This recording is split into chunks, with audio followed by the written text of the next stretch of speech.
In the shadows of the valley, fear has a name. Welcome to rainy Victorian London, where secrets run deeper than the Thames, and danger lurks in every corner.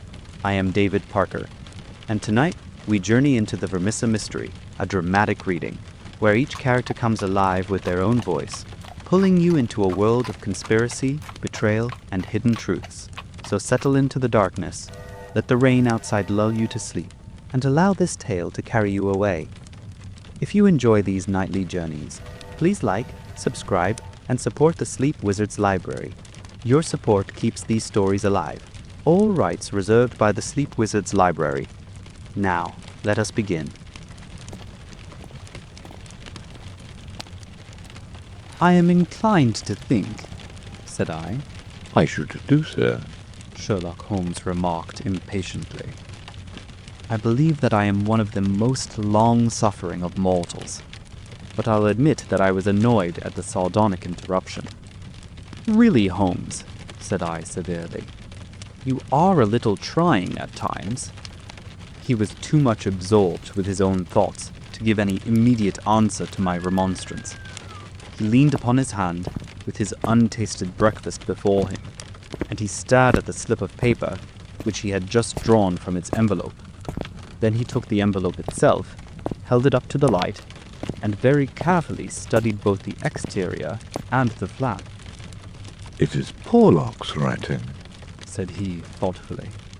"I can hardly doubt that it is Porlock's writing, though I have seen it only twice before. The Greek E with the peculiar top flourish is distinctive, but if it is Porlock, then it must be something of the very first importance." He was speaking to himself rather than to me, but my vexation disappeared in the interest which the words awakened. Who then is Porlock? I asked.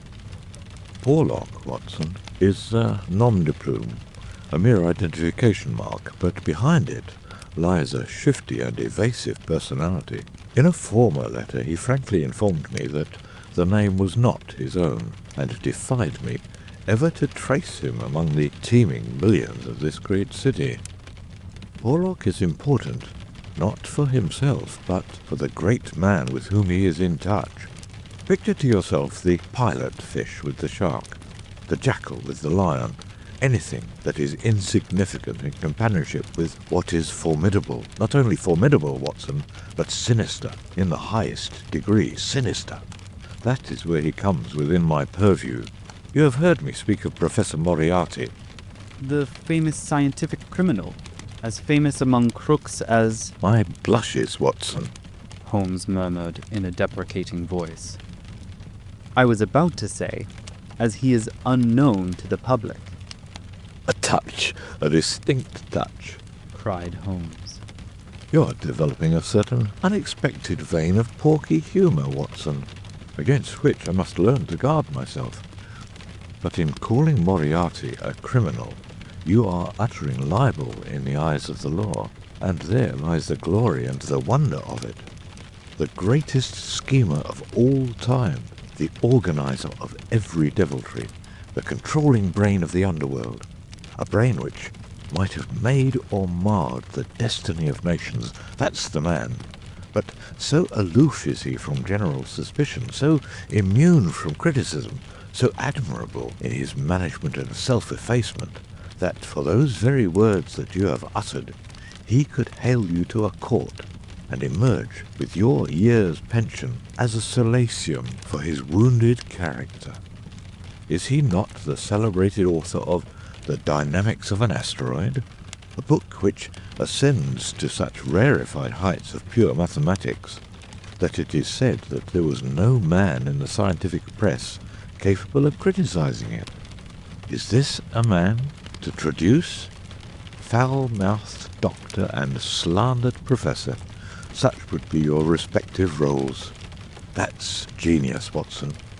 But if I am spared by lesser men, our day will surely come. May I be there to see, I exclaimed devoutly. But you were speaking of this man Porlock. Ah, yes. The so-called Porlock is a link in the chain some little way from its great attachment. Porlock is not quite a sound link between ourselves. He is the only flaw in that chain, so far as I have been able to test it. But no chain is stronger than its weakest link. Exactly, my dear Watson. Hence the extreme importance of Porlock. Led on by some rudimentary aspirations towards right, and encouraged by the judicious stimulation of an occasional £10 note sent to him by devious methods, he has once or twice given me advance information which has been of value. That highest value which anticipates and prevents, rather than avenges, crime. I cannot doubt that if we had the cipher, we should find that this communication is of the nature that I indicate. Again, Holmes flattened out the paper upon his unused plate. I rose and, leaning over him, stared down at the curious inscription, which ran as follows. 534. C2. 13. 127. 36. 31. 4. 17. 21. 41. Douglas. 109. 293. 5. 37. Burlstone. 26. Burlstone. 9. 47. 171. What do you make of it, Holmes? It is obviously an attempt to convey secret information. But what is the use of a cipher message without the cipher? In this instance, none at all, Why do you say, in this instance? because there are many ciphers which I would read as easily as I do the Apocrypha of the Agony column. Such crude devices amuse the intelligence without fatiguing it. But this is different. It is clearly a reference to the words in a page of some book. Until I am told which page and which book, I am powerless. But why Douglas and Burlstone? Clearly, because those are words which were not contained in the page in question. Then why has he not indicated the book? Your native shrewdness, my dear Watson, that innate cunning which is the delight of your friends, would surely prevent you from enclosing cipher and message in the same envelope. Should it miscarry, you are undone. As it is, both have to go wrong before any harm comes from it. Our second post is now overdue, and I shall be surprised if it does not bring us either a further letter of explanation, or, as is more probable, the very volume to which these figures refer. Holmes's calculation was fulfilled within a very few minutes by the appearance of Billy, the page, with the very letter which we were expecting. The same writing, Remarked Holmes as he opened the envelope. and actually signed.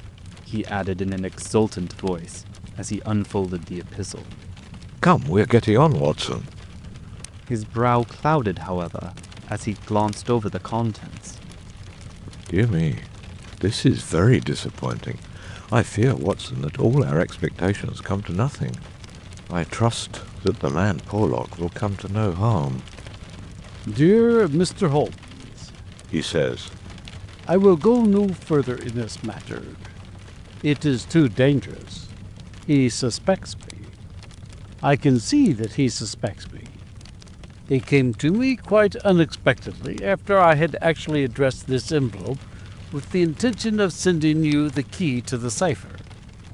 I was able to cover it up. If he had seen it, it would have gone hard with me. But I read suspicion in his eyes. Please burn the cipher message, which can now be of no use to you. Fred Porlock. Holmes sat for some little time, twisting this letter between his fingers and frowning as he stared into the fire. After all, He said at last. there may be nothing in it. It may be only his guilty conscience. Knowing himself to be a traitor, he may have read the accusation in the other's eyes. The other being, I presume, Professor Moriarty. No less. When any of that party talk about he, you know whom they mean. There is one predominant, He for all of them. But what can he do? That's a large question. When you have one of the first brains of Europe up against you, and all the powers of darkness at his back, there are infinite possibilities. Anyhow, friend Porlock is evidently scared out of his senses. Kindly compare the writing in the note to that upon its envelope, which was done, he tells us, before this ill-omened visit. The one is clear and firm, the other hardly legible. Why did he write at all? Why did he simply not drop it? Because he feared I would make some inquiry after him in that case, and possibly bring trouble on him. No doubt, said I. Of course. I had picked up the original cipher message and was bending my brows over it. It's pretty maddening to think that an important secret may lie here on this slip of paper, and that it is beyond human power to penetrate it. Sherlock Holmes had pushed away his untasted breakfast and lit the unsavory pipe, which was the companion of his deepest meditations. I wonder, said he, leaning back and staring at the ceiling. Perhaps there are points which have escaped your Machiavellian intellect. Let us consider the problem in the light of pure reason. This man's reference is to a book. That is our point of departure. A somewhat vague one. Let us see, then, if we can narrow it down. As I focus my mind upon it, it seems rather less impenetrable. What indications have we as to this book? None. Well, it is surely not quite so bad as that. The cipher message begins with the large 534, does it not? We may take it as a working hypothesis that 534 is the particular page to which the cipher refers. So our book has already become a large book, which is surely something gained. What other indications have we as to the nature of this large book? The next sign is C2. What do you make of that, Watson? Chapter the second, no doubt. Hardly that, Watson. You will, I am sure, agree with me that if the page be given, the number of the chapter is immaterial. Also that if page 534 finds us only in the second chapter, the length of the first one must have been really intolerable. Column! I cried. Brilliant, Watson. You are scintillating this morning. If it is not column, then I am very much deceived. So now, you see, we begin to visualize a large book printed in double columns, which are each of a considerable length, since one of the words is numbered in the document as the 293rd. Have we reached the limits of what reason can supply? I fear that we have. Surely you do yourself an injustice. One more coruscation, my dear Watson. Yet another brainwave. Had the volume been an unusual one, he would have sent it to me. Instead of that, he had intended, before his plans were nipped, to send me the clue in this envelope. He says so in his note. That would seem to indicate that the book is one which he thought I would have no difficulty in finding for myself. He had it, and he imagined that I would have it too. In short, Watson, it is a very common book. What you say certainly sounds plausible. So we have contracted our field of search to a large book, printed in double columns and in common use. The Bible! I cried triumphantly. Good, Watson, good. But not, if I may say so, quite good enough. Even if I accepted the compliment for myself, I could hardly name any volume which would be less likely to lie at the elbow of one of Moriarty's associates. Besides, the editions of Holy Writ are so numerous that he could hardly suppose that two copies would have the same pagination. This is clearly a book which is standardized. He knows for certain that his page 534 will exactly agree with my page 534. But very few books would correspond with that. Exactly. Therein lies our salvation. Our search is narrowed down to standardized books which anyone may be supposed to possess. Bradshaw. There are difficulties, Watson. The vocabulary of Bradshaw is nervous and terse, but limited. The selection of words would hardly lend itself to the sending of general messages. We will eliminate Bradshaw. The dictionary is, I fear, inadmissible for the same reason. What then is left? An almanac. Excellent, Watson. I am very much mistaken if you have not touched the spot. An almanac. Let us consider the claims of Whitaker's Almanac. It is in common use, it has the requisite number of pages, it is in double column. Though reserved in its earlier vocabulary, it becomes, if I remember right, quite garrulous towards the end. He picked the volume from his desk. Here is page 534, column 2, a substantial block of print, dealing, I perceive, with the trade and resources of British India. Jot down the words, Watson. Number 13 is Mahratta, not, I fear, a very auspicious beginning.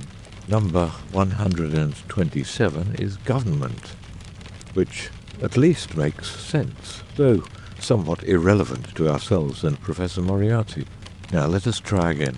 What does the Mahratta government do? Alas, the next word is pig's bristles. We are undone, my good Watson. It is finished. He had spoken in jesting vein, but the twitching of his bushy eyebrows bespoke his disappointment and irritation. I sat helpless and unhappy, staring into the fire. A long silence was broken by a sudden exclamation from Holmes, who dashed at a cupboard, from which he emerged with a second yellow-covered volume in his hand. We pay the price, Watson, for being too up-to-date, he cried. We are before our time, and suffer the usual penalties. Being the 7th of January, we have very properly laid in the new almanac. It is more than likely that Porlock took his message from the old one. No doubt he would have told us so had his letter of explanation been written. Now, let us see what page 534 has in store for us. Number 13 is there, which is much more promising. Number 127 is. There is. Holmes's eyes were gleaming with excitement, and his thin, nervous fingers twitched as he counted the words. Danger. Ha! Capital. Put that down, Watson. There is danger. May come very soon. 1. Then we have the name Douglas. Rich country. Now at Burlstone House. Burlstone. Confidence is pressing. There, Watson. What do you think of pure reason and its fruit? If the greengrocer had such a thing as a laurel wreath, I would send Billy round for it. I was staring at the strange message which I had scrawled as he deciphered it upon a sheet of foolscap on my knee. What a queer, scrambling way of expressing his meaning, said I. On the contrary, he has done quite remarkably well, said Holmes. When you search a single column for words with which to express your meaning, you can hardly expect to get everything you want. You are bound to leave something to the intelligence of your correspondent. The purport is perfectly clear. Some deviltry is intended against one Douglas, whoever he may be, residing as stated, a rich country gentleman. He is sure, confidence was as near as he could get to confident, that it is pressing. There is our result, and a very workmanlike little piece of analysis it was. Holmes had the impersonal joy of the true artist in his better work, even as he mourned darkly when it fell below the high level to which he aspired. He was still chuckling over his success when Billy swung open the door and Inspector MacDonald of Scotland Yard was ushered into the room.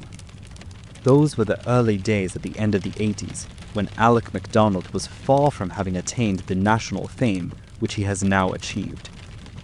He was a young but trusted member of the detective force, who had distinguished himself in several cases which had been entrusted to him. His tall, bony figure gave promise of exceptional physical strength, while his great cranium and deep-set, lustrous eyes spoke no less clearly of the keen intelligence which twinkled out from behind his bushy eyebrows. He was a silent, precise man, with a dour nature and a hard Aberdonian accent. Twice already in his career had Holmes helped him to attain success, his own sole reward being the intellectual joy of the problem. For this reason, the affection and respect of the Scotchman for his amateur colleague were profound, and he showed them by the frankness with which he consulted Holmes in every difficulty.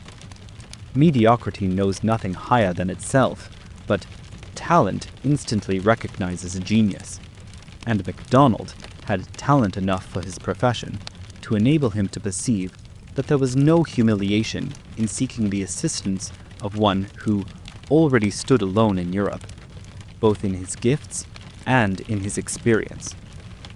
Holmes was not prone to friendship, but he was tolerant of the big Scotchman, and smiled at the sight of him.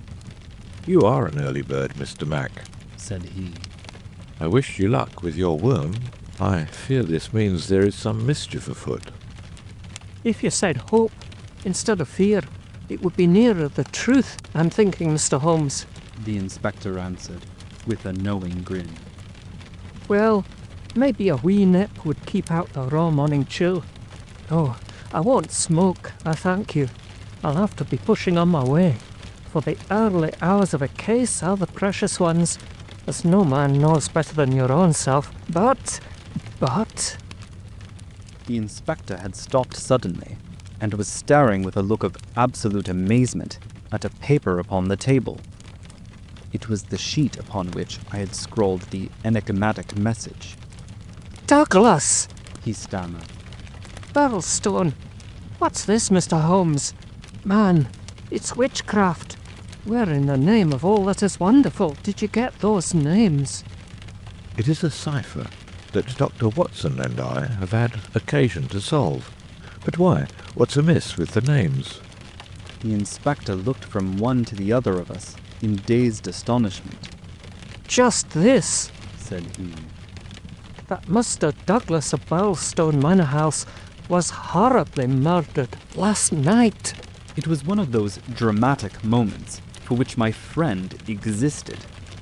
It would be an overstatement to say that he was shocked or even excited by the amazing announcement.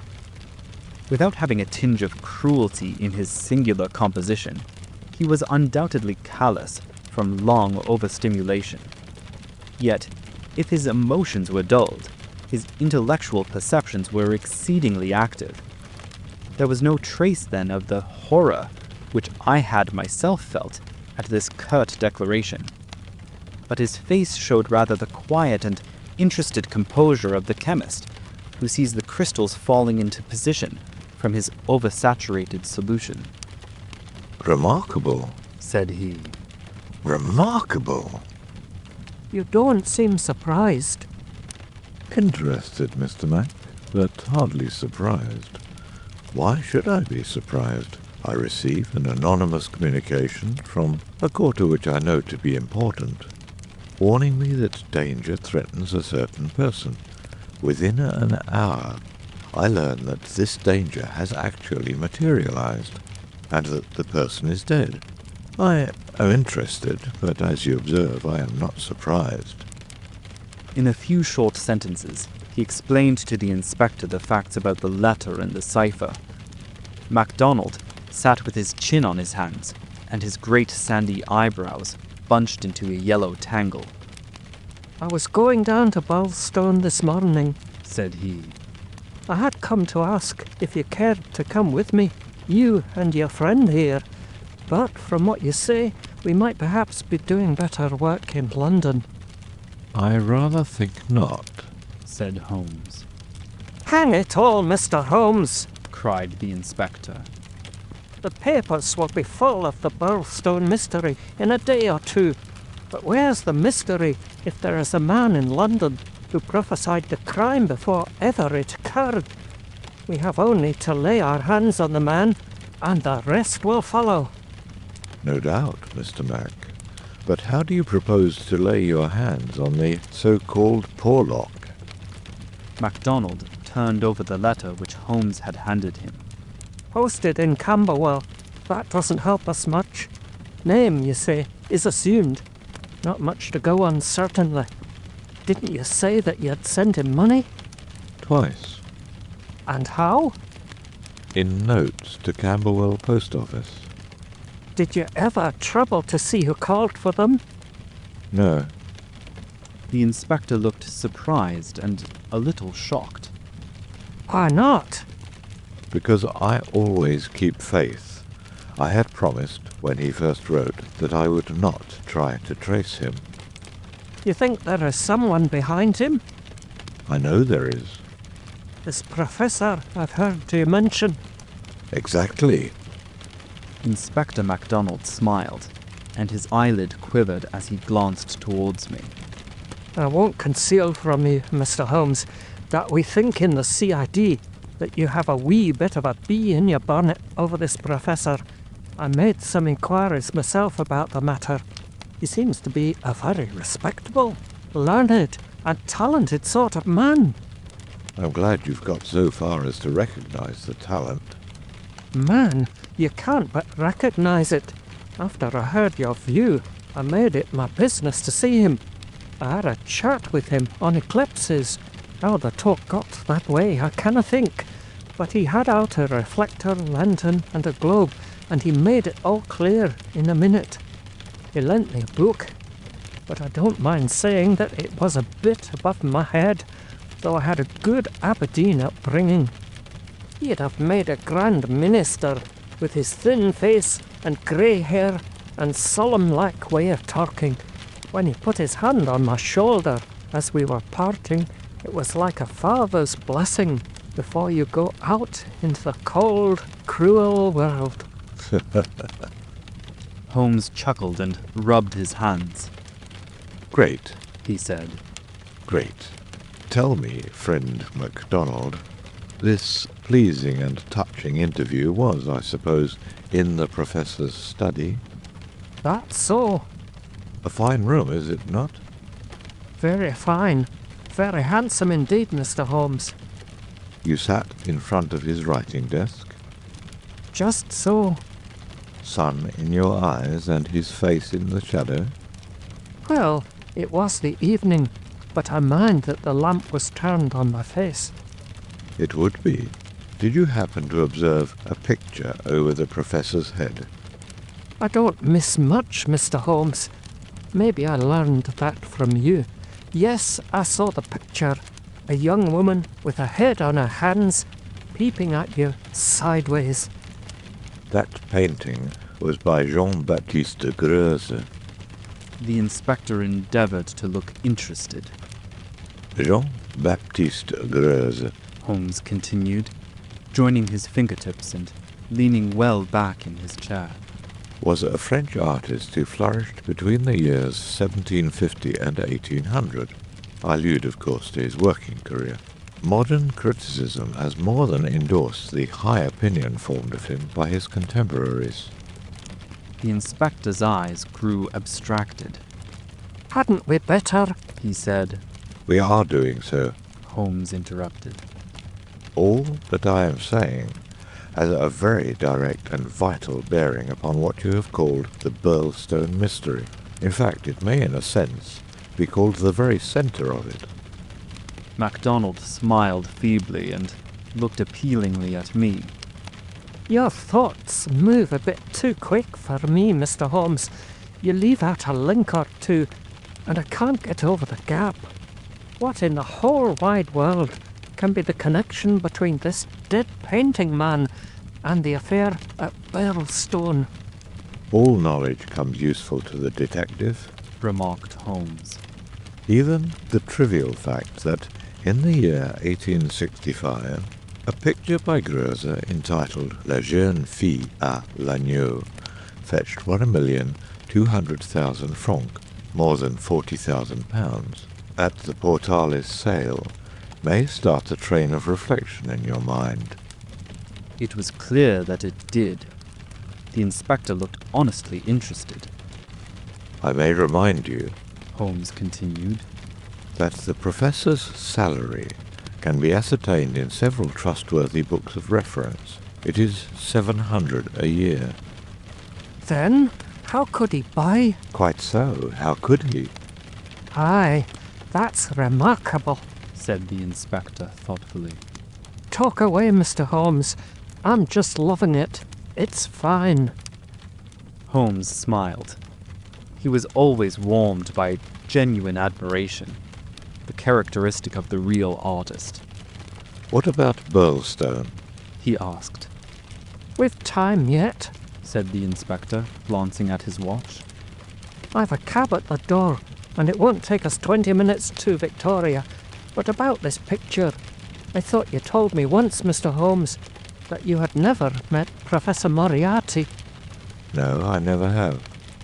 Then how do you know about his rooms? Ah, that's another matter. I have been 3 times in his rooms, twice waiting for him under different pretexts, and leaving before he came.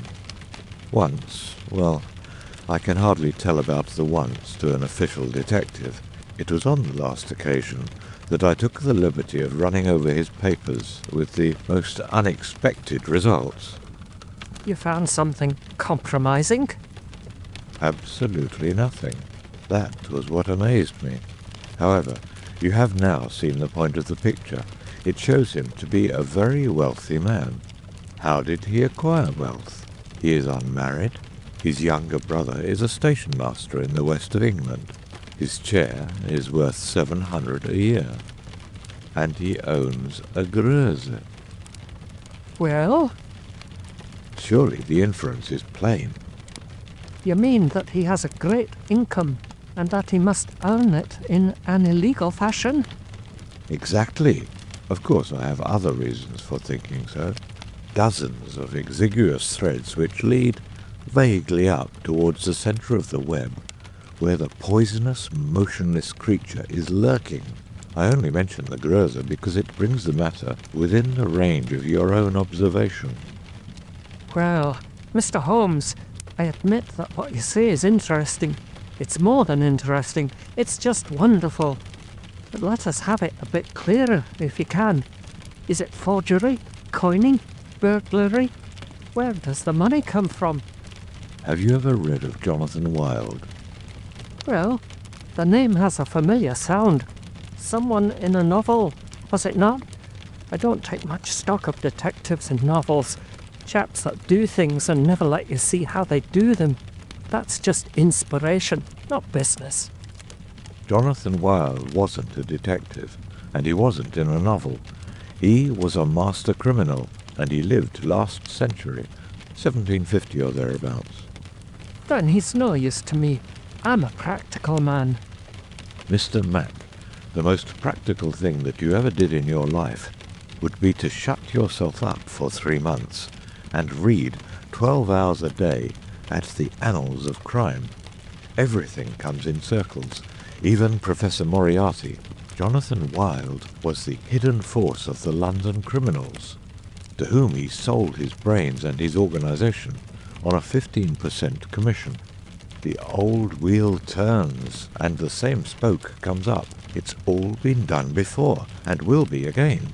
I'll tell you 1 or 2 things about Moriarty, which may interest you. You'll interest me, right enough. I happen to know who is the first link in his chain. A chain with this Napoleon gone wrong at one end, and 100 broken fighting men, pickpockets, blackmailers, and card sharpers at the other, with every sort of crime in between. His chief of staff is Colonel Sebastian Moran, as aloof and guarded and inaccessible to the law as himself. What do you think he pays him? I'd like to hear. 6,000 a year. That's paying for brains, you see. The American business principle. I learned that detail quite by chance. It's more than the Prime Minister gets.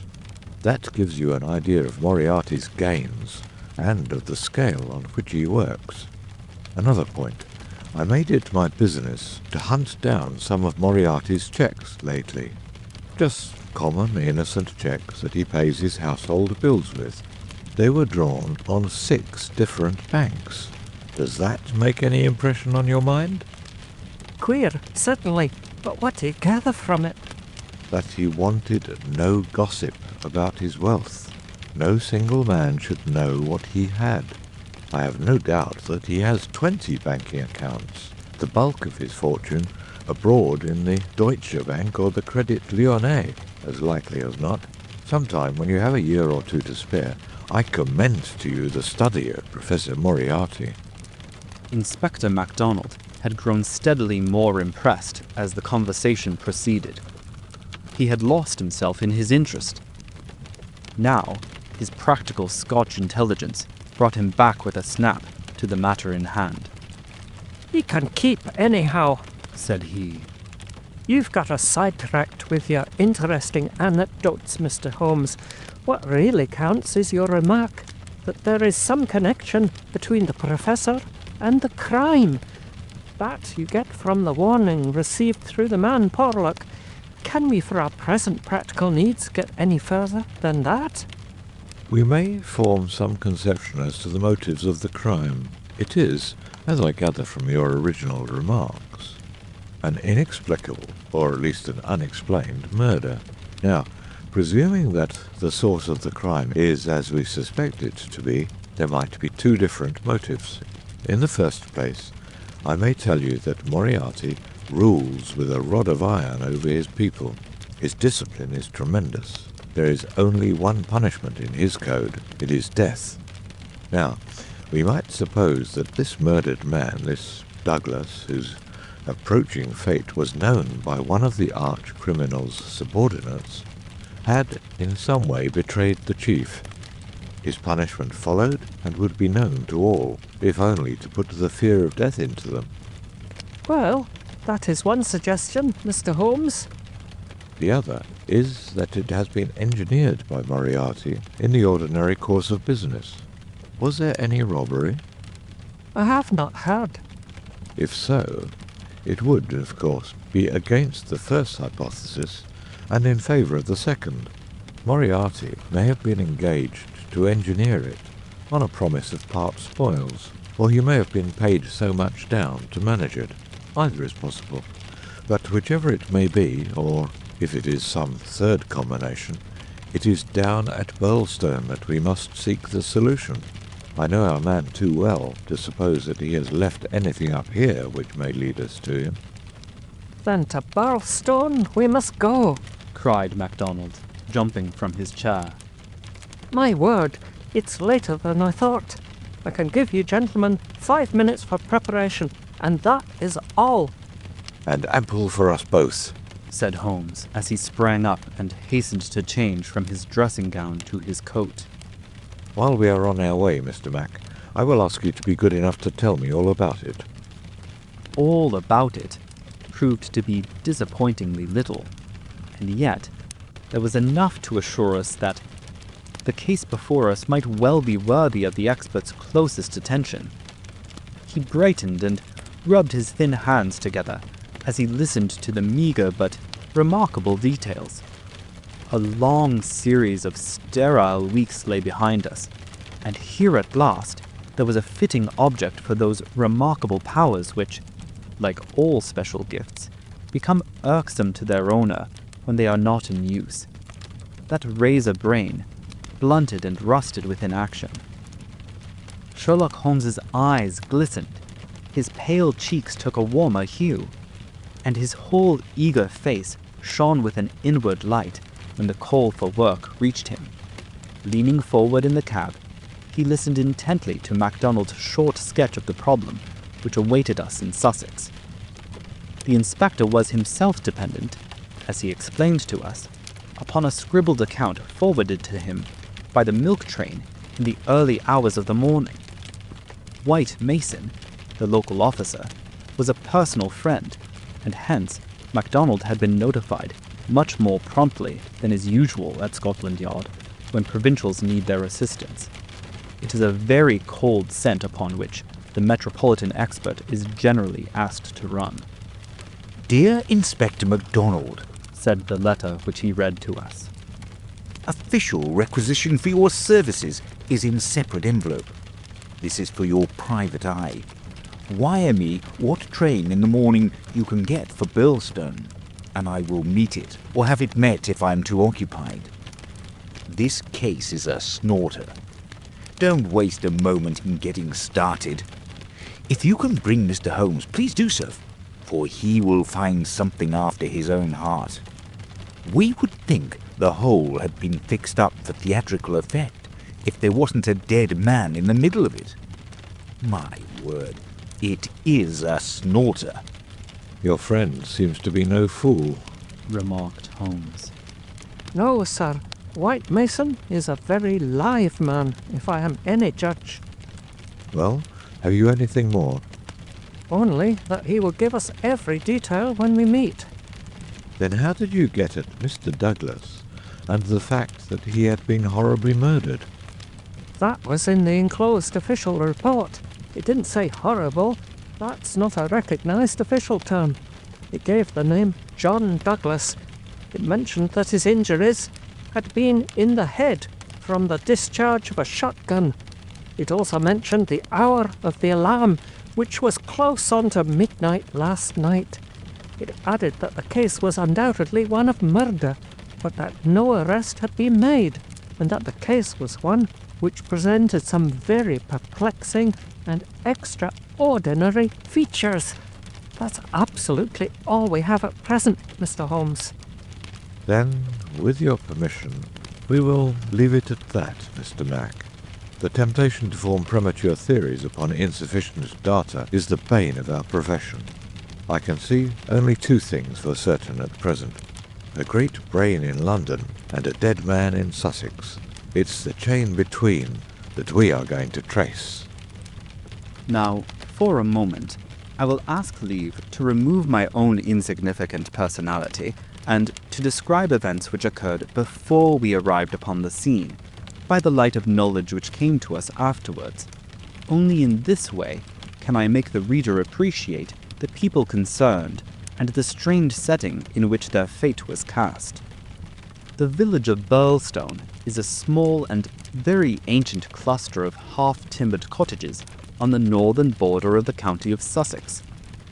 For centuries, it had remained unchanged, but within the last few years, its picturesque appearance and situation have attracted a number of well-to-do residents, whose villas peep out from the woods around. These woods are locally supposed to be the extreme fringe of the great Weald Forest, which thins away until it reaches the northern Chalk Downs. A number of small shops have come into being to meet the wants of the increased population, so there seems some prospect that Burlstone may soon grow from an ancient village into a modern town. It is the centre for a considerable area of the country, since Tunbridge Wells, the nearest place of importance, is 10 or 12 miles to the eastward, over the borders of Kent. About half a mile from the town, standing in an old park famous for its huge beech trees, is the ancient manor house of Burlstone. Part of this venerable building dates back to the time of the First Crusade, when Hugo de Capus built a fortalice in the centre of the estate, which had been granted to him by the Red King. This was destroyed by fire in 1543, and some of its smoke-blackened cornerstones were used when, in Jacobean times, a brick country house rose upon the ruins of the feudal castle. The manor house, with its many gables and its small diamond-paned windows, was still much as the builder had left it in the early 17th century. Of the double moats which had guarded its more warlike predecessor, the outer had been allowed to dry up, and served the humble function of a kitchen garden. The inner one was still there, and lay 40 feet in breadth, though now only a few feet in depth, round the whole house. A small stream fed it, and continued beyond it, so that the sheet of water, though turbid, was never ditch-like or unhealthy. The ground floor windows were within a foot of the surface of the water. The only approach to the house was over a drawbridge, the chains and windlass of which had long been rusted and broken. The latest tenants of the manor house had, however, with characteristic energy, set this right, and the drawbridge was not only capable of being raised, but actually was raised every evening and lowered every morning. By thus renewing the custom of the old feudal days, the manor house was converted into an island during the night, a fact which had a very direct bearing upon the mystery which was soon to engage the attention of all England. The house had been untenanted for some years, and was threatening to moulder into a picturesque decay when the Douglases took possession of it. This family consisted of only two individuals, John Douglas and his wife. Douglas was a remarkable man, both in character and in person. In age, he may have been about 50, with a strong-jawed, rugged face, a grizzling mustache, peculiarly keen grey eyes, and a wiry, vigorous figure which had lost nothing of the strength and activity of youth. He was cheery and genial to all, but somewhat offhand in his manners, giving the impression that he had seen life in social strata on some far lower horizon than the county society of Sussex. Yet, though looked at with some curiosity and reserve by his more cultivated neighbours, he soon acquired a great popularity among the villagers, subscribing handsomely to all local objects and attending their smoking concerts and other functions, where, having a remarkably rich tenor voice, he was always ready to oblige with an excellent song. He appeared to have plenty of money, which was said to have been gained in the California gold fields, and it was clear from his own talk and that of his wife that he had spent a part of his life in America. The good impression which had been produced by his generosity and by his democratic manners was increased by a reputation gained for utter indifference to danger. Though a wretched rider, he turned out at every meet and took the most amazing falls in his determination to hold his own with the best. When the vicarage caught fire, he distinguished himself also by the fearlessness with which he re-entered the building to save property, after the local fire brigade had given it up as impossible. Thus it came about that John Douglas of the Manor House had within 5 years won himself quite a reputation in Burlstone. His wife, too, was popular with those who had made her acquaintance, though, after the English fashion, the callers upon a stranger who settled in the county without introductions were few and far between. This mattered the less to her, as she was retiring by disposition, and very much absorbed, to all appearance, in her husband and her domestic duties. It was known that she was an English lady who had met Mr. Douglas in London, he being at that time a widower. She was a beautiful woman, tall, dark, and slender, some 20 years younger than her husband, a disparity which seemed in no wise to mar the contentment of their family life. It was remarked sometimes, however, by those who knew them best, that the confidence between the two did not appear to be complete, since the wife was either very reticent about her husband's past life, or else, as seemed more likely, was imperfectly informed about it. It had also been noted and commented upon by a few observant people that there were signs sometimes of some nerve strain upon the part of Mrs. Douglas, and that she would display acute uneasiness if her absent husband should ever be particularly late in his return. On a quiet countryside, where all gossip is welcome, this weakness of the lady of the manor house did not pass without remark, and it bulked larger upon people's memory when the events arose which gave it a very special significance. There was yet another individual whose residence under that roof was, it is true, only an intermittent one, but whose presence at the time of the strange happenings, which will now be narrated, brought his name prominently before the public. This was Cecil James Barker of Hales Lodge, Hampstead. Cecil Barker's tall, loose-jointed figure was a familiar one in the main street of Burlstone village, for he was a frequent and welcome visitor at the manor house. He was the more noticed as being the only friend of the past unknown life of Mr. Douglas who was ever seen in his new English surroundings. Barker was himself an undoubted Englishman, but by his remarks, it was clear that he had first known Douglas in America, and had there lived on intimate terms with him. He appeared to be a man of considerable wealth, and was reputed to be a bachelor.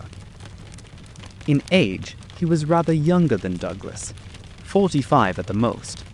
A tall, straight, broad-chested fellow, with a clean-shaved prize-fighter face, thick, strong black eyebrows, and a pair of masterful black eyes, which might, even without the aid of his very capable hands, clear a way for him through a hostile crowd. He neither rode nor shot, but spent his days in wandering round the old village with his pipe in his mouth, or in driving with his host, or in his absence with his hostess, over the beautiful countryside. "An easy-going, free-handed gentleman," said Ames, the butler. "but my word, I had rather not be the man that crossed him." He was cordial and intimate with Douglas, and he was no less friendly with his wife, a friendship which, more than once, seemed to cause some irritation to the husband, so that even the servants were able to perceive his annoyance. Such was the third person, who was one of the family, when the catastrophe occurred.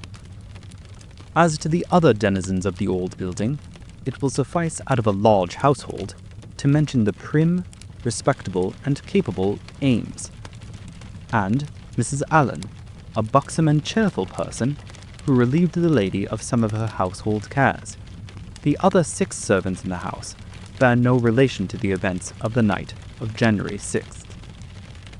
It was at 11:45 that the first alarm reached the small local police station in charge of Sergeant Wilson of the Sussex Constabulary. Cecil Barker, much excited, had rushed up to the door and pealed furiously upon the bell. A terrible tragedy had occurred at the manor house, and John Douglas had been murdered. That was the breathless burden of his message.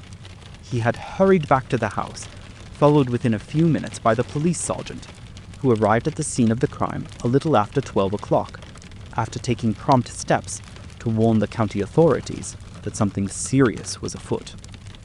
On reaching the manor house, the sergeant had found the drawbridge down, the windows lighted up, and the whole household in a state of wild confusion and alarm.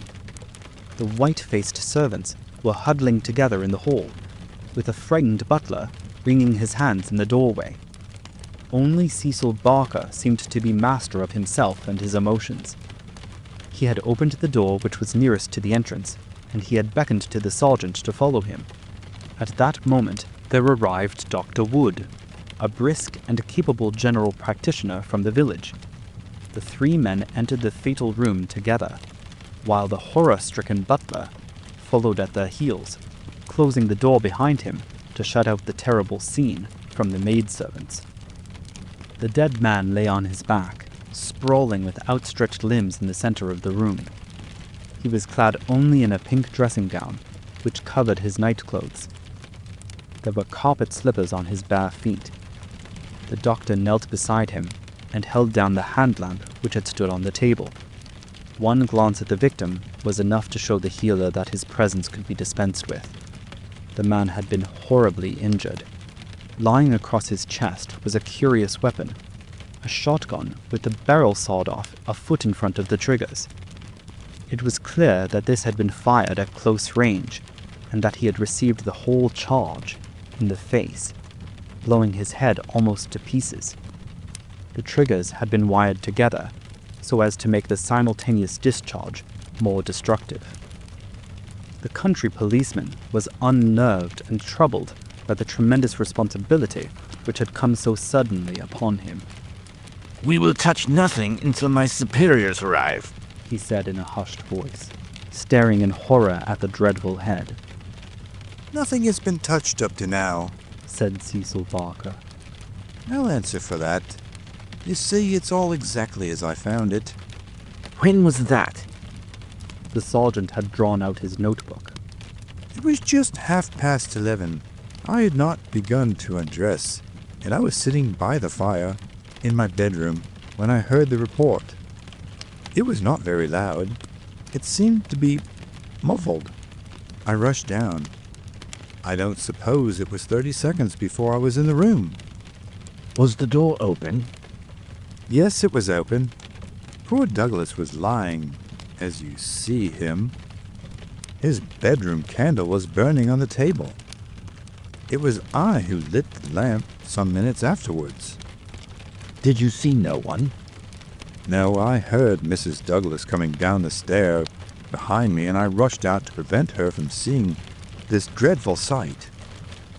Mrs. Allen, the housekeeper, came and took her away. Ames had arrived, and we ran back into the room once more. But surely I have heard that the drawbridge is kept up all night. Yes, it was up until I lowered it. Then how could any murderer have got away? It is out of the question. Mr. Douglas must have shot himself. That was our first idea. But see, Barker drew aside the curtain and showed that the long, diamond-paned window was open to its full extent. and look at this. He held the lamp down and illuminated a smudge of blood, like the mark of a boot sole upon the wooden sill. Someone has stood there, in getting out. You mean that someone waded across the moat? Exactly. Then if you were in the room within half a minute of the crime, he must have been in the water that very moment. I have not a doubt of it. I wish to heaven that I had rushed to the window, but the curtain screened it, as you can see, and so it never occurred to me. Then I heard the step of Mrs. Douglas, and I could not let her enter the room. It would have been too horrible. Horrible enough, said the doctor, looking at the shattered head and the terrible marks which surrounded it.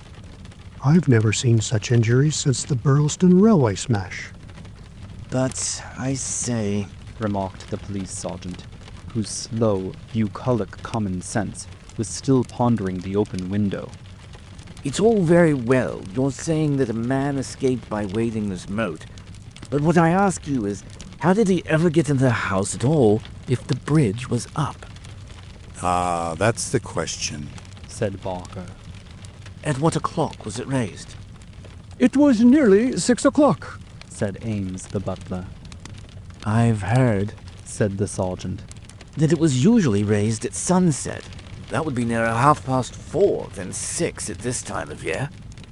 Mrs. Douglas had visitors to tea. said Ames.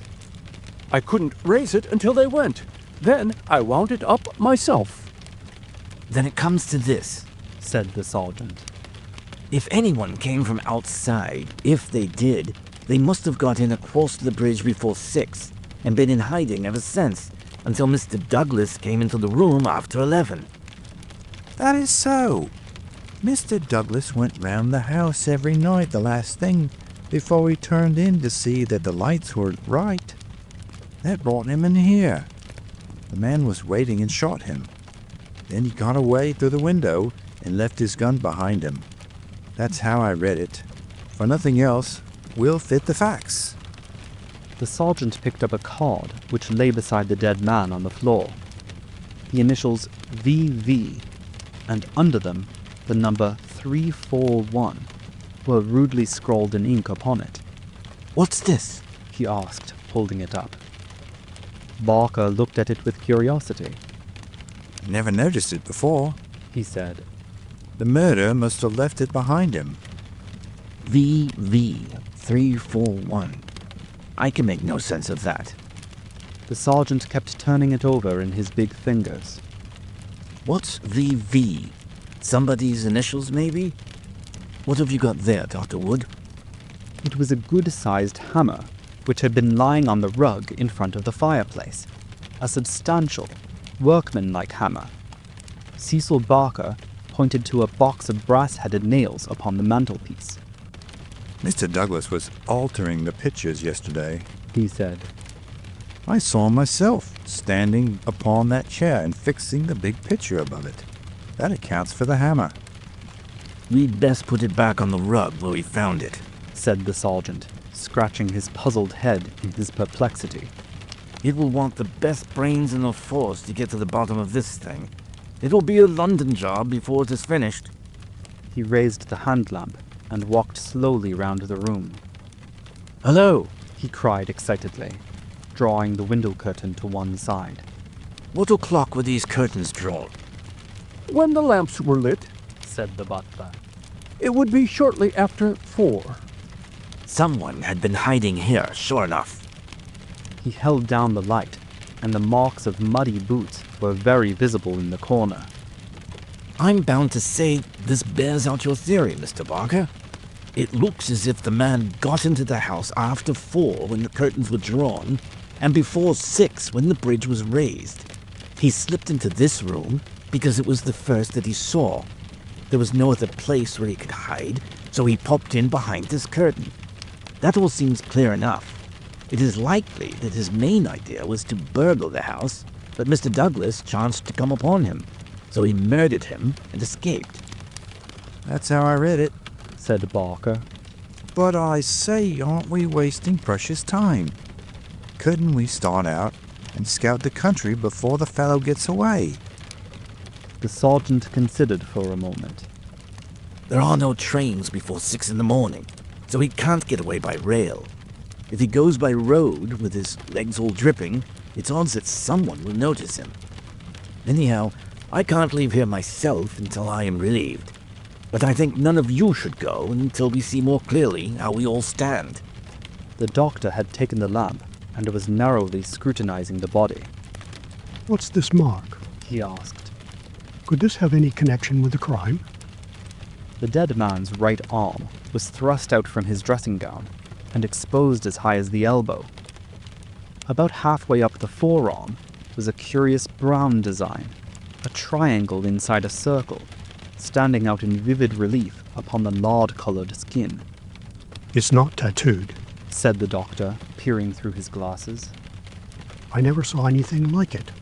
The man has been branded at some time as they brand cattle. What is the meaning of this? I don't profess to know the meaning of it, Said Cecil Barker. but I have seen the mark on Douglas many times this last 10 years. And so have I. Said the butler. Many a time when the master has rolled up his sleeves, I have noticed that very mark. I've often wondered what it could be. Then it has nothing to do with the crime anyhow, Said the sergeant. but it's a rum thing all the same. Everything about this case is rum. Well, what is it now? The butler had given an exclamation of astonishment and was pointing at the dead man's outstretched hand. They've taken his wedding ring. He gasped. What? Yes, indeed. Master always wore his plain gold wedding ring on the little finger of his left hand.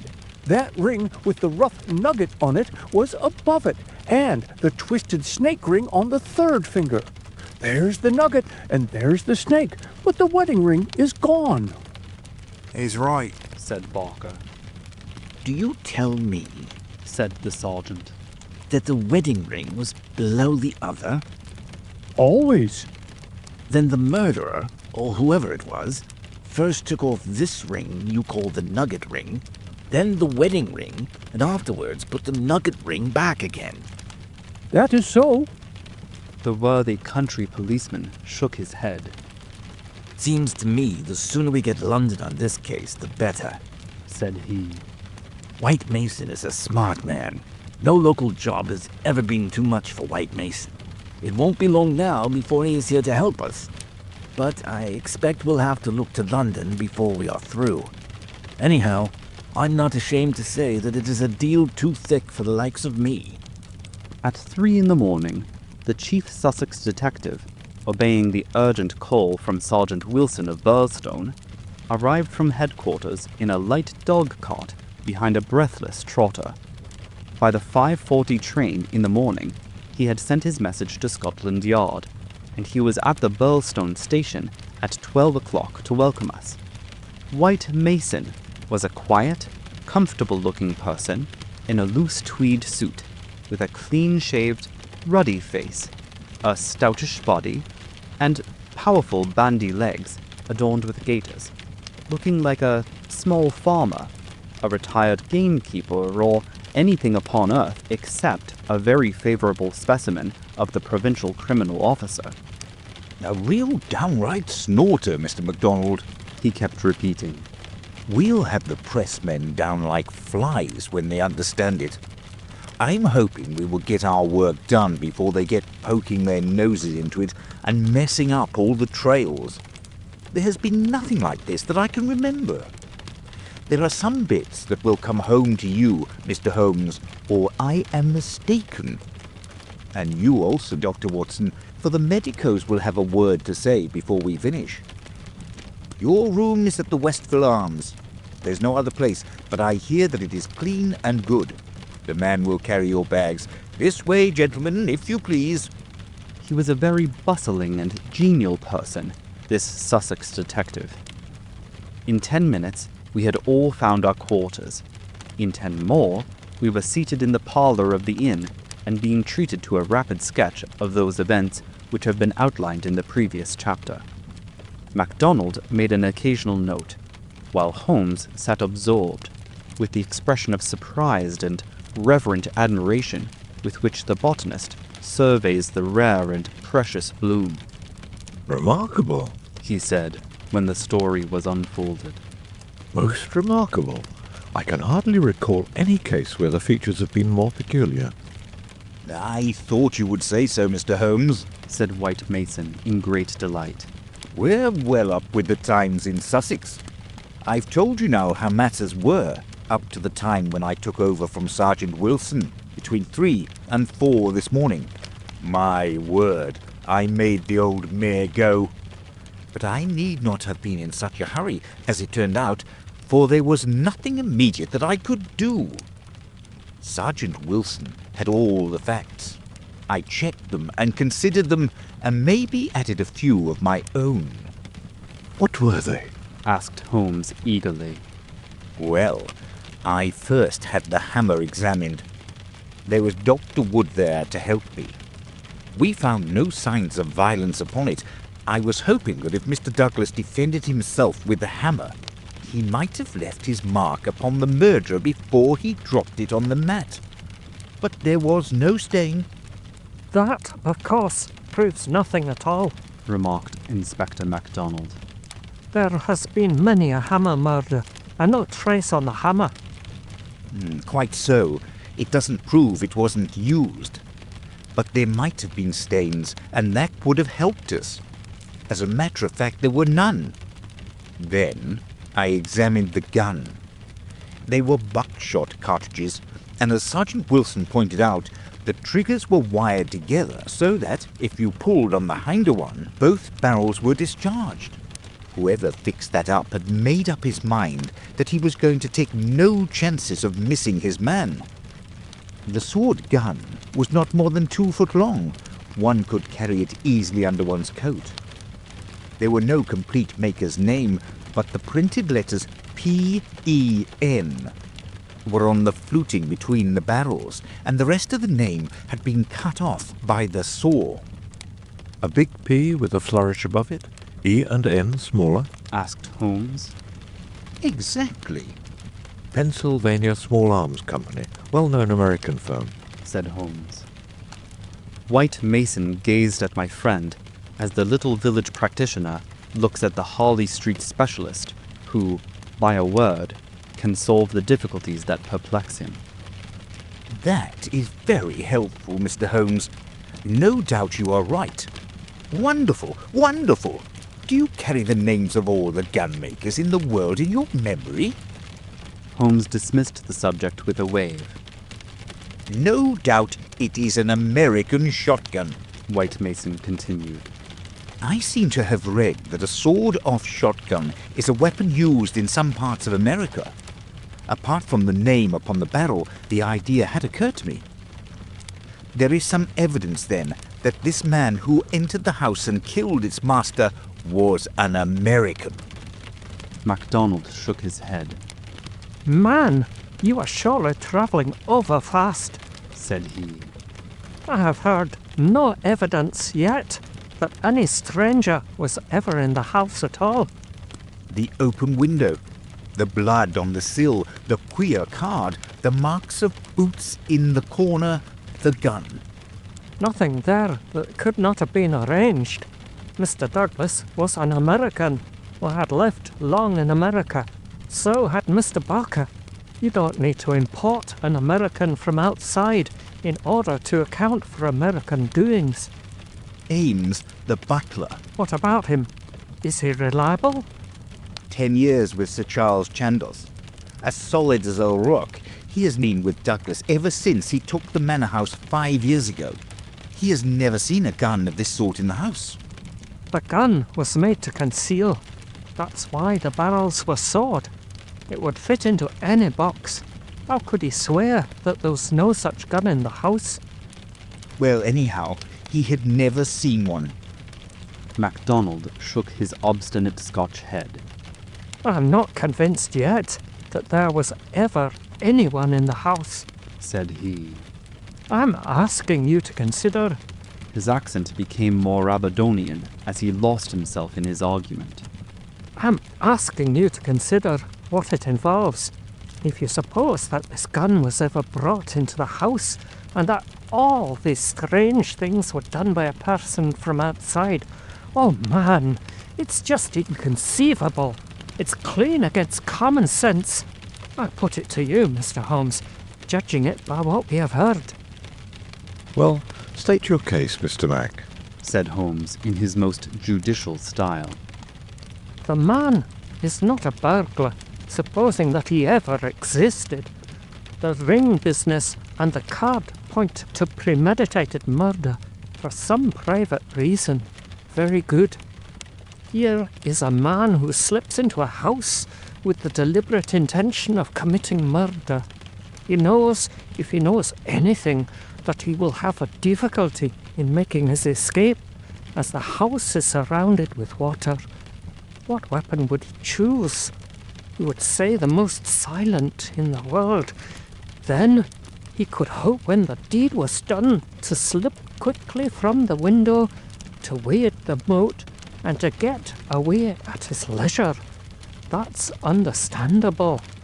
But is it understandable that he should go out of his way to bring with him the most noisy weapon he could select, knowing well that it will fetch every human being in the house to the spot as quick as they can run, and that it is all odds that he will be seen before he can get across the moat?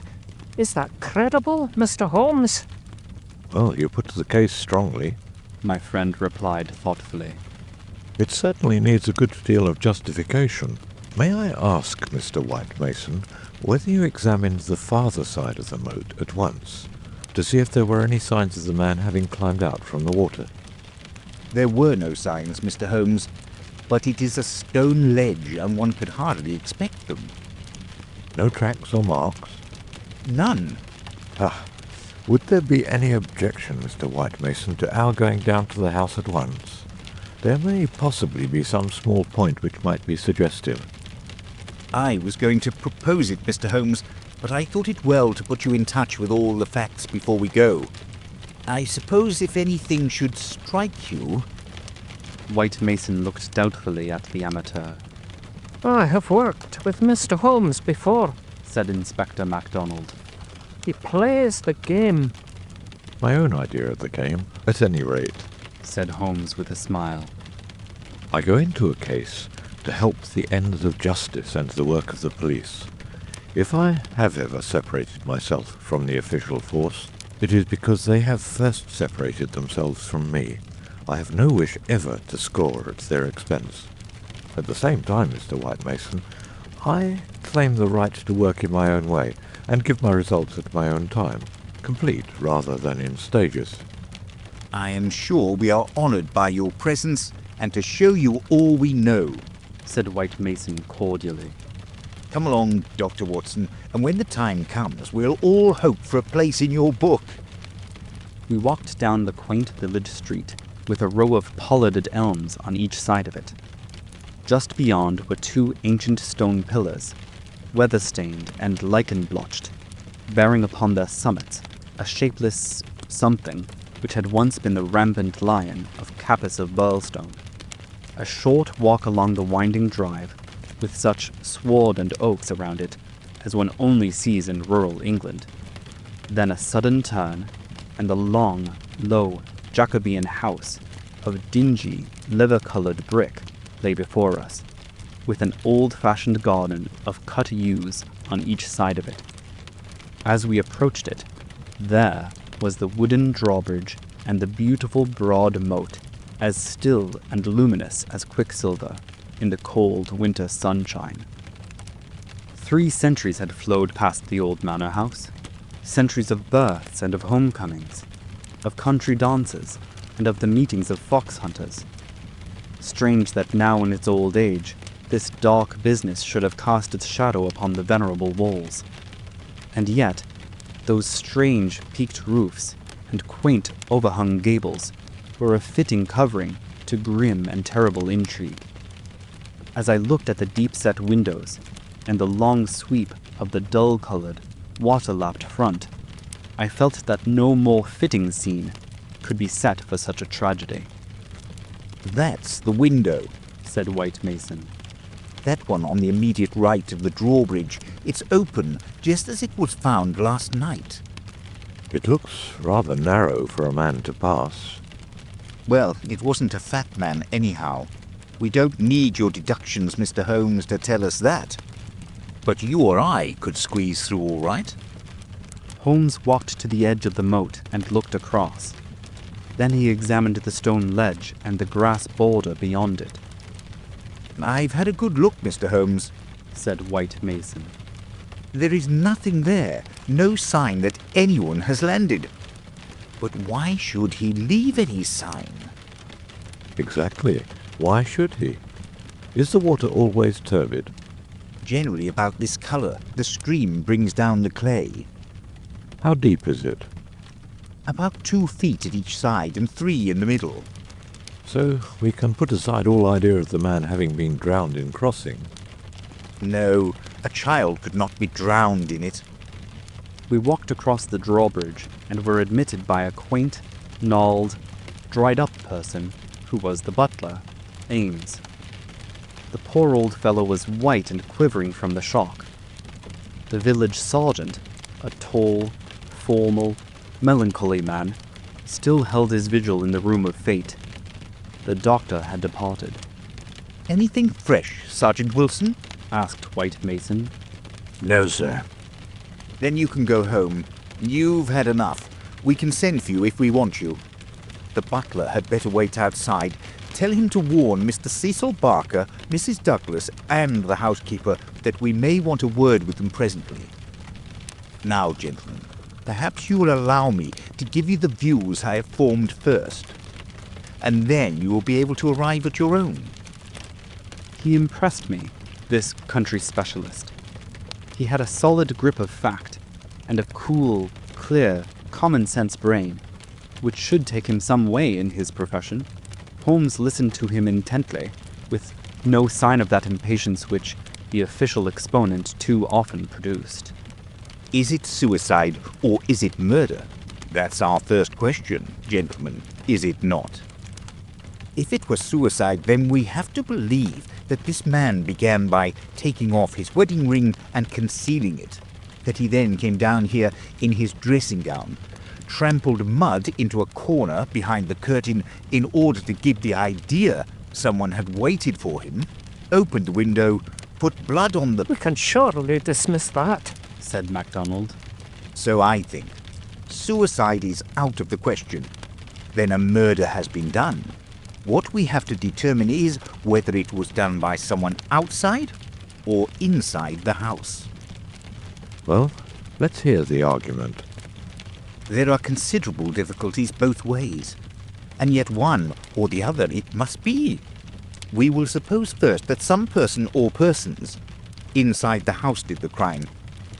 They got this man down here at a time when everything was still and yet no one was asleep.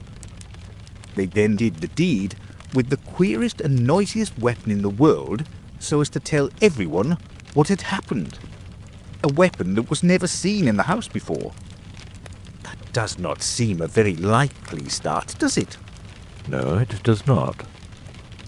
"Well then, everyone is agreed that after the alarm was given only a minute at the most had passed before the whole household, Not Mr. Cecil Barker alone, though he claims to have been the first, but Ames and all of them were on the spot.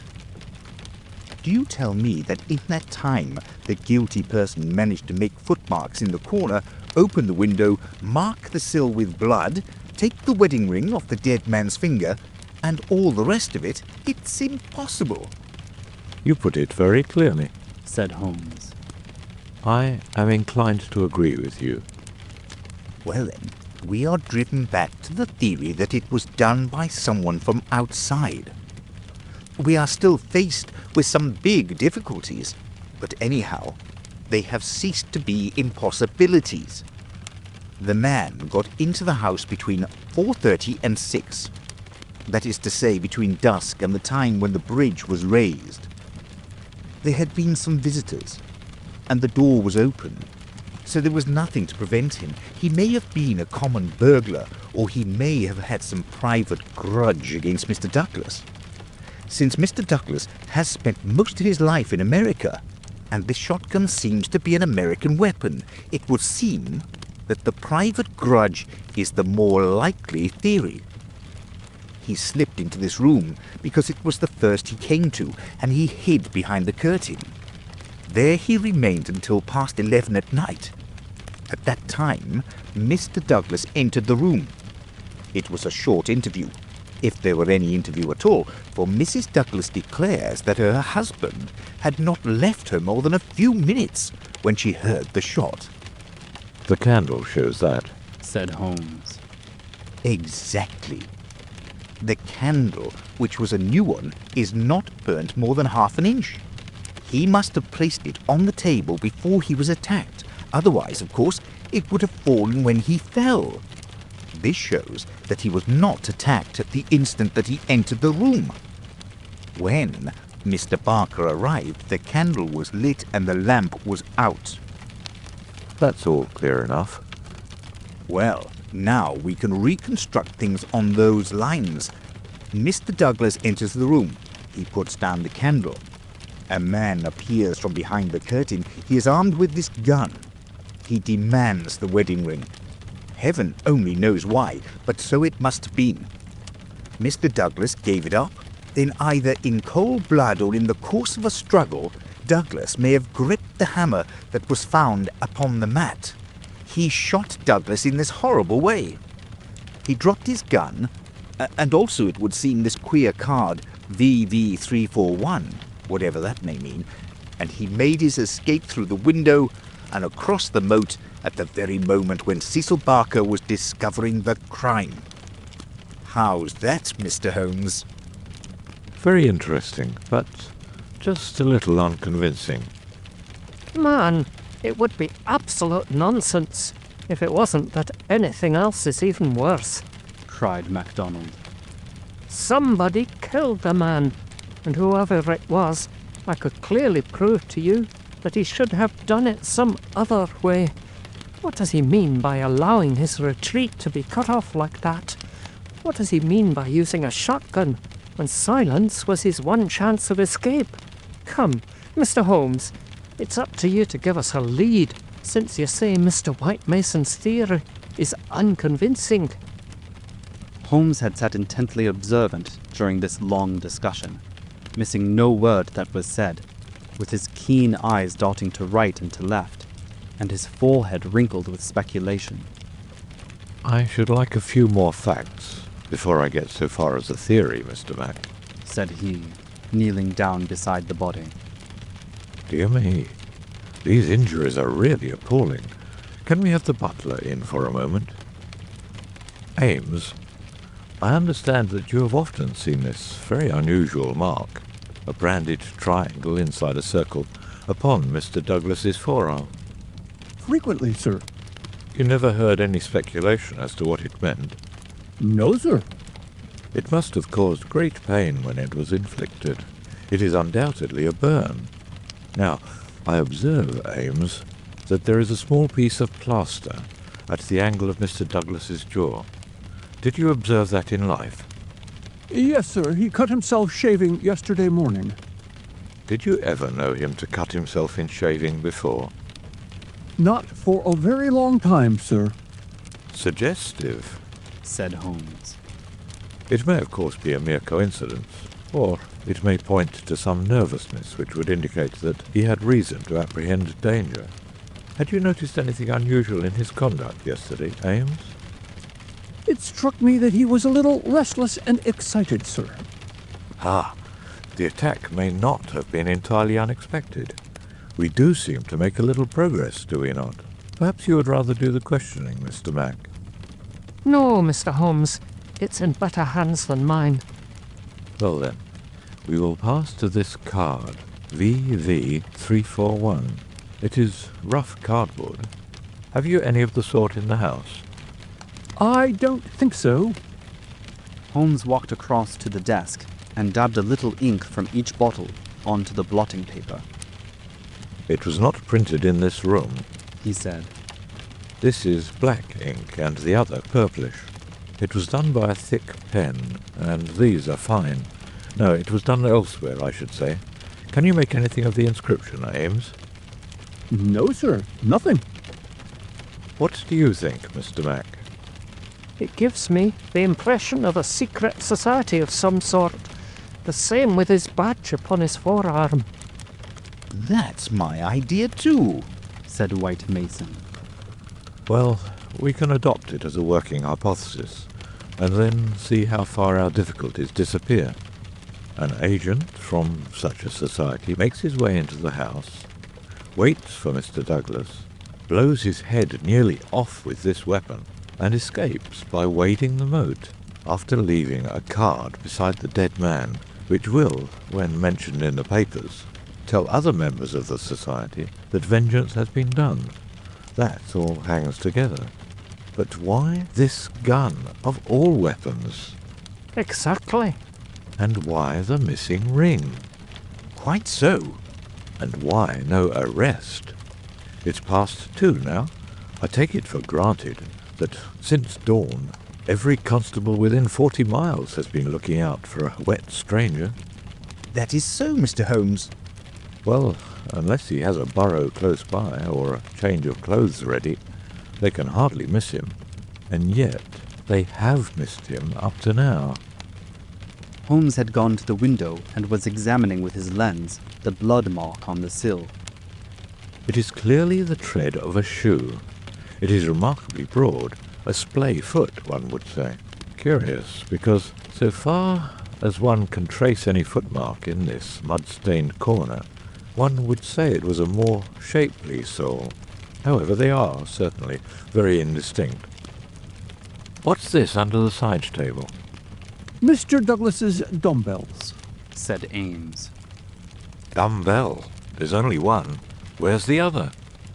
I don't know, Mr. Holmes. There may have been only one. I have not noticed them for months.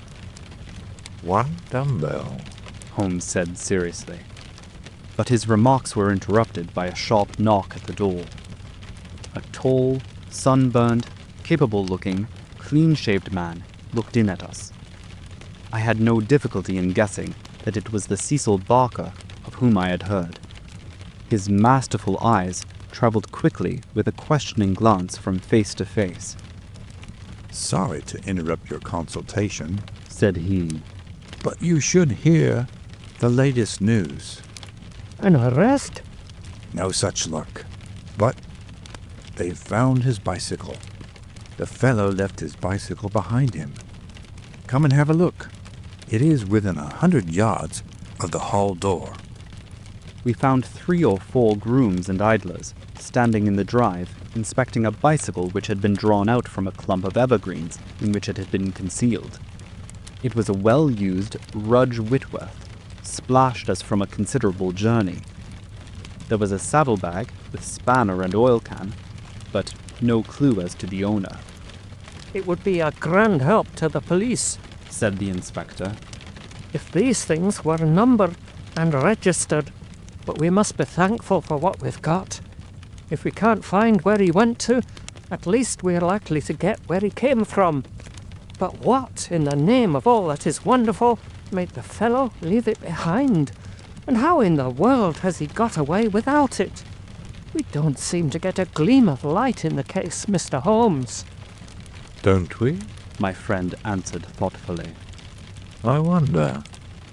Have you seen all you want of the study? Asked White Mason as we re-entered the house. For the time. Said the inspector, and Holmes nodded. Then perhaps you would now like to hear the evidence of some of the people in the house. We could use the dining room. Ames, please come yourself first and tell us what you know. The butler's account was a simple and a clear one, and he gave a convincing impression of sincerity. He had been engaged 5 years before, when Douglas first came to Burlstone. He understood that Mr. Douglas was a rich gentleman who had made his money in America. He had been a kind and considerate employer. Not quite what Ames was used to, perhaps, but one can't have everything. He never saw any signs of apprehension in Mr. Douglas. On the contrary, he was the most fearless man he had ever known. He ordered the drawbridge to be pulled up every night because it was the ancient custom of the old house, and he liked to keep the old ways up. Mr. Douglas seldom went to London or left the village, but on the day before the crime, he had been shopping at Tunbridge Wells. He, Ames, had observed some restlessness and excitement on the part of Mr. Douglas that day, for he had seemed impatient and irritable, which was unusual with him. He had not gone to bed that night, but was in the pantry at the back of the house, putting away the silver, when he heard the bell ring violently. He heard no shot, but it was hardly possible he would, as the pantry and kitchens were at the very back of the house, and there were several closed doors and a long passage between. The housekeeper had come out of her room, attracted by the violent ringing of the bell. They had gone to the front of the house together. As they reached the bottom of the stairs, he had seen Mrs. Douglas coming down it. No, she was not hurrying. It did not seem to him that she was particularly agitated. Just as she reached the bottom of the stair, Mr. Barker had rushed out of the study. He had stopped Mrs. Douglas and begged her to go back. For God's sake, go back to your room, he cried. Poor Jack is dead. You can do nothing. For God's sakes, go back. After some persuasion upon the stairs, Mrs. Douglas had gone back. She did not scream. She made no outcry whatever. Mrs. Allen, the housekeeper, had taken her upstairs and stayed with her in the bedroom. Ames and Mr. Barker had then returned to the study, where they had found everything exactly as the police had seen it. The candle was not lit at that time, but the lamp was burning. They had looked out of the window, but the night was very dark and nothing could be seen or heard. They had then rushed out into the hall, where Ames had turned the windlass, which lowered the drawbridge. Mr. Barker had then hurried off to get the police. Such, in its essentials, was the evidence of the butler. The account of Mrs. Allen, the housekeeper, was, so far as it went, a corroboration of that of her fellow servant. The housekeeper's room was rather nearer to the front of the house than the pantry in which Ames had been working. She was preparing to go to bed when the loud ringing of the bell had attracted her attention. She was a little hard of hearing. Perhaps that was why she had not heard the shot. But, in any case, the study was a long way off. She remembered hearing some sound which she imagined to be the slamming of a door. That was a good deal earlier, half an hour at least before the ringing of the bell. When Mr. Ames ran to the front, she went with him. She saw Mr. Barker, very pale and excited, come out of the study. He intercepted Mrs. Douglas, who was coming down the stairs. He entreated her to go back, and she answered him, but what she said could not be heard. Take her up. Stay with her, he had said to Mrs. Allen. She had therefore taken her to the bedroom, and endeavored to soothe her. She was greatly excited, trembling all over, but made no other attempt to go downstairs. She just sat in her dressing gown by her bedroom fire, with her head sunk in her hands. Mrs. Allen stayed with her most of the night. As to the other servants, They had all gone to bed, and the alarm did not reach them until just before the police arrived. They slept at the extreme back of the house and could not possibly have heard anything. So far, the housekeeper could add nothing on cross-examination, save lamentations and expressions of amazement. Cecil Barker succeeded Mrs. Allen as a witness. As to the occurrences of the night before, he had very little to add to what he had already told the police. Personally, he was convinced that the murderer had escaped by the window. The bloodstain was conclusive, in his opinion, on that point. Besides, as the bridge was up, there was no other possible way of escaping. He could not explain what had become of the assassin, or why he had not taken his bicycle, if it were indeed his. He could not possibly have been drowned in the moat, which was at no place more than 3 feet deep. In his own mind, he had a very definite theory about the murder. Douglas was a reticent man, and there were some chapters in his life of which he never spoke. He had emigrated to America when he was a very young man. He had prospered well, and Barker had first met him in California, where they had become partners in a successful mining claim at a place called Benito Canyon. They had done very well, but Douglas had suddenly sold out and started for England. He was a widower at that time. Barker had afterwards realized his money and come to live in London. Thus, they had renewed their friendship.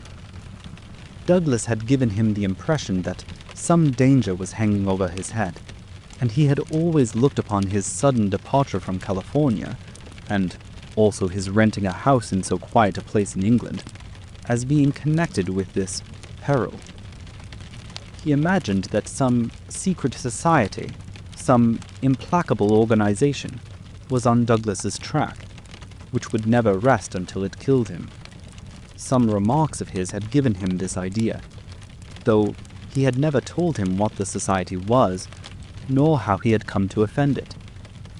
He could only suppose that the legend upon the placard had some reference to this secret society. How long were you with Douglas in California? Asked Inspector MacDonald. 5 years altogether. He was a bachelor, you say? A widower. Have you ever heard where his first wife came from? No, I remember his saying that she was of German extraction, and I have seen her portrait. She was a very beautiful woman. She died of typhoid the year before I met him. You don't associate his past with any particular part of America? I have heard him talk of Chicago. He knew that city well and had worked there. I have heard him talk of the coal and iron districts. He had traveled a good deal in his time. Was he a politician? Like the secret society to do with politics? No, he cared nothing about politics. You had no reason to think it was criminal? On the contrary, I've never met a straighter man in my life. Was there anything curious about his life in California? He liked best to stay and to work at our claim in the mountains. He would never go where other men were if he could help it. That's why I first thought that someone was after him. Then when he left so suddenly for Europe, I made sure it was so. I believe that he had a warning of some sort. Within a week of his leaving, 6 men were inquiring for him. What sort of men? Well, they were a mighty hard-looking crowd. They came up to the claim and wanted to know where he was. I told them that he was gone to Europe and I did not know where to find him. They meant him no good. It was easy to see that. Were these men Americans, Californians? Well, I don't know about Californians. They were Americans all right, but they were not miners. I don't know what they were, and was very glad to see their backs. That was 6 years ago. Near 7. And then you were together 5 years in California? So that this business dates back not less than 11 years at the least? That is so. It must be a very serious feud that would be kept up with such earnestness for as long as that. It would be no light thing that would give rise to it. I think it shattered his whole life. It was never quite out of his mind. But if a man had a danger hanging over him and he knew what it was, don't you think he would turn to the police for protection? Maybe it was some danger he could not be protected against. There's one thing you should know. He always went about armed. His revolver was never out of his pocket. But by bad luck, he was in his dressing gown and had left it in the bedroom last night. Once the bridge was up, I guess he thought he was safe. I should like these dates a little clearer, said MacDonald. It is quite 6 years since Douglas left California. You followed him next year, did you not? That is so. And he had been married 5 years? He must have returned about the time of his marriage. About a month before, I was his best man. Did you know Mrs. Douglas before her marriage? No, I did not. I had been away from England for 10 years. But you have seen a good deal of her since. Barker looked sternly at the detective. I have seen a good deal of him since, he answered. If I have seen her, it's because you cannot visit a man without knowing his wife. If you imagine there is any connection... I imagine nothing, Mr. Barker. I am bound to make every inquiry which can bear upon the case, but I mean no offence. Some inquiries are offensive, Barker answered angrily. It's only the facts that we want. It is in your interest and everybody's interest that they should be cleared up. Did Mr. Douglas entirely approve your friendship with his wife? Barker grew paler, and his great strong hands were clasped convulsively together. You have no right to ask such questions, he cried. What has this to do with the matter you are investigating? I must repeat the question. Well, I refuse to answer. You can refuse to answer, but you must be aware that your refusal is in itself an answer, for you would not refuse if you had not something to conceal. Barker stood for a moment with his face set grimly, and his strong black eyebrows drawn low in intense thought. Then he looked up with a smile. Well, I guess you gentlemen are only doing your clear duty, after all, and I have no right to stand in the way of it. I'd only ask you not to worry Mrs. Douglas over this matter, for she has enough upon her just now.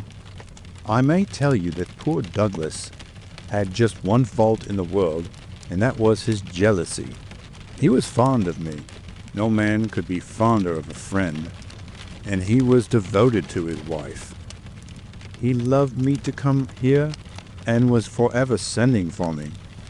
And yet, if his wife and I talked together or there seemed any sympathy between us, a kind of wave of jealousy would pass over him, and he would be off the handle and saying the wildest things in a moment.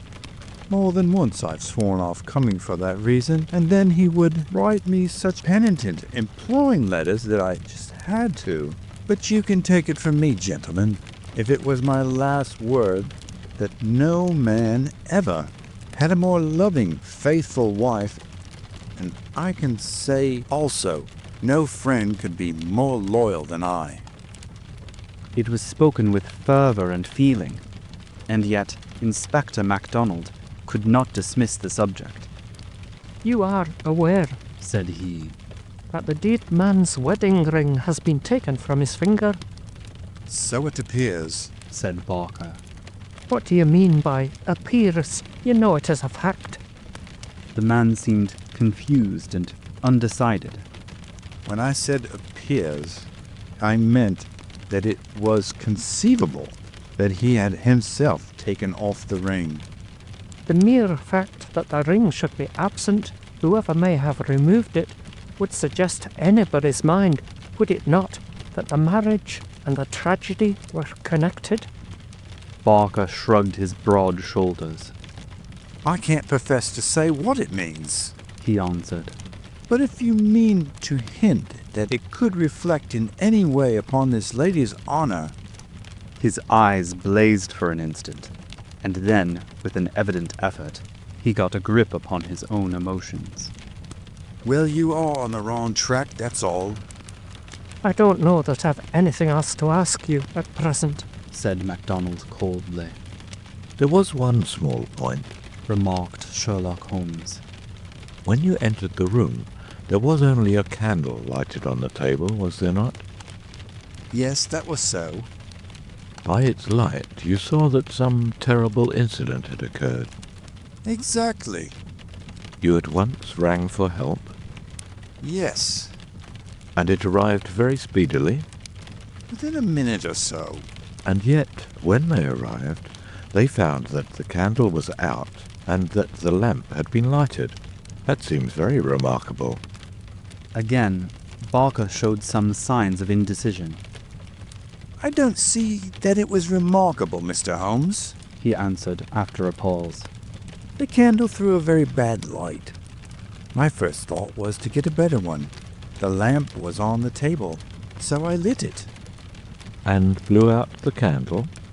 Exactly. Holmes asked no further question, and Barker, with a deliberate look from one to the other of us, which had, as it seemed to me, something of defiance in it, turned and left the room. Inspector MacDonald had sent up a note to the effect that he would wait upon Mrs. Douglas in her room, but she had replied that she would meet us in the dining room. She entered now, a tall and beautiful woman of 30, reserved and self-possessed to a remarkable degree, very different from the tragic and distracted figure I had pictured. It is true that her face was pale and drawn, like that of one who has endured a great shock, but her manner was composed, and the finely molded hand which she rested upon the edge of the table was as steady as my own. Her sad, appealing eyes traveled from one to the other of us with a curiously inquisitive expression. That questioning gaze transformed itself suddenly into abrupt speech. Have you found anything out yet? She asked. Was it my imagination that there was an undertone of fear rather than of hope in the question? We have taken every possible step, Mrs. Douglas, said the inspector. You may rest assured that nothing will be neglected. Spare no money, she said in a dead, even tone. It is my desire that every possible effort should be made. Perhaps you could tell us something which may throw some light upon the matter. I fear not, but all I know is at your service. We have heard from Mr. Cecil Barker that you did not actually see, that you were never in the room where the tragedy occurred. No, he turned me back upon the stairs. He begged me to return to my room. Quite so. You had heard the shot, and you had at once come down. I put on my dressing gown and then came down. How long was it after hearing the shot that you were stopped on the stair by Mr. Barker?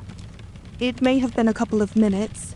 It is so hard to reckon time at such a moment. He implored me not to go on. He assured me that I could do nothing. Then Mrs. Allen, the housekeeper, led me upstairs again. It was all like some dreadful dream. Can you give us any idea how long your husband had been downstairs before you heard the shot? No, I cannot say. He went from his dressing room, and I did not hear him go. He did the round of the house every night, for he was nervous of fire. It is the only thing that I have ever known him nervous of.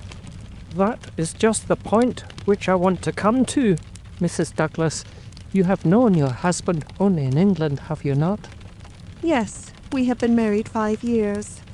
Have you heard him speak of anything which occurred in America and might bring some danger upon him? Mrs. Douglas thought earnestly before she answered. Yes, she said at last. I have always felt that there was a danger hanging over him. He refused to discuss it with me. It was not from want of confidence in me. There was the most complete love and confidence between us. but it was out of his desire to keep all alarm away from me. He thought I should brood over it if I knew all, and so he was silent. How did you know it, then? Mrs. Douglas's face lit with a quick smile.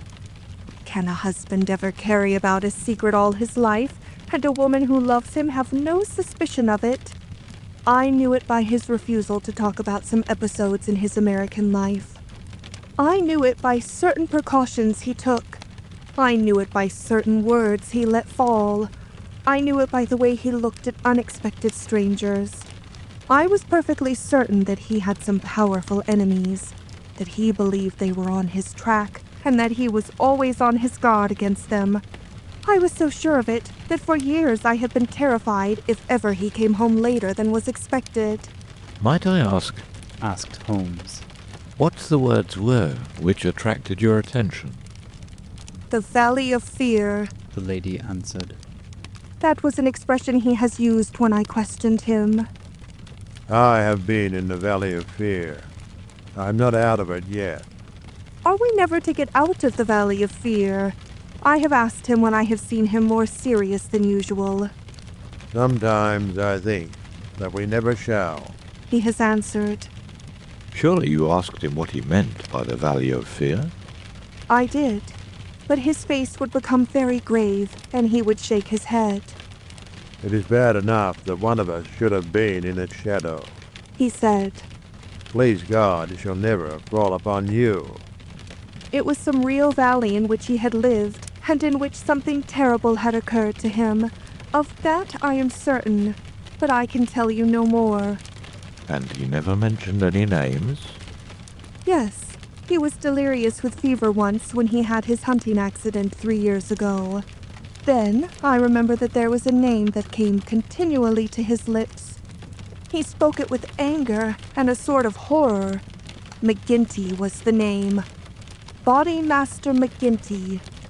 I asked him when he recovered who Body Master McGinty was, and whose body he was master of. Never of mine, thank God. He answered with a laugh, and that was all I could get from him. But there is a connection between Body Master McGinty and the Valley of Fear. There is one other point, said Inspector MacDonald. You met Mr. Douglas in a boarding house in London, did you not, and became engaged to him there. Was there any romance, anything secret or mysterious about the wedding? There was romance. There is always romance. There was nothing mysterious. You had no rival? No, I was quite free. You have heard, no doubt, that his wedding ring has been taken. Does that suggest anything to you? Suppose that some enemy of his old life had tracked him down and committed this crime. What possible reason could he have for taking his wedding ring? For an instant, I could have sworn that the faintest shadow of a smile flickered over the woman's lips. I really cannot tell, she answered. It is certainly a most extraordinary thing. Well, we will not detain you any longer, and we are sorry to have put you to this trouble at such a time, said the inspector. There are some other points, no doubt, but we can refer to you as they arise. She rose, and I was again conscious of that quick, questioning glance with which she had just surveyed us. What impression has my evidence made upon you? The question might as well have been spoken. Then, with a bow, she swept from the room. She is a beautiful woman. A very beautiful woman, said MacDonald thoughtfully, after the door had closed behind her. This man Barker has certainly been down here a good deal. He is a man who might be attractive to women. He admits that the dead man was jealous, and maybe he knew best himself what cause he had for jealousy. Then there's that wedding ring. You can't get past that. The man who tears a wedding ring off a dead man's, what do you say to it, Mr. Holmes? My friend had sat with his head upon his hands, sunk in the deepest thought. Now he rose and rang the bell. Ames, he said, when the butler entered. Where is Mr. Cecil Barker now? I'll see, sir. He came back in a moment to say that Barker was in the garden. Can you remember, Ames, what Mr. Barker had on his feet last night when you joined him in the study? Yes, Mr. Holmes, he had a pair of bedroom slippers. I brought him his boots when he went for the police. Where are the slippers now? They are still under the chair in the hall. Very good, Ames. It is, of course, important for us to know which tracks may be Mr. Barker's and which from outside. Yes, sir. I may say that I noticed that the slippers were stained with blood. So indeed were my own. That is natural enough, considering the condition of the room. Very good, Ames. We will ring if we want you. A few minutes later, we were in the study. Holmes had brought with him the carpet slippers from the hall. As Ames had observed, the soles of both were dark with blood. Strange, murmured Holmes, as he stood in the light of the window and examined them minutely. Very strange indeed. Stooping with one of his quick feline pounces, he placed the slipper upon the blood mark on the sill. It exactly corresponded. He smiled in silence at his colleagues. The inspector was transfigured with excitement. His native accent rattled like a stick upon railings. Man, he cried. There's not a doubt of it. Barker has just marked the window himself. It's a good deal broader than any boot mark. I mind that you say it was a splay foot, and here's the explanation. But what's the game, Mr. Holmes? What's the game? Aye, what's the game? My friend repeated thoughtfully. White Mason chuckled and rubbed his fat hands together in his professional satisfaction. I said it was a snorter, he cried. And a real snorter it is. The three detectives had many matters of detail into which to inquire, so I returned alone to our modest quarters at the village inn. But before doing so, I took a stroll in the curious old-world garden which flanked the house. Rows of very ancient yew trees, cut into strange designs, girded it round. Inside was a beautiful stretch of lawn with an old sundial in the middle, the whole effect so soothing and restful that it was welcome to my somewhat jangled nerves. In that deeply peaceful atmosphere, one could forget, or remember only as some fantastic nightmare, that darkened study, with the sprawling, blood-stained figure on the floor. And yet, as I strolled round it and tried to steep my soul in its gentle balm, a strange incident occurred, which brought me back to the tragedy and left a sinister impression in my mind. I have said that a decoration of yew trees circled the garden. At the end farthest from the house, they thickened into a continuous hedge. On the other side of this hedge, concealed from the eyes of anyone approaching from the direction of the house, there was a stone seat. As I approached the spot, I was aware of voices. Some remark in the deep tones of a man, answered by a little ripple of feminine laughter. An instant later, I had come round the end of the hedge, and my eyes lit upon Mrs. Douglas and the man Barker, before they were aware of my presence. Her appearance gave me a shock. In the dining room, she had been demure and discreet. Now, all pretense of grief had passed away from her. Her eyes shone with the joy of living, and her face still quivered with amusement at some remark of her companion.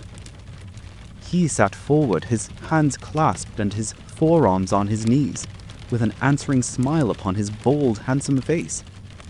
In an instant, but it was just one instant too late, they resumed their solemn masks as my figure came into view.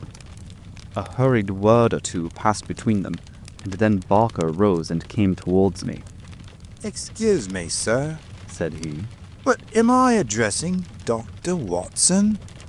I bowed with a coldness which showed, I dare say, very plainly the impression which had been produced upon my mind. We thought it was probably you, as your friendship with Mr. Sherlock Holmes is so well known. Would you mind coming over and speaking to Mrs. Douglas for one instant? I followed him with a dour face. Very clearly, I could see in my mind's eye that shattered figure on the floor. Here, within a few hours of the tragedy, were his wife and his nearest friend laughing together behind a bush in the garden which had been his. I greeted the lady with reserve. I had grieved with her grief in the dining room. Now I met her appealing gaze with an unresponsive eye. I fear that you think me callous and hard-hearted, said she. I shrugged my shoulders. It is no business of mine, said I. Perhaps someday you will do me justice. If you only realized... There is no need why Dr. Watson should realize, said Barker quickly. As he himself said, it is no possible business of his. Exactly, said I. And so I will beg leave to resume my walk. One moment, Dr. Watson, cried the woman in a pleading voice. There is one question which you can answer with more authority than anyone else in the world, and it may make a very great difference to me. You know Mr. Holmes and his relations with the police better than anyone else can. Supposing that a matter were brought confidentially to his knowledge, is it absolutely necessary that he should pass it on to the detectives? Yes, that's it, said Barker eagerly. Is he his own, or is he entirely in with them? I really don't know that I should be justified in discussing such a point. I beg, I implore that you will, Dr. Watson. I assure you that you will be helping me greatly if you will guide us on that point. There was such a ring of sincerity in the woman's voice that for the instant I forgot all about her levity and was moved only to do her will. Mr. Holmes is an independent investigator, I said. He is his own master and would act as his own judgment directed. At the same time, he would naturally feel loyalty towards the officials who were working on the same case, and he would not conceal from them anything which would help them in bringing a criminal to justice. Beyond this, I can say nothing, and I would refer you to Mr. Holmes himself if you wanted fuller information. So saying, I raised my hat and went upon my way, leaving them still seated behind that concealing hedge. I looked back as I rounded the far end of it, and saw that they were still talking very earnestly together, and, as they were gazing after me, it was clear that it was our interview that was the subject of their debate. I wish none of their confidences, said Holmes, when I reported to him what had occurred. He had spent the whole afternoon at the manor house, in consultation with his two colleagues, and returned about 5 with a ravenous appetite for a high tea which I had ordered for him. No confidences, Watson, for they are mighty awkward if it comes to an arrest for conspiracy and murder. You think it will come to that? He was in his most cheerful and debonair humour. My dear Watson, when I have exterminated that 4th egg, I shall be ready to put you in touch with the whole situation. I don't say that we have fathomed it. Far from it. But when we have traced the missing dumbbell... The dumbbell? Dear me, Watson, is it possible that you have not penetrated the fact that the case hangs upon the missing dumbbell? Well, you need not be downcast, for between ourselves, I don't think that either Inspector Mac or the excellent local practitioner has grasped the overwhelming importance of this incident. 1 dumbbell, Watson. Consider an athlete with 1 dumbbell. Picture to yourself the unilateral development, the imminent danger of a spinal curvature. Shocking, Watson, shocking.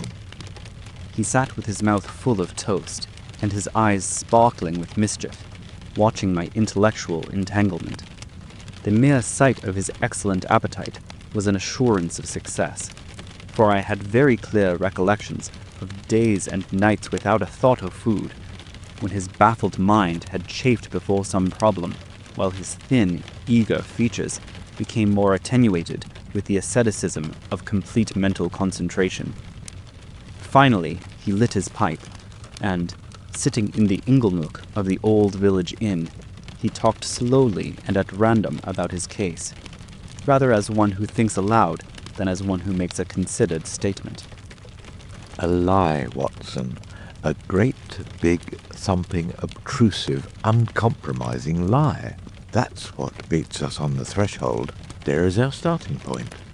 The whole story told by Barker is a lie. But Barker's story is corroborated by Mrs. Douglas. Therefore, she is lying also. They are both lying, and in a conspiracy. So, now we have the clear problem. Why are they lying? And what is the truth which they are trying so hard to conceal? Let us try, Watson, you and I, if we can get behind the lie and reconstruct the truth. How do I know that they are lying? Because it is a clumsy fabrication, which simply could not be true. Consider, according to the story given to us, the assassin had less than a minute after the murder had been committed to take that ring, which was under another ring, from the dead man's finger, to replace the other ring, a thing which he would surely never have done, and to put that singular card beside his victim. I say that this was obviously impossible. You may argue, but I have too much respect for your judgment, Watson, to think that you will do so, that the ring may have been taken before the man was killed. The fact that the candle had been lit only a short time shows that there had been no lengthy interview.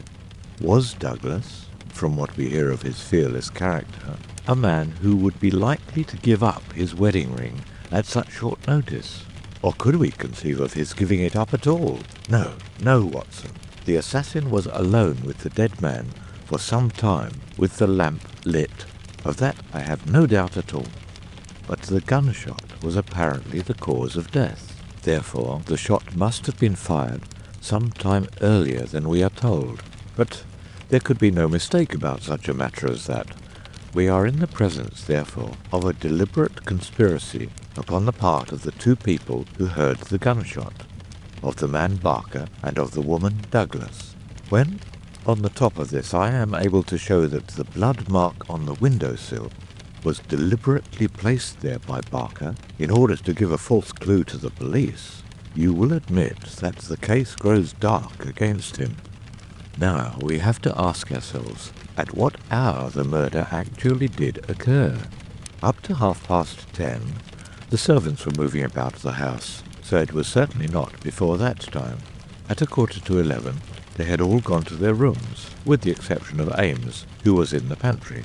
I have been trying some experiments after you left us this afternoon, and I find that no noise which MacDonald can make in the study can penetrate to me in the pantry when the doors are all shut.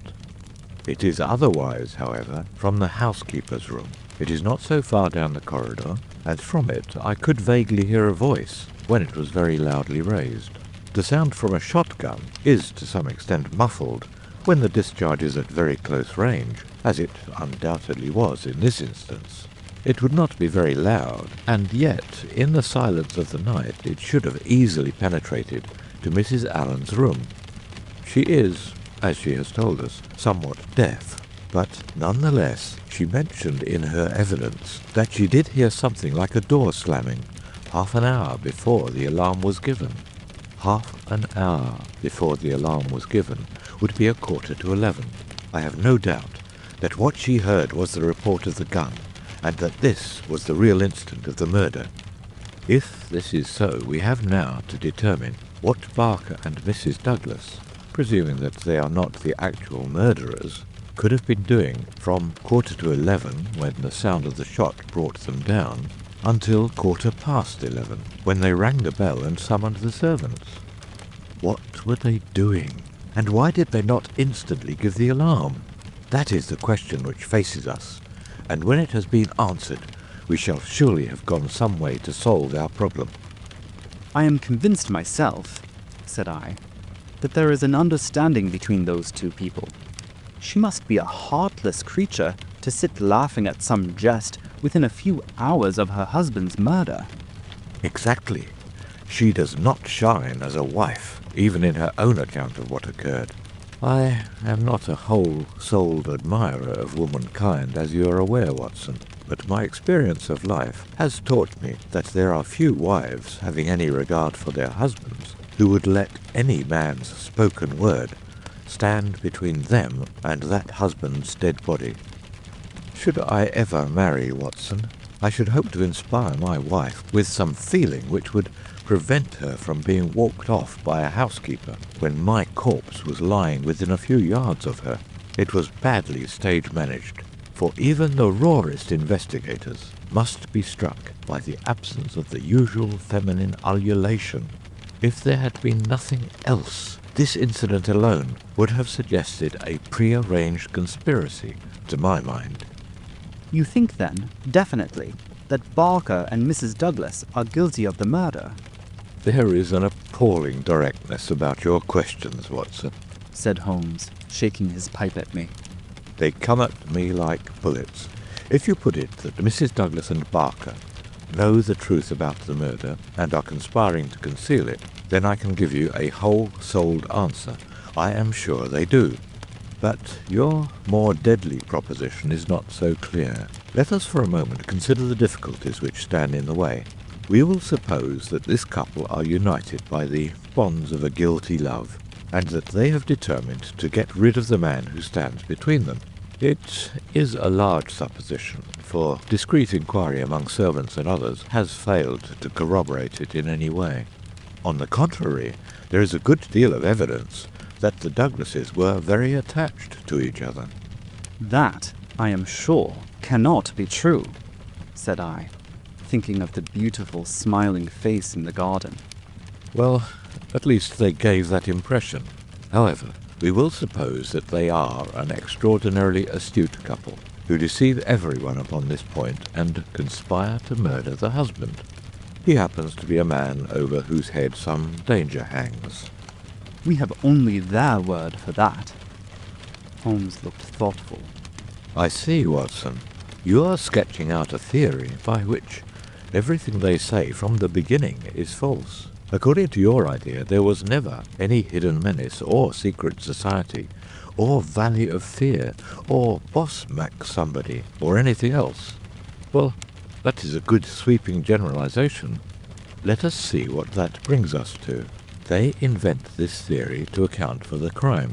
They then play up to the idea by leaving this bicycle in the park as proof of the existence of some outsider. The stain on the windowsill conveys the same idea. So does the card on the body, which might have been prepared in the house. That all fits into your hypothesis, Watson. But now we come on the nasty, angular, uncompromising bits, which won't slip into their places. Why a cut-off shotgun of all weapons, and an American one at that? How could they be so sure that the sound of it would not bring someone onto them? It's a mere chance, as it is, that Mrs. Allen did not start out to inquire for the slamming door. Why did your guilty couple do all this, Watson? I confess that I can't explain it.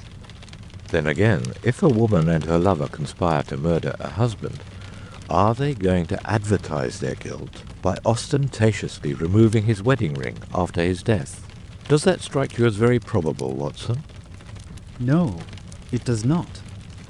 And once again, if the thought of leaving a bicycle concealed outside had occurred to you, would it really have seemed worth doing when the dullest detective would naturally say, this is an obvious blind, as the bicycle is the first thing which the fugitive needed in order to make his escape? I can conceive of no explanation. And yet, there should be no combination of events for which the wit of man cannot conceive an explanation. Simply as a mental exercise, without any assertion that it is true, let me indicate a possible line of thought. It is, I admit, mere imagination, but how often is imagination the mother of truth? We will suppose that there was a guilty secret, a really shameful secret, in the life of this man Douglas. This leads to his murder by someone who is, we will suppose, an avenger, someone from outside. This avenger, for some reason which I confess I am still at a loss to explain, took the dead man's wedding ring. The vendetta might conceivably date back to the man's first marriage, and the ring be taken for some such reason. Before this avenger got away, Barker and the wife had reached the room. The assassin convinced them that any attempt to arrest him would lead to the publication of some hideous scandal. They were converted to this idea and preferred to let him go. For this purpose, they probably lowered the bridge, which can be done quite noiselessly, and then raised it again. He made his escape, and for some reason thought that he could do so more safely on foot than on the bicycle. He therefore left his machine where it would not be discovered until he had got safely away. So far, we are within the bounds of possibility, are we not? Well, it is possible, no doubt, said I, with some reserve. We have to remember, Watson, that whatever occurred is certainly something very extraordinary. Well, now to continue our supposititious case, the couple, not necessarily a guilty couple, realize after the murderer is gone that they have placed themselves in a position in which it may be difficult for them to prove that they did not themselves either do the deed or connive at it.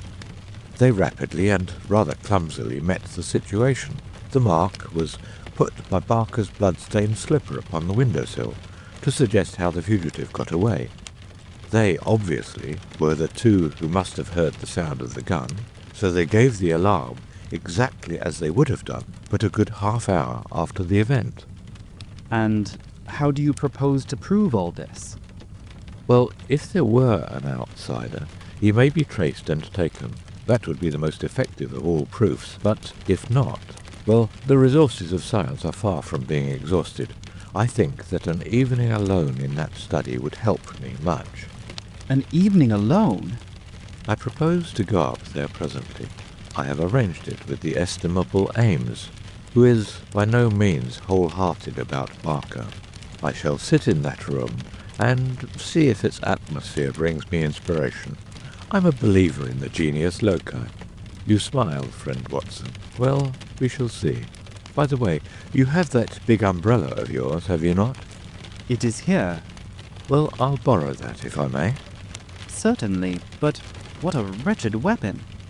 If there is danger... Nothing serious, my dear Watson, or I should certainly ask for your assistance, but I'll take the umbrella. At present, I am only awaiting the return of our colleagues from Tunbridge Wells, where they are at present engaged in trying for a likely owner to the bicycle.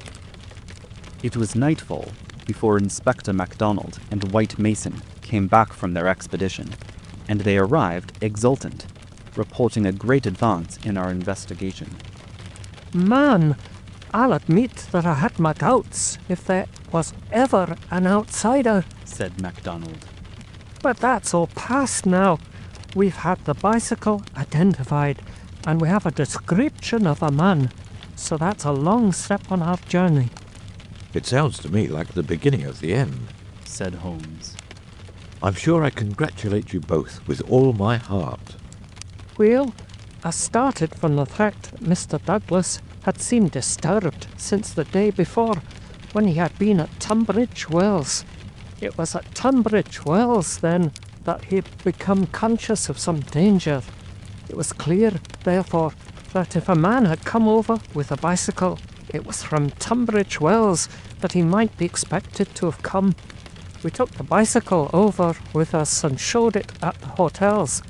It was identified at once by the manager of the Eagle Commercial as belonging to a man named Hargrave, who had taken a room there 2 days before. This bicycle and a small valise were his whole belongings. He had registered his name as coming from London, but he had given no address. The valise was London-made, and the contents were British, but the man himself was undoubtedly an American. Well, well, said Holmes gleefully.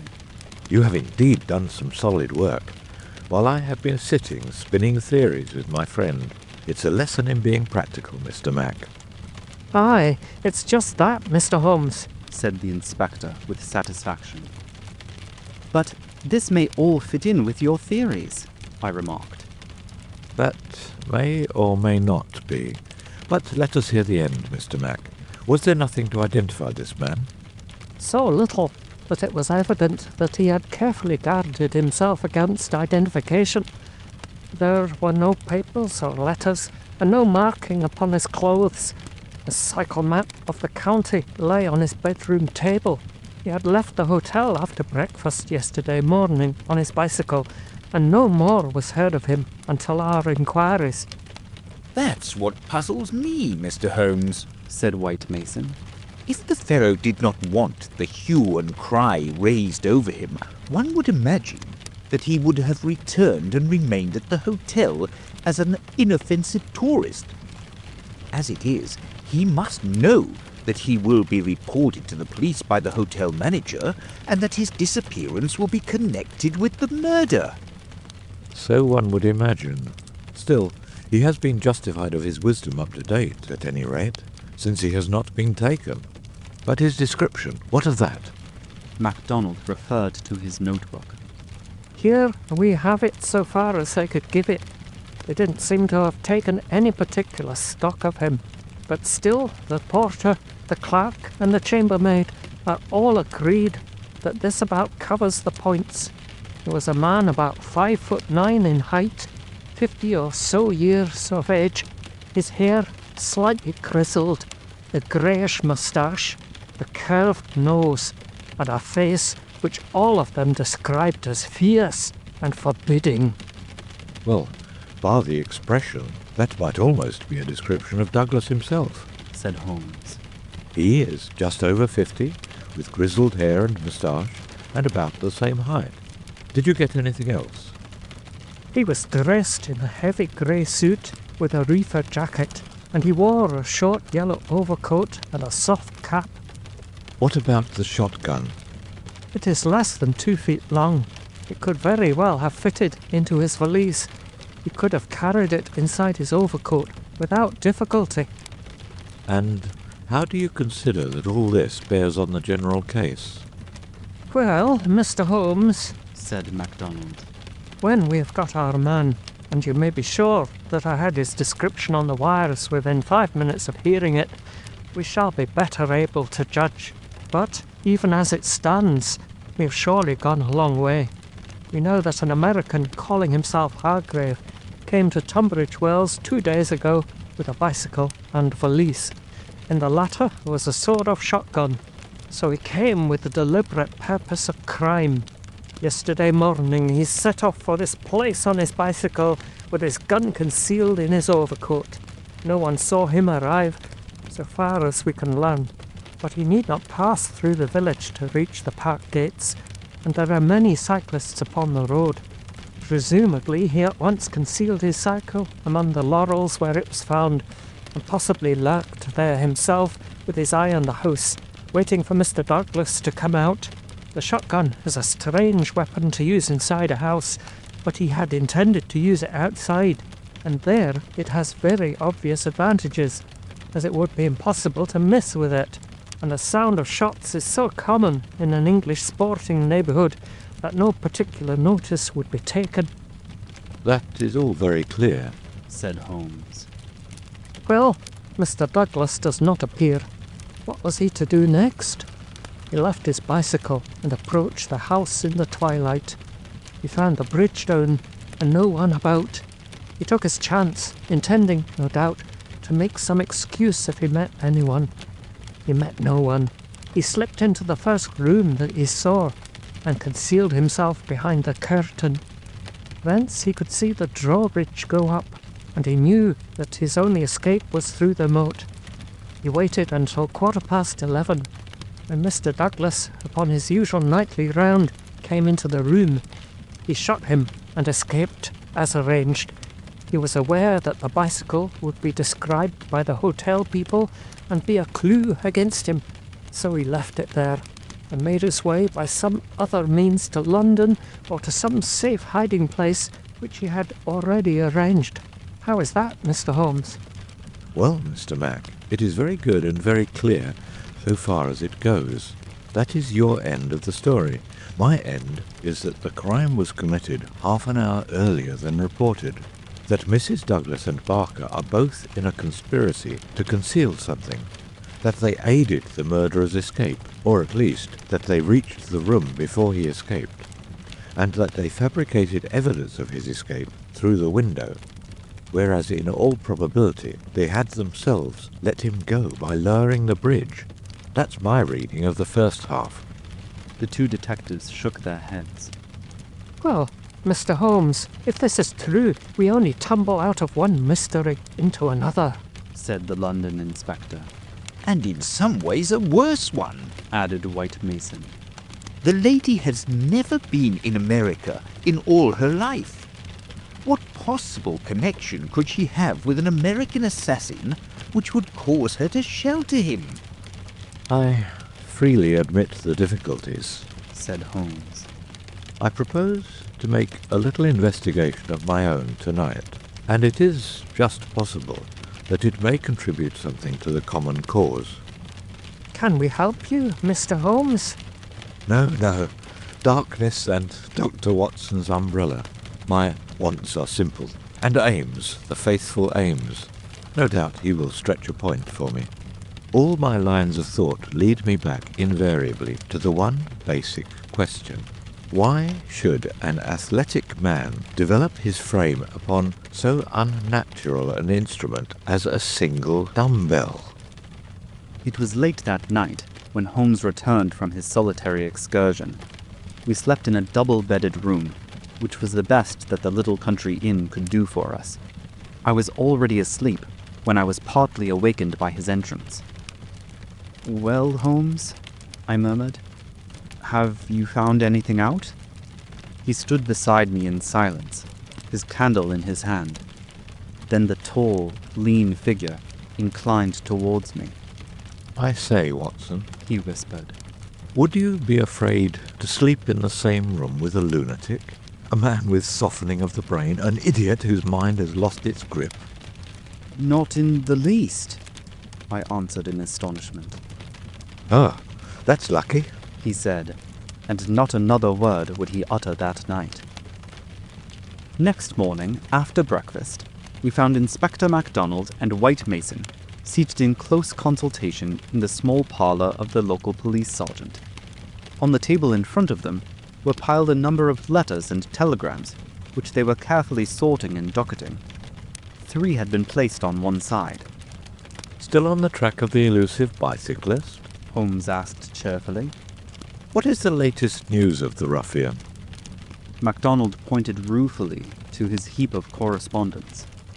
He is, at present, reported from Leicester, Nottingham, Southampton, Derby, East Ham, Richmond, and 14 other places. In 3 of them, East Ham, Leicester, and Liverpool, there is a clear case against him, and he has actually been arrested. The country seems to be full of fugitives with yellow coats. Dear me, said Holmes sympathetically. Now, Mr. Mac, and you, Mr. White Mason, I wish to give you a very earnest piece of advice. When I went into this case with you, I bargained, as you will no doubt remember, that I should not present you with half-proved theories, but that I should retain and work out my own ideas until I had satisfied myself that they were correct. For this reason, I am not at the present moment telling you all that is in my mind. On the other hand, I said that I would play the game fairly by you, and I do not think it is a fair game to allow you for one unnecessary moment to waste your energies upon a profitless task. Therefore, I am here to advise you this morning, and my advice to you is summed up in 3 words: abandon the case. MacDonald and White Mason stared in amazement at their celebrated colleague. You consider it hopeless, cried the inspector. I consider your case to be hopeless. I do not consider that it is hopeless to arrive at the truth. But this cyclist, he is not an invention. We have his description, his valise, his bicycle. The fellow must be somewhere. Why should we not get him? Yes, no doubt he is somewhere, and no doubt we shall get him. But I would not have you waste your energies in East Ham or Liverpool. I am sure that we can find some shorter cut to a result. You are holding something back. It's hardly fair of you, Mr. Holmes. The inspector was annoyed. You know my methods of work, Mr. Mac, but I will hold it back for the shortest time possible. I only wish to verify my details in one way, which can very readily be done, and then I make my bow and return to London, leaving my results entirely at your service. I owe you too much to act otherwise, for in all my experience I cannot recall any more singular and interesting study. This is clean beyond me, Mr. Holmes. We saw you when we returned from Tunbridge Wells last night, and you were in general agreement with our results. What has happened since then to give you a completely new idea of the case? Well, since you ask me, I spent, as I told you that I would, some hours last night at the Manor House. Well, what happened? I can only give you a very general answer to that for the moment. By the way, I have been reading a short but clear and interesting account of the old building, purchasable at the modest sum of 1 penny from the local tobacconist. Here, Holmes drew a small tract, embellished with a rude engraving of the ancient manor house, from his waistcoat pocket. It immensely adds to the zest of an investigation, my dear Mr. Mac, when one is in conscious sympathy with the historical atmosphere of one's surroundings. Don't look so impatient, for I assure you that even so bald an account as this raises some sort of picture of the past in one's mind. Permit me to give you a sample. Erected in the 5th year of the reign of James I, and standing upon the site of a much older building, the Manor House of Belstone presents one of the finest surviving examples of the moated Jacobean residence. You are making fools of us, Mr. Holmes. Mr. Mac, the first sign of temper I have detected in you. Well, I won't read it verbatim, since you feel so strongly upon the subject, but when I tell you that there is some account of the taking of the place by a parliamentary colonel in 1644, of the concealment of Charles for several days in the course of the Civil War, and finally of a visit there by the 2nd George, you will admit that there are various associations of interest connected with this ancient house. I don't doubt it, Mr. Holmes, but that is no business of ours. Is it not? Is it not? Breadth of view, my dear Mr. Mac, is one of the essentials of our profession. The interplay of ideas and the oblique uses of knowledge are often of extraordinary interest. You will excuse these remarks from one who, though a mere connoisseur of crime, is still rather older and perhaps more experienced than yourself. I'm the first to admit that, said the detective haughtily. You get to your point, I admit, but you have such a deuced round-the-corner way of doing it. Well, I'll drop past history and get down to present-day facts. I called last night, as I have already said, at the Manor House. I did not see either Barker or Mrs. Douglas. I saw no necessity to disturb them, but I was pleased to hear that the lady was not visibly pining, and that she had partaken of an excellent dinner. My visit was specially made to the good Mr. Ames, with whom I exchanged some amiabilities, which culminated in his allowing me, without reference to anyone else, to sit alone for a time in the study. What? With that? I ejaculated. No, everything is now in order. You gave permission for that, Mr. Mac, as I am informed. The room was in its normal state, and in it I passed an instructive quarter of an hour. What were you doing? Well, not to make a mystery of so simple a matter, I was looking for the missing dumbbell. It has always bulked rather large in my estimate of the case. I ended by finding it. Where? There we come to the edge of the unexplored. Let me go a little further, a very little further, and I will promise that you shall share everything that I know. Well, we're bound to take you on your own terms, said the inspector. But when it comes to telling us to abandon the case, why, in the name of goodness, should we abandon the case? For the simple reason, my dear Mr. Mac, that you have not got the first idea what it is that you are investigating. We are investigating the murder of Mr. John Douglas of Burlstone Manor. Yes, so you are. But don't trouble to trace the mysterious gentleman on the bicycle. I assure you that it won't help you. Then what do you suggest we do? I will tell you exactly what to do, if you will do it. Well, I'm bound to say, I've always found you had reason behind all your queer ways. I'll do what you advise.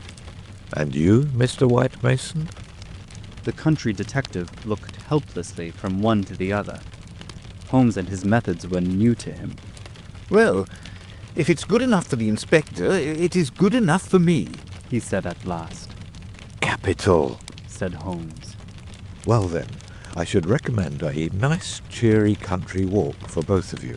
They tell me that the views from Burlstone Ridge over the Weald are very remarkable. No doubt lunch could be got at some suitable hostelry, though my ignorance of the country prevents me from recommending one. In the evening, tired but happy... Man, this is getting past a joke, cried MacDonald, rising angrily from his chair. Well, spend the day as you like, said Holmes, patting him cheerfully upon the shoulder. Do what you like and go where you will, but meet me here before dusk, without fail, Mr. Mac. That sounds more like sanity. All of it was excellent advice, but I don't insist so long as you are here when I need you. But now, before we part, I want you to write a note to Mr. Barker. Well? I'll dictate it if you like. Ready? Dear Sir, it has struck me that it is our duty to drain the moat, in the hope that we may find some... It's impossible, said the inspector. I've made inquiry. My dear sir, please do what I ask you. Well, go on. In the hope that we may find something which may bear upon our investigation. I have made arrangements, and the workmen will be at work early tomorrow morning, diverting the stream. Impossible! Diverting the stream. So I thought it best to explain matters beforehand. Now, sign that and send it by hand about 4 o'clock. At that hour we shall meet again in this room. Until then, we may each do what we like. For I can assure you that this inquiry has come to a definite pause. Evening was drawing in when we reassembled. Holmes was very serious in his manner, myself curious, and the detectives obviously critical and annoyed. Well, gentlemen, said my friend gravely, I am asking you now to put everything to the test with me, and you will judge for yourselves whether the observations I have made justify the conclusions to which I have come. It is a chill evening, and I do not know how long our expedition may last, so I beg that you will wear your warmest coats. It is of the first importance that we should be in our places before it grows dark, so with your permission we shall get started at once. We passed along the outer bounds of the Manor House Park until we came to a place where there was a gap in the rails which fenced it. Through this we slipped, and then, in the gathering gloom, we followed Holmes until we had reached a shrubbery, which lies nearly opposite to the main door and the drawbridge. The latter had not been raised. Holmes crouched down behind the screen of laurels, and we all three followed his example. Well, what are we to do now? Asked MacDonald with some gruffness. Possess our souls in patience, and make as little noise as possible, Holmes answered. What are we here for at all? I really think that you might treat us with more frankness. Holmes laughed. Watson insists that I am the dramatist in real life, said he. Some touch of the artist wells up within me, and calls insistently for a well-staged performance. Surely our profession, Mr. Mac, would be a drab and sordid one if we did not sometimes set the scene so as to glorify our results. The blunt accusation, the brutal tap upon the shoulder, what can one make of such a denouement? But the quick inference, the subtle trap, the clever forecast of coming events, the triumphant vindication of bold theories, are these not the pride and the justification of our life's work? At the present moment, you thrill with the glamour of the situation and the anticipation of the hunt. Where would be that thrill if I had been as definite as a timetable? I only ask a little patience, Mr. Mac, and all will be clear to you. Well, I hope the pride and justification and the rest of it will come before we all get our death of cold, said the London detective with comic resignation. We all had good reason to join in the aspiration, for our vigil was a long and bitter one. Slowly, the shadows darkened over the long, somber face of the old house. A cold, damp reek from the moat chilled us to the bones and set our teeth chattering. There was a single lamp over the gateway, and a steady globe of light in the fatal study. Everything else was dark and still. How long is this to last? Asked the inspector finally. And what is it we are watching for? I have no more notion than you how long it is to last, Holmes answered with some asperity.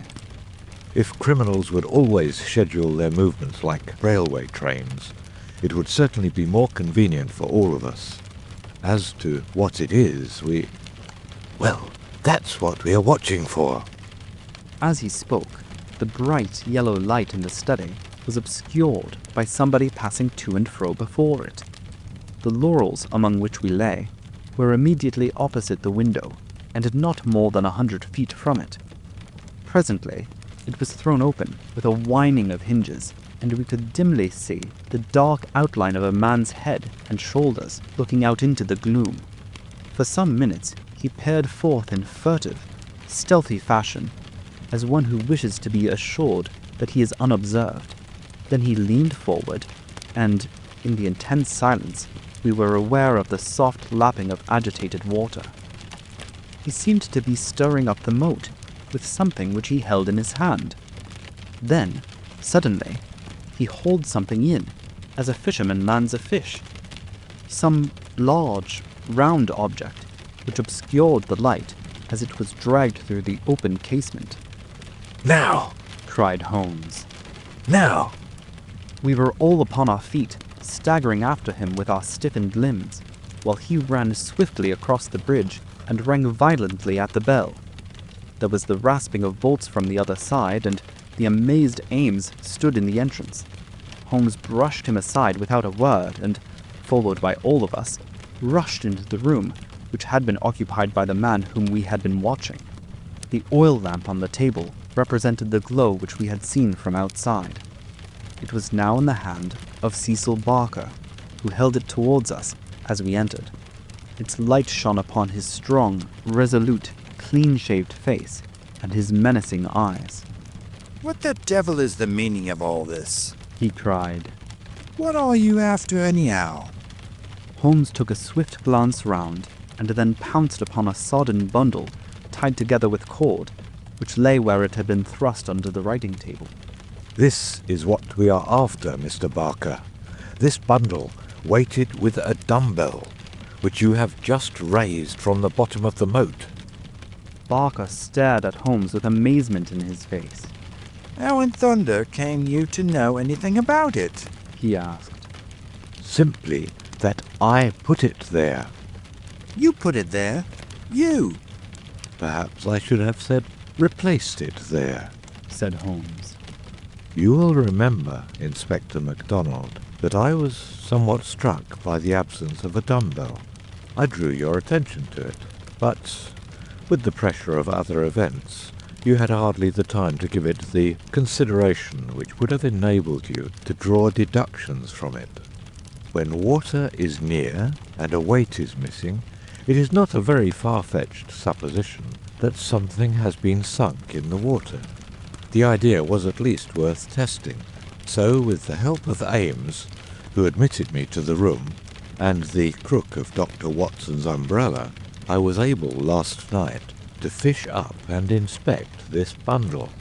It was of the first importance, however, that we should be able to prove who placed it there. This we accomplished by the very obvious device of announcing that the moat would be dried tomorrow, which had of course the effect that whoever had hidden the bundle would most certainly withdraw it the moment that darkness enabled him to do so. We have no less than 4 witnesses as to who it was who took advantage of the opportunity. And so, Mr. Barker, I think the word lies now with you. Sherlock Holmes put the sopping bundle upon the table beside the lamp and undid the cord which bound it. From within, he extracted a dumbbell, which he tossed down to its fellow in the corner. Next, he drew forth a pair of boots. American, as you perceive, he remarked, pointing to the toes. Then he laid upon the table a long, deadly, sheathed knife. Finally, he unraveled a bundle of clothing, comprising a complete set of underclothes, socks, a grey tweed suit, and a short yellow overcoat. The clothes are commonplace, remarked Holmes, save only the overcoat, which is full of suggestive touches. He held it tenderly towards the light. Here, as you perceive, is the inner pocket prolonged into the lining, in such fashion as to give ample space for the truncated fowling piece. The tailor's tab is on the neck. Neil, outfitter, Vermissa, USA. I have spent an instructive afternoon in the rector's library, and have enlarged my knowledge by adding the fact that Vermissa is a flourishing little town at the head of one of the best-known coal and iron valleys in the United States. I have some recollection, Mr. Barker, that you associated the coal districts with Mr. Douglas's first wife, and it would surely not be too far-fetched an inference that the VV on the card by the dead body might stand for Vermissa Valley, or that this very valley, which sends forth emissaries of murder, may be that valley of fear of which we have heard. So much is fairly clear. And now, Mr. Barker, I seem to be standing rather in the way of your explanation. It was a sight to see Cecil Barker's expressive face during this exposition of the great detective. Anger, amazement, consternation, and indecision swept over it in turn. Finally, he took refuge in a somewhat acrid irony. You know such a lot, Mr. Holmes. Perhaps you had better tell us some more. He sneered. I have no doubt that I could tell you a great deal more, Mr. Barker, but it would come with a better grace from you. Oh, you think so, do you? Well, I can say that if there's any secret here, it's not my secret, and I'm not the man to give it away.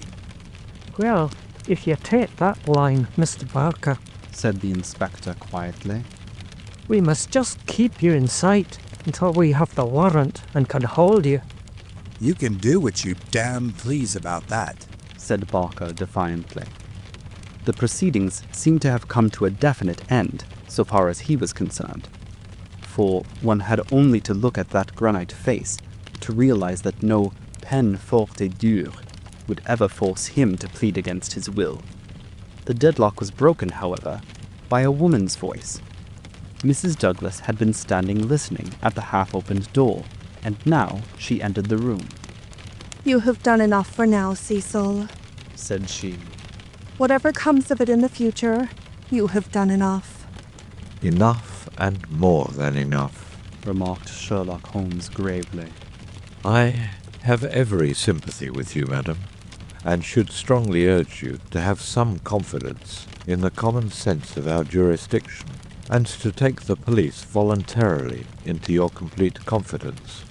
It may be that I am myself at fault for not following up the hint which you conveyed to me through my friend Dr. Watson, But at that time I had every reason to believe that you were directly concerned in the crime.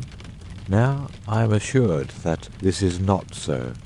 At the same time, there is much that is unexplained, and I should strongly recommend that you ask Mr. Douglas to tell us his own story. Mrs. Douglas gave a cry of astonishment at Holmes' words. The detectives and I must have echoed it when we were aware of a man who seemed to have emerged from the wall, who advanced now from the gloom of the corner in which he had appeared. Mrs. Douglas turned and, in an instant, her arms were around him. Barker had seized his outstretched hand. It's best this way, Jack. His wife repeated. I am sure that it is best. Indeed, yes, Mr. Douglas, said Sherlock Holmes. I am sure that you will find it best. The man stood blinking at us with the dazed look of one who comes from the dark into the light. It was a remarkable face. Bold grey eyes, a strong, short-clipped, grizzled moustache, a square, projecting chin, and a humorous mouth. He took a good look at us all, and then, to my amazement, he advanced to me and handed me a bundle of paper. I've heard of you, said he, in a voice which was not quite English and not quite American, but was altogether mellow and pleasing. You are the historian of this bunch. Well, Dr. Watson, you've never heard such a story as that passed through your hands before, and I'll lay my last dollar on that. Tell it your own way, but there are the facts, and you can't miss the public so long as you have those. I've been cooped up 2 days, and I've spent the daylight hours, as much daylight as I could get in that rat trap, in putting the thing into words. You're welcome to them, you and your public. There's the story of the Valley of Fear. That's the past, Mr. Douglas, said Sherlock Holmes quietly. What we desire now is to hear your story of the present. You'll have it, sir, said Douglas. May I smoke as I talk? Well, thank you, Mr. Holmes. You're a smoker yourself, if I remember right, and you'll guess what it is to be sitting for 2 days with tobacco in your pocket and afraid that the smell will give you away.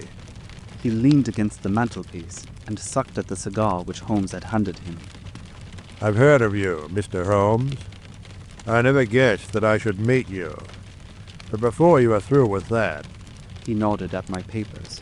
You'll say I brought you something fresh. Inspector MacDonald had been staring at the newcomer with the greatest amazement. Well, this fairly beats me, he cried at last. If you are Mr. John Douglas of Burlstone Manor, then whose death have we been investigating for these 2 days? And where in the world have you sprung from now? You seem to me to have come out of the floor like a jack-in-a-box. Ah, Mr. Mac, said Holmes, shaking a reproving forefinger. You would not read that excellent local compilation which described the concealment of King Charles. People did not hide in those days without excellent hiding places, and the hiding place that has once been used may be again. I had persuaded myself that we should find Mr. Douglas under this roof. And how long have you been playing this trick upon us, Mr. Holmes? said the inspector angrily. How long have you allowed us to waste ourselves upon a search that you knew to be an absurd one? Not 1 instant, my dear Mr. Mac. Only last night did I form my views of the case. As they could not be put to the proof until this evening, I invited you and your colleague to take a holiday for the day. Pray, what more could I do? When I found the suit of clothes in the moat, it at once became apparent to me that the body we had found could not have been the body of Mr. John Douglas at all, but must be that of the bicyclist from Tunbridge Wells. No other conclusion was possible. Therefore, I had to determine where Mr. John Douglas himself could be, and the balance of probability was that, with the connivance of his wife and his friend, He was concealed in a house which had such conveniences for a fugitive, and awaiting quieter times when he could make his final escape. Well, you figured it out about right, said Douglas approvingly. I thought I'd dodge your British law, for I was not sure how I stood under it. And also, I saw my chance to throw these hounds, once for all, off my track. Mind you, from first to last, I have done nothing to be ashamed of, and nothing that I would not do again. But you'll judge that for yourselves when I tell you my story. Never mind warning me, Inspector. I'm ready to stand pat upon the truth. I'm not going to begin at the beginning. That's all there. He indicated my bundle of papers. And a mighty queer yarn you'll find it. It all comes down to this, that there are some men that have good cause to hate me, and would give their last dollar to know that they had got me. So long as I'm alive, and they are alive, there's no safety in this world for me. They hunted me from Chicago to California, then they chased me out of America. But when I married and settled down in this quiet spot, I thought my last years were going to be peaceable. I never explained to my wife how things were. Why should I pull her into it? She would never have a quiet moment again, but would always be imagining trouble. I fancy she knew something, for I may have dropped a word here or a word there, but until yesterday, after you gentlemen had seen her, she never knew the rights of the matter. She told you all she knew, and so did Barker here. For on the night when this thing happened, there was mighty little time for explanation. She knows everything now, and I would have been a wiser man if I had told her sooner. But it was a hard question, dear. He took her hand for an instant in his own. And I acted for the best. Well, gentlemen, the day before these happenings, I was over in Tunbridge Wells, and I got a glimpse of a man in the street. It was only a glimpse, but I have a quick eye for these things, and I never doubted who it was. He was the worst enemy I had among them all, one who has been after me like a hungry wolf after a caribou all these years. I knew there was trouble coming, and I came home and made ready for it. I guess I'd fight through it all right on my own. My luck was a proverb in the States about 76. I never doubted that it would be with me still. I was on my guard all that next day and never went out into the park. It's as well, or he'd have had the drop on me with that buckshot gun of his before ever I could draw on him. After the bridge was up, my mind was always more restful when that bridge was up in the evening. I put the thing clear out of my head. I never dreamed of his getting into the house and waiting for me. But when I made my round in my dressing gown, as was my habit, I had no sooner entered the study than I scented danger. I guess when a man has had dangers in his life, and I've had more than most in my time, there is a kind of sixth sense that waves the red flag. I saw the signal clear enough, and yet I couldn't tell you why. Next instant, I spotted a boot under the window curtain, and then I saw why, plain enough. I had just the one candle that was in my hand, but there was a good light from the hall lamp through the open door.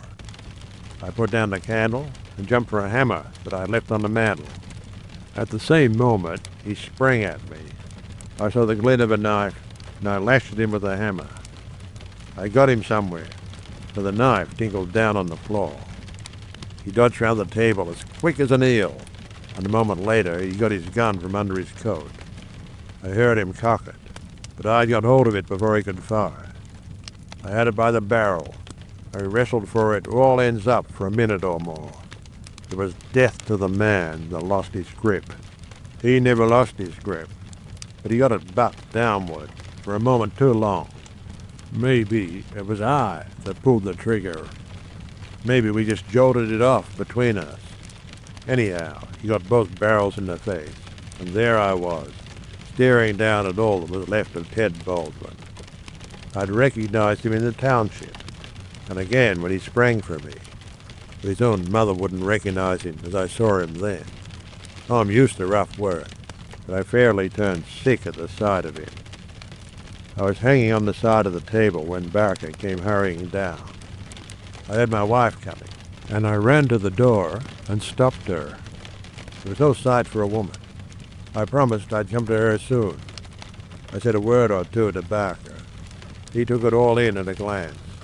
We waited for the rest to come along, but there was no sign of them. Then we understood that they could hear nothing, and that all that had happened was known only to ourselves. It was at that instant that the idea came to me. I was fairly dazzled by the brilliance of it. The man's sleeves had slipped up, and there was the branded mark of the lodge upon his forearm. See, here. The man, whom we had known as Douglas, turned up his own coat and cuff to show a brown triangle within a circle, exactly like that which we had seen upon the dead man. It was the sight of that which started me on it. I seemed to see it all clear at a glance. There were his height and hair and figure, about the same as my own. No one could swear to his face, poor devil. I brought down this suit of clothes, and in a quarter of an hour, Barker and I had put my dressing gown on him, and he lay as you found him. We tied all his things into a bundle, and I weighted them with the only weight I could find, and put them through the window. The card he had meant to lay upon my body was lying beside his own. My rings were put on his finger, and when it came to the wedding ring, He held out his muscular hand. you can see for yourselves that I had struck the limit. I have not moved it since the day I was married, and it would have taken a file to get it off. I don't know anyhow that I should have cared to part with it, but if I had wanted to, I couldn't. So we just had to leave that detail to take care of itself. On the other hand, I brought a bit of plaster down and put it where I'm wearing one myself this instant. You slipped up there, Mr. Holmes, clever as you are. For if you had chanced to take off that plaster, you would have found no cut underneath it. Well, that was the situation. If I could lie low for a while and then get away, where I could be joined by my widow, we would have a chance at last of living in peace for the rest of our lives. These devils were to give me no rest so long as I was above ground. If they saw in the papers that Baldwin had got his man, there would be an end of all my troubles. I hadn't much time to make it all clear to Barker and to my wife, but they understood enough to be able to help me. I knew all about this hiding place. So did Ames. But it never entered his head to connect it with the matter. I retired into it, and it's up to Barker to do the rest. I guess you can fill in for yourselves what he did. He opened the window and made the mark on the sill to give an idea of how the murderer escaped. It was a tall order, that. But as the bridge was up, there was no other way. Then, as everything was fixed, he rang the bell for all he was worth.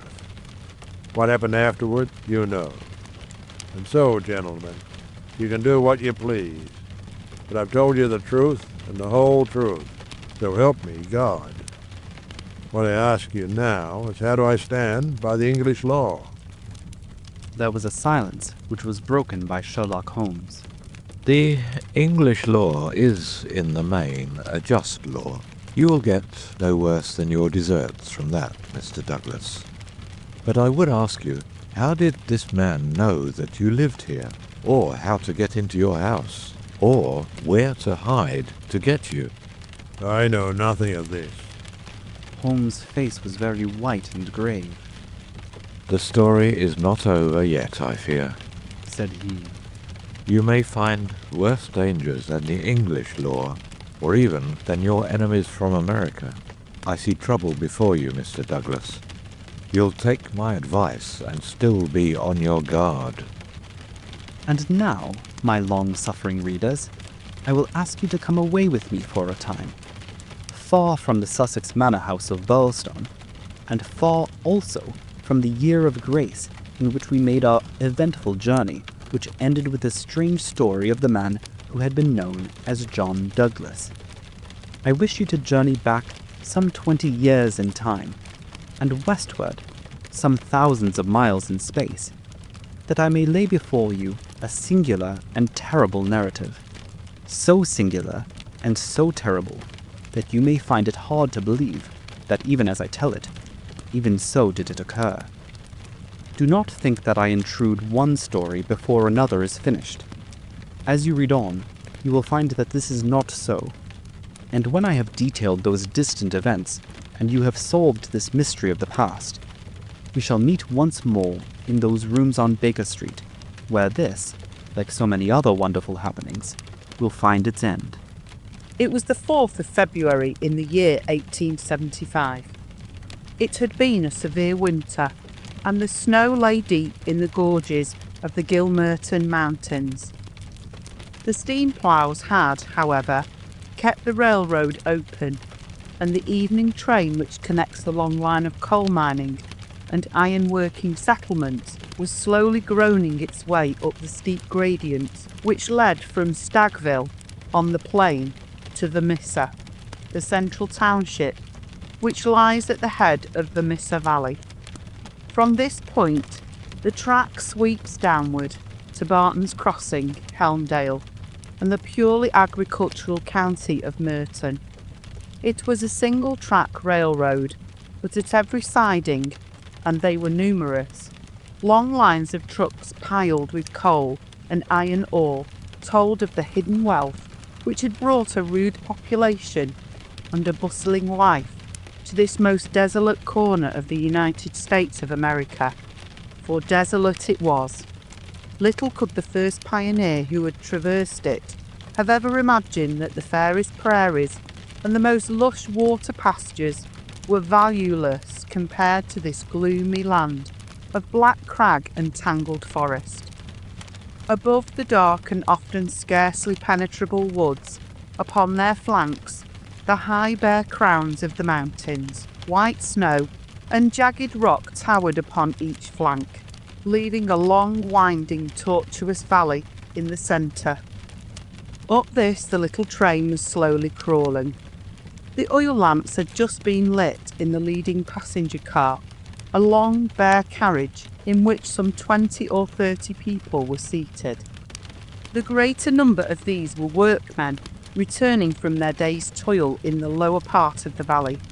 At least a dozen, by their grimed faces and the safety lanterns which they carried, proclaimed themselves miners. These sat smoking in a group and conversed in low voices, glancing occasionally at two men on the opposite side of the car, whose uniforms and badges showed them to be policemen.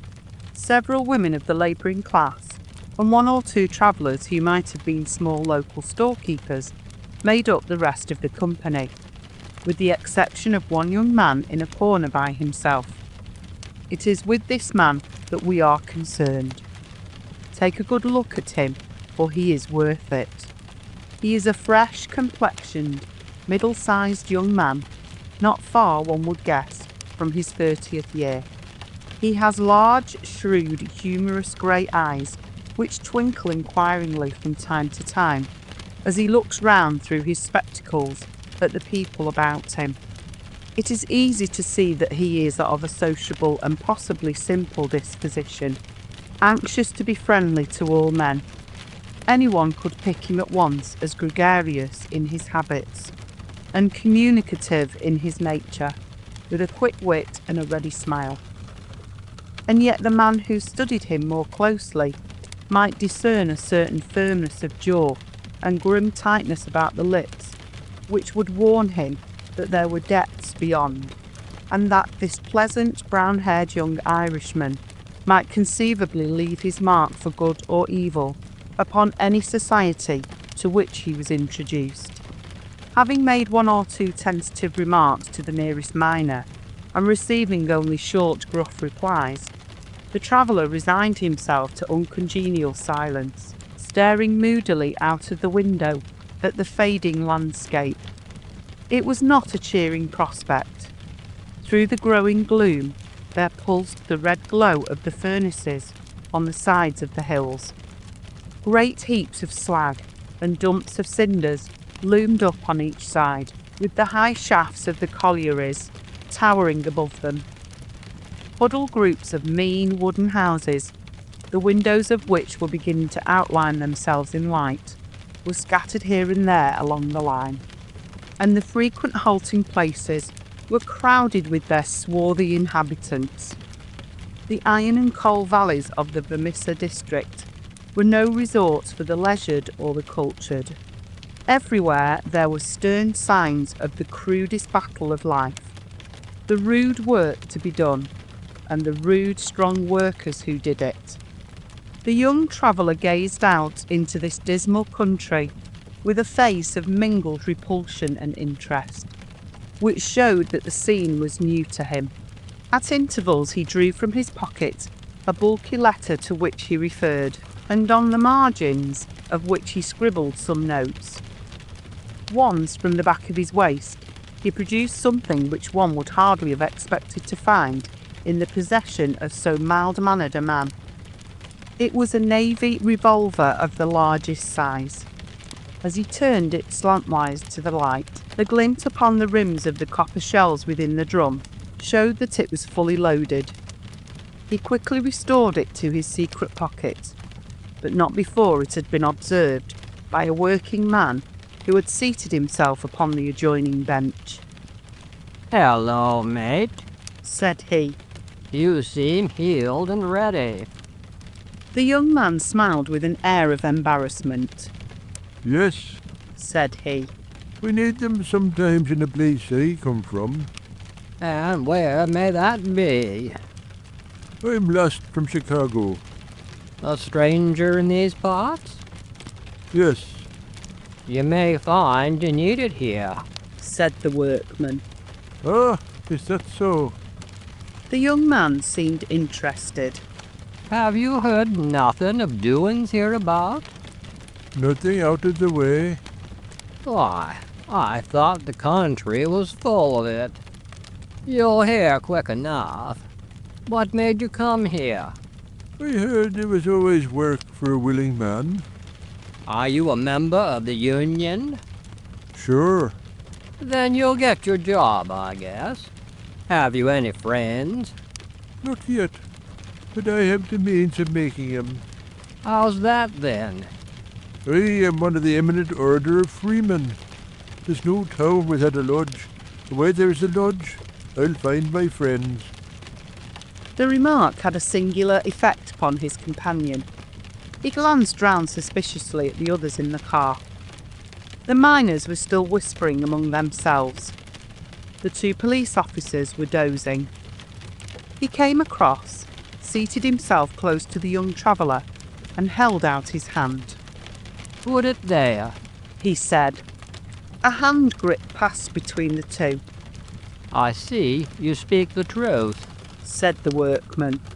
"But it's well to make certain." He raised his right hand to his right eyebrow.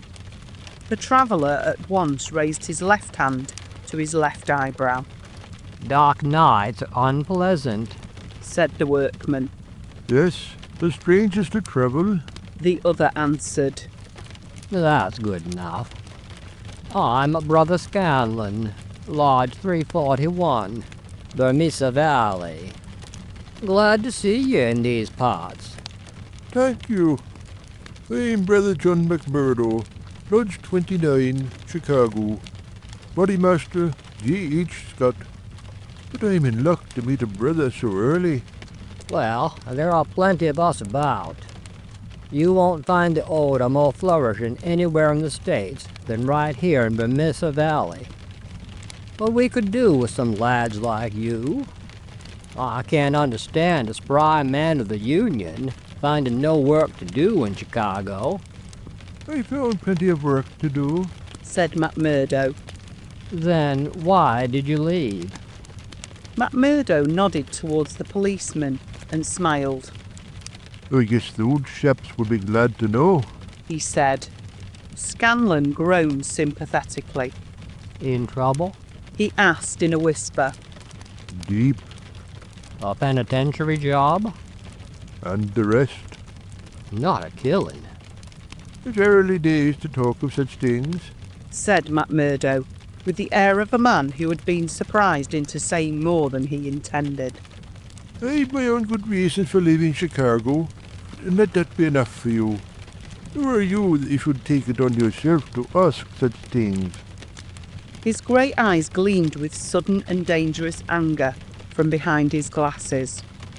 All right, mate. No offense meant. The boys will think none the worse of you, whatever you may have done. Where are you bound for now? Vermissa. That's the third halt down the line. Where are you staying? McMurdo took out an envelope and held it close to the murky oil lamp. Here is the address. Jacob Shafter, Sheridan Street. It's a boarding house that was recommended by a man I knew in Chicago. Well, I don't know it, but Vermissa is out of my beat. I live at Hobson's Patch, and that's here where we are drawn up. But, say, there's one piece of advice I'll give you before we part. If you're in trouble in Vermissa, go straight to the Union House and see Boss McGinty. He is the body master of Vermissa Lodge, and nothing can happen in these parts unless Black Jack McGinty wants it. So long, mate. Maybe we'll meet in Lodge one of these evenings. But mind my words, if you're in trouble, go to Boss McGinty. Scanlan descended, and McMurdo was left once again to his thoughts. Night had now fallen, and the flames of the frequent furnaces were roaring and leaping in the darkness. Against their lurid background, dark figures were bending and straining, twisting and turning, with the motion of winch or of windlass, to the rhythm of an eternal clank and roar. I guess hell must look something like that, said a voice. McMurdo turned and saw that one of the policemen had shifted in his seat and was staring out into the fiery waste. For that matter, said the other policeman, I allow that hell must be something like that. If there are worse devils down yonder than some we could name, it's more than I'd expect. I guess you're new to this part, young man. Well, what if I am? McMurdo answered in a surly voice. Just this, mister, that I should advise you to be careful in choosing your friends. I don't think I'd begin with Mike Scanlan or his gang if I were you. What the hell is it to you who are my friends? Roared McMurdo, in a voice which brought every head in the carriage round to witness the altercation. Did I ask you for your advice, or did you think me such a sucker that I couldn't move without it? You speak when you're spoken to, and by the Lord, you'll have to wait a long time before it was me. He thrust out his face and grinned at the patrolman like a snarling dog. The two policemen, heavy, good-natured men, were taken aback by the extraordinary vehemence with which their friendly advances had been rejected. No offense, stranger, said one. It was a warning for your own good, seeing that you are, by your own showing, new to the place. I'm new to the place, but I'm not new to you and your kind, cried McMurdo in cold fury. I guess you're the same in all places, shoving your advice in when nobody asks for it. Maybe we'll see more of you before very long, said one of the patrolmen with a grin. You're a real hand-picked one, if I am a judge. I was thinking the same, remarked the other. I guess we may meet again. I'm not afraid of you, and don't you think it, cried McMurdo. My name's Jack McMurdo. See? If you want me, you'll find me at Jacob Shafter's on Sheridan Street, Vermissa. So I'm not hiding from you, am I? Day or night, I dare to look the like of you in the face. Don't make any mistake about that.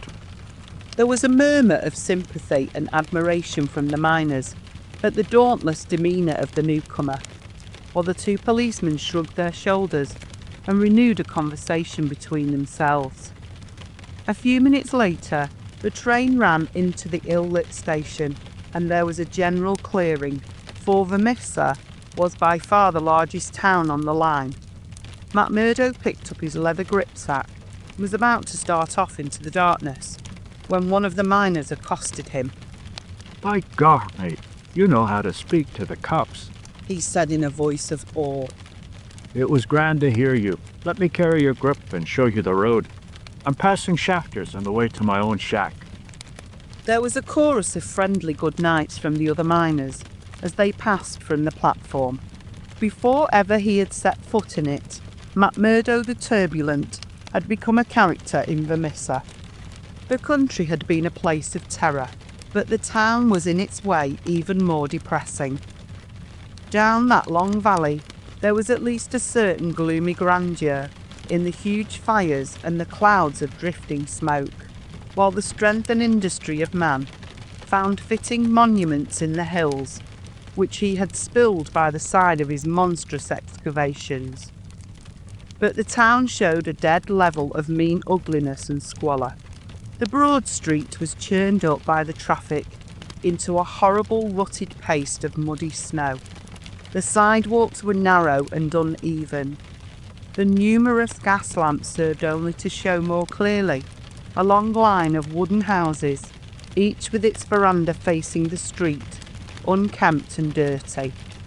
As they approached the centre of the town, the scene was brightened by a row of well-lit stores, and even more by a cluster of saloons and gaming houses, in which the miners spent their hard-earned but generous wages.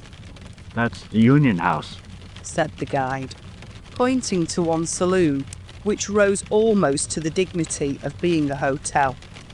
Jack McGinty is the boss there. What sort of a man is he? McMurdo asked. What? Have you never heard of the boss? How could I have heard of him when you know that I am a stranger in these parts? Well, I thought his name was known clear across the country. It's been in the papers often enough. What for? Well... The miner lowered his voice. Over the affairs. What affairs? Good Lord, mister. You are queer, if I must say it without offense. There's only one set of affairs that you'll hear of in these parts, and that's the affairs of the Scowrers. Why, I seem to have read of the Scowrers in Chicago. A gang of murderers, are they not? Hush, on your life, cried the miner, standing still in alarm and gazing in amazement at his companion. Man, you won't live long in these parts if you speak in the open street like that. Many a man has had the life beaten out of him for less. Well, I know nothing about them. It's only what I have read. And I'm not saying that you have not read the truth. The man looked nervously round him as he spoke, peering into the shadows as if he feared to see some lurking danger. If killing is murder, then God knows there is murder, and to spare. But don't you dare to breathe the name of Jack McGinty in connection with it, stranger, for every whisper comes back to him, and he is not one that is likely to let it pass. Now, that's the house you're after, that one standing back from the street. You'll find old Jacob Shafter that runs it as honest a man as lives in this township. Hey, thank you, said McMurdo, and shaking hands with his new acquaintance, he plodded, gripsack in hand, up the path which led to the dwelling house, at the door of which he gave a resounding knock. It was opened at once by someone very different from what he had expected. It was a woman, young and singularly beautiful.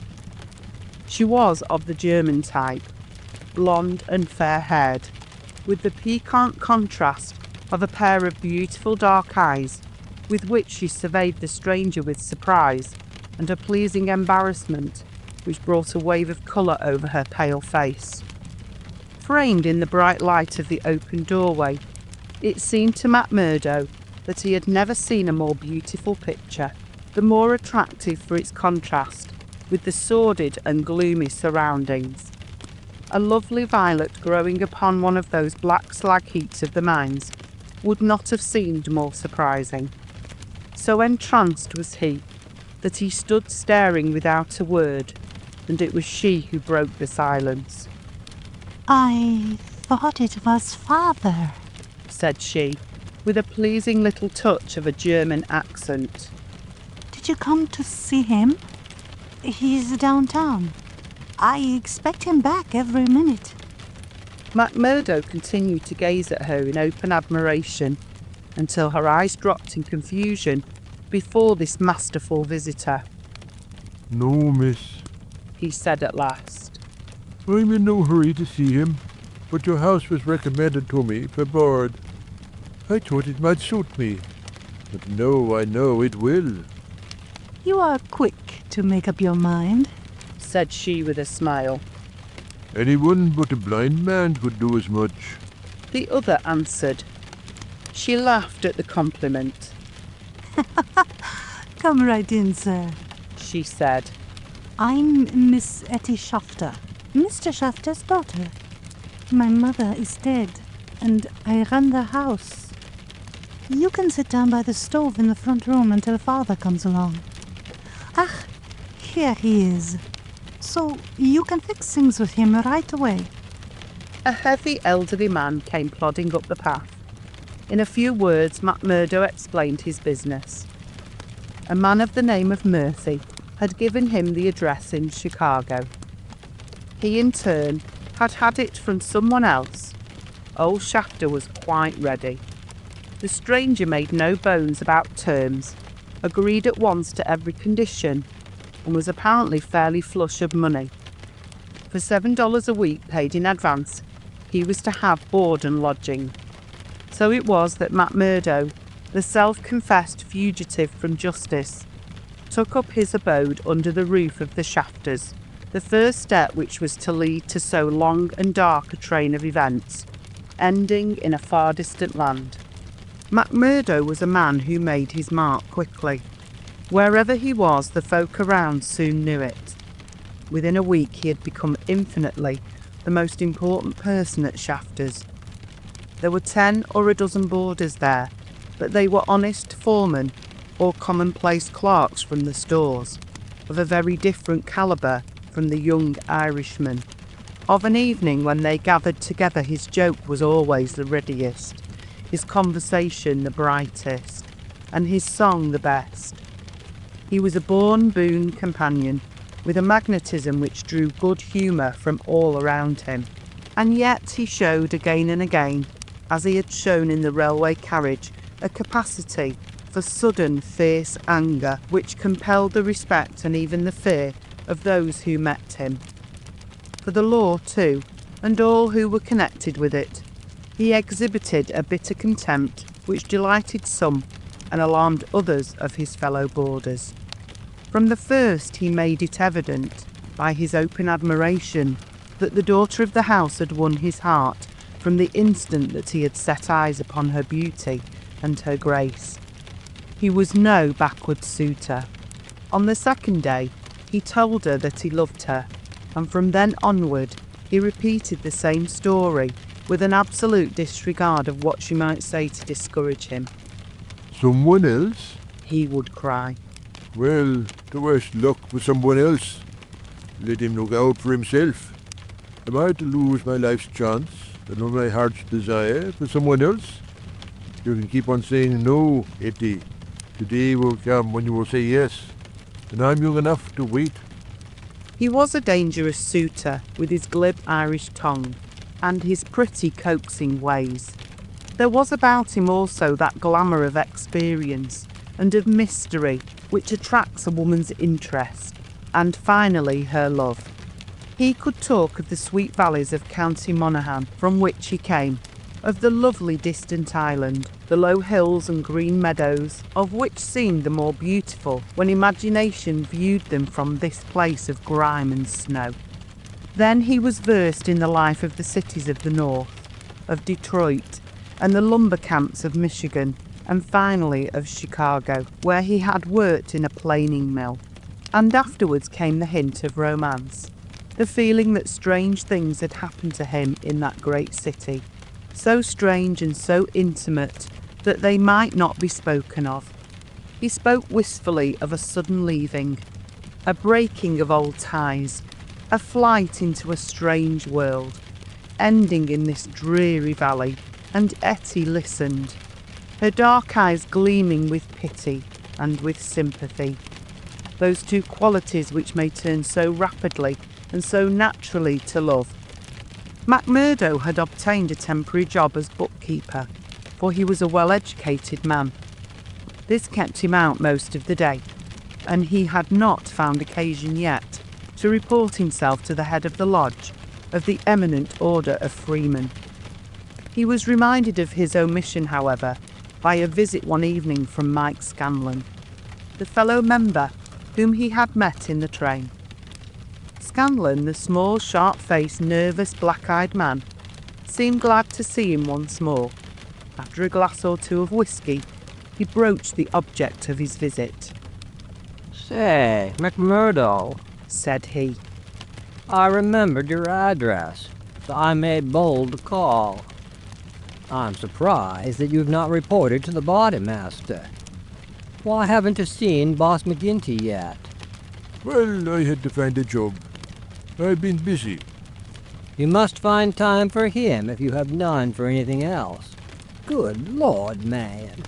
You're a fool not to have been down to the Union House and registered your name the first morning after you came here.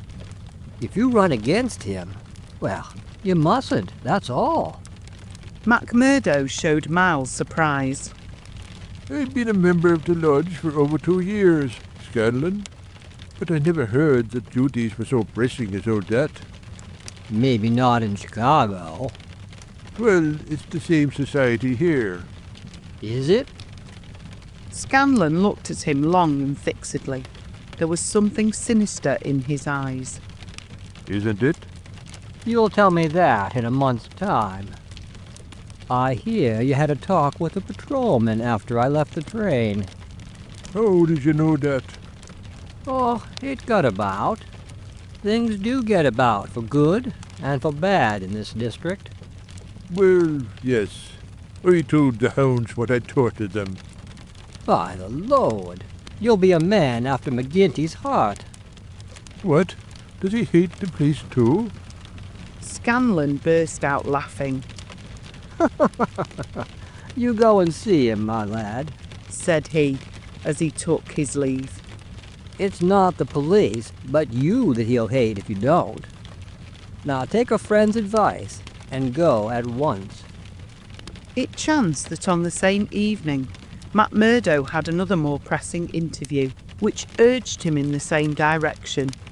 It may have been that his attentions to Ettie had been more evident than before, or that they had gradually obtruded themselves into the slow mind of his good German host. But whatever the cause, the boarding-house keeper beckoned the young man into his private room and started on the subject without any circumlocution. It seems to me, mister, said he, that you are getting set on my Ettie. Ain't that so, or am I wrong? Yes, that is so, the young man answered. Well, I want to tell you right now that it ain't no manner of use. There's someone slipped in afore you. She told me so. Well, you can lay that she told you the truth.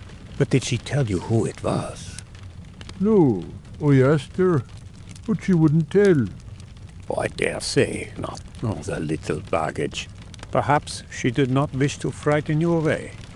Frighten? McMurdo was on fire in a moment. Ah, yes, my friend. You need not be ashamed to be frightened of him. It is Teddy Baldwin. And who the devil is he? Well, he is the boss of the Scowrers. Scowrers? We've heard of them before. It's Scowrers here and Scowrers there, and always in a whisper. What are you all afraid of? Who are the Scowrers? The boarding-house keeper instinctively sank his voice, as everyone did who talked about that terrible society. The Scowrers, said he, are the eminent order of Freeman.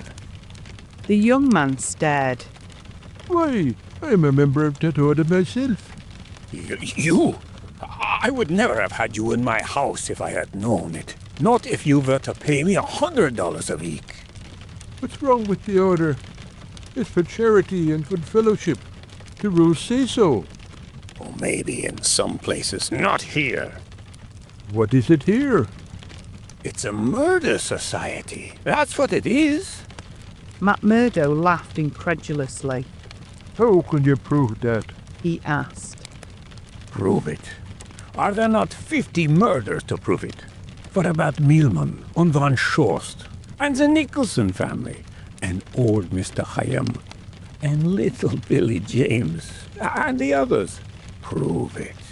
Is there a man or a woman in this valley that does not know it?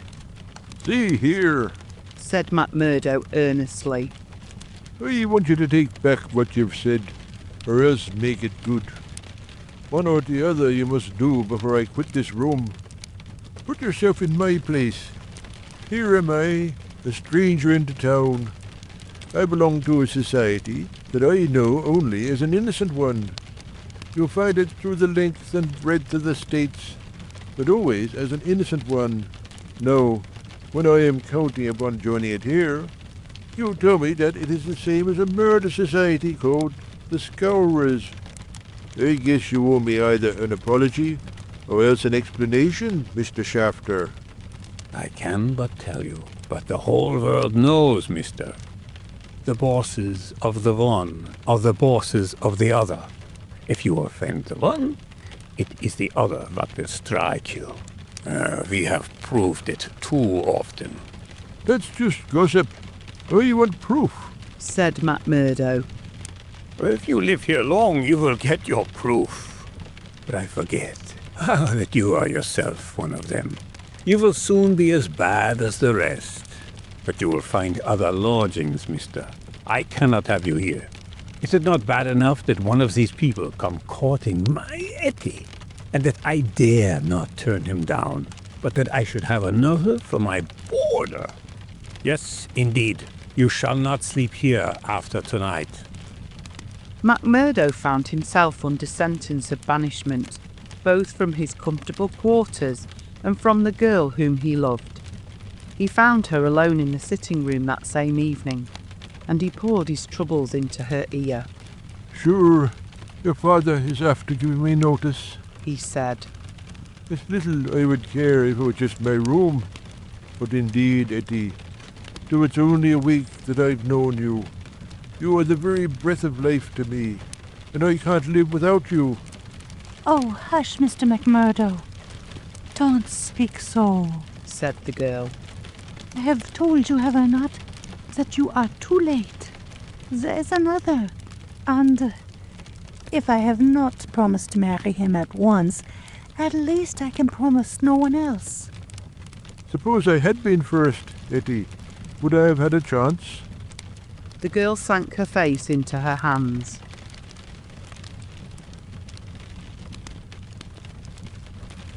I wish to heaven that you had been first. She sobbed. McMurdo was down on his knees before her in an instant. For God's sake, Ettie, let it stand at that, he cried. Will you ruin your life and my own for the sake of this promise? Or are you hurt, Akushla? 'Tis a safer guide than any promise before you knew what it was that you were saying. He had seized Ettie's white hand between his own strong brown ones. Say that you will be mine, and we will face it out together. Not here. Yes, here. No, no, Jack. His arms were round her now. It could not be here. Could you take me away? A struggle passed for a moment over McMurdo's face, but it ended by setting like granite. No, here, he said. They'll hold you against the world, Ettie, right here, where we are. Why should we not leave together? No, Ettie, I can't leave here. But why? I'd never hold my head up again if I felt that I had been driven out. Besides, what is there to be afraid of? Are we not free folks in a free country? If you love me, and I you, who will dare to come between? You don't know, Jack. You've been here too short a time. You don't know this Baldwin. You don't know McGinty and his Scowrers. No, I don't know them, and I don't fear them, and I don't believe in them, said McMurdo. I've lived among rough men, my darling, and instead of fearing them, it has always ended that they have feared me. Always, Ettie. It's mad on the face of it. If these men, as your father says, have done crime after crime in the valley, and if everyone knows them by name, how comes it that none are brought to justice? You answer me that, Ettie. Because no witness dares to appear against them. He would not live a month if he did. Also, because they have always their own man to swear that the accused one was far from the scene of the crime. But surely, Jack, you must have read all this. I had understood that every paper in the United States was writing about it. Well, I read something, it is true. But I had thought it was a story. Maybe these men have some reason in what they do. Maybe they are wronged and have no other way to help themselves. Oh, Jack, don't let me hear you speak so. That is how he speaks, the other one. Baldwin, he speaks like that, does he? And that is why I loathe him so. Oh, Jack. Now I can tell you the truth. I loathe him with all my heart. But I fear him also. I fear him for myself. But above all, I fear him for father. I know that some great sorrow would come upon us if I dared to say what I really felt. That is why I have put him off with half promises. It was in real truth our only hope. But if you would fly with me, Jack, we could take father with us, and we could live forever, far from the power of these wicked men. Again there was the struggle upon McMurdo's face, and again it set like granite. No harm shall come to you, Ettie, nor to your father either. As to wicked men, I expect you may find that I am as bad as the worst of them before we're through. No, Jack. I would trust you anywhere. McMurdo laughed bitterly. Good Lord, how little you know of me. Your innocent soul, my darling, could not even guess what is passing in mine. But, hello, who's the visitor? The door had opened suddenly. The young fellow came swaggering in, with the air of one who is the master. He was a handsome, dashing young man, of about the same age and build as McMurdo himself. Under his broad-brimmed black felt hat, which he had not troubled to remove, a handsome face, with fierce domineering eyes, and a curved hawk bill of a nose, looked savagely at the pair who sat by the stove. Ettie had jumped to her feet full of confusion and alarm. I'm glad to see you, Mr. Baldwin, said she. You're earlier than I had thought. Come and sit down. Baldwin stood with his hands on his hips looking at McMurdo. Who's this? He asked curtly. It's a friend of mine, Mr. Baldwin. A new boarder here. Mr. McMurdo, may I introduce you to Mr. Baldwin? The young men nodded in surly fashion to each other. Maybe Miss Ettie has told how it is with us, said Baldwin. Oh, you didn't understand that there was any relation between you? Didn't you? Well, you can understand it now. You can take it from me that this young lady is mine, and you'll find it a very fine evening for a walk. Thank you. I am in no humour for a walk. Aren't you?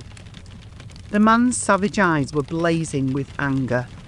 Maybe you are in a good humour for a fight, Mr. Boarder. That I am, cried McMurdo, springing to his feet. You never said a more welcome word. For God's sake, Jack! Oh, for God's sake! cried poor distracted Ettie. Oh, Jack! Jack! He will hurt you! Oh, it's Jack, is it?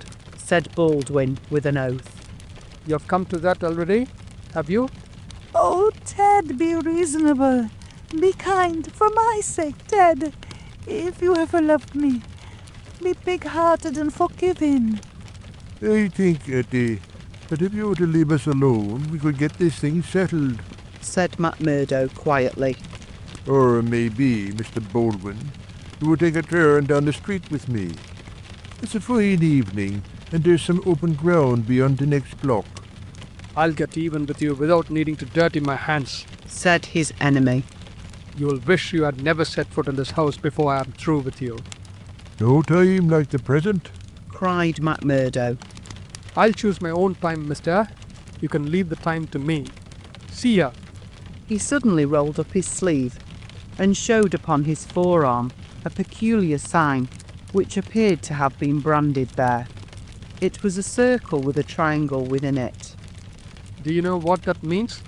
I neither know nor care. Well, you will know. I'll promise you that. You won't be much older either. Perhaps Miss Ettie can tell you something about it. As to you, Ettie, you will come back to me on your knees. Do you hear, girl? On your knees. And then I'll tell you what your punishment may be. You have sowed, and by the Lord I'll see that you reap. He glanced at them both in fury. Then he turned upon his heel, and an instant later the outer door had banged behind him. For a few moments, McMurdo and the girl stood in silence. Then she threw her arms around him.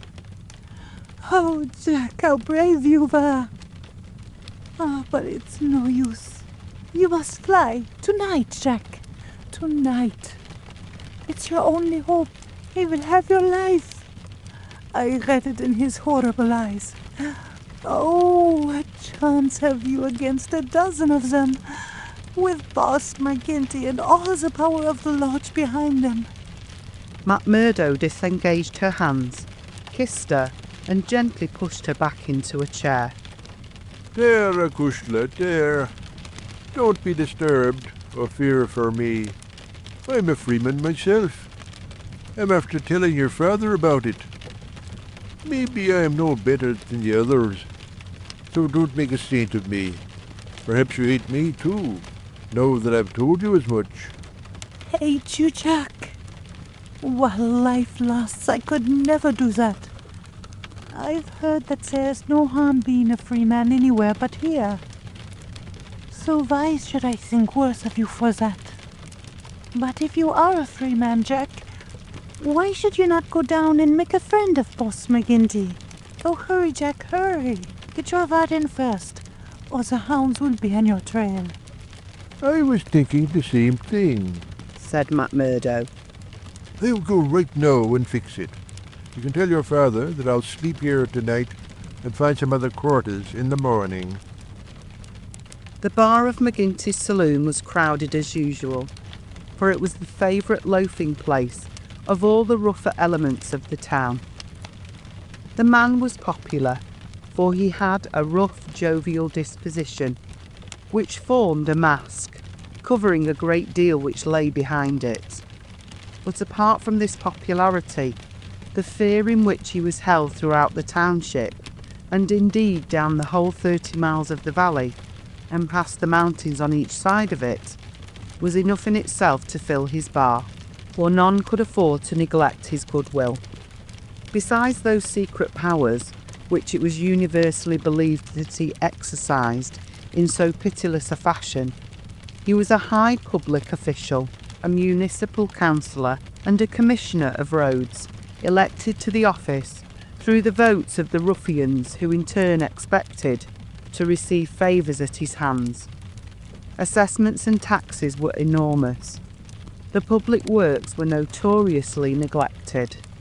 The accounts were slurred over by bribed auditors, and the decent citizen was terrorised into paying public blackmail and holding his tongue lest some worse thing befall him. Thus it was that year by year Boss McGinty's diamond pins became more obtrusive, his gold chains more weighty across a more gorgeous vest, and his saloon stretched farther and farther until it threatened to absorb one whole side of the market square.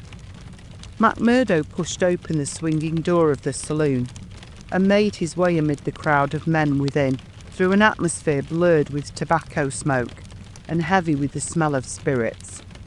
The place was brilliantly lighted, and the huge, heavily gilt mirrors upon every wall reflected and multiplied the garish illumination. There were several bartenders in their shirt sleeves, hard at work mixing drinks for the loungers who fringed the broad brass-trimmed counter.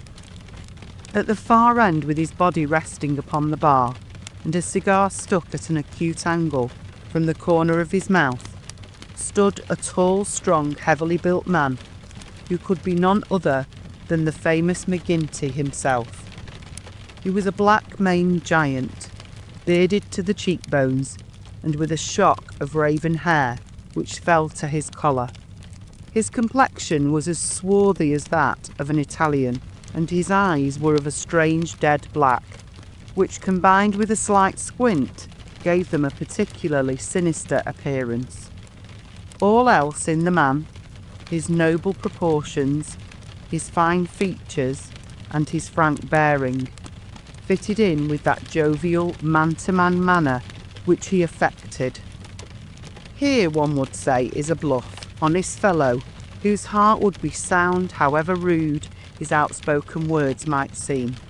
It was only when those dead dark eyes, deep and remorseless, were turned upon a man that he shrank within himself, feeling that he was face to face with an infinite possibility of latent evil, with a strength and courage and cunning behind it, which made it 1,000 times more deadly. Having had a good look at this man, McMurdo elbowed his way forward with his usual careless audacity, and pushed himself through the little group of courtiers who were fawning upon the powerful boss, laughing uproariously at the smallest of his jokes. The young stranger's bold grey eyes looked back fearlessly through their glasses at the deadly black ones which turned sharply upon him. Well, young man, I can't call your face to mind. I'm new here, Mr. McGinty. You are not so new that you can't give a gentleman his proper title.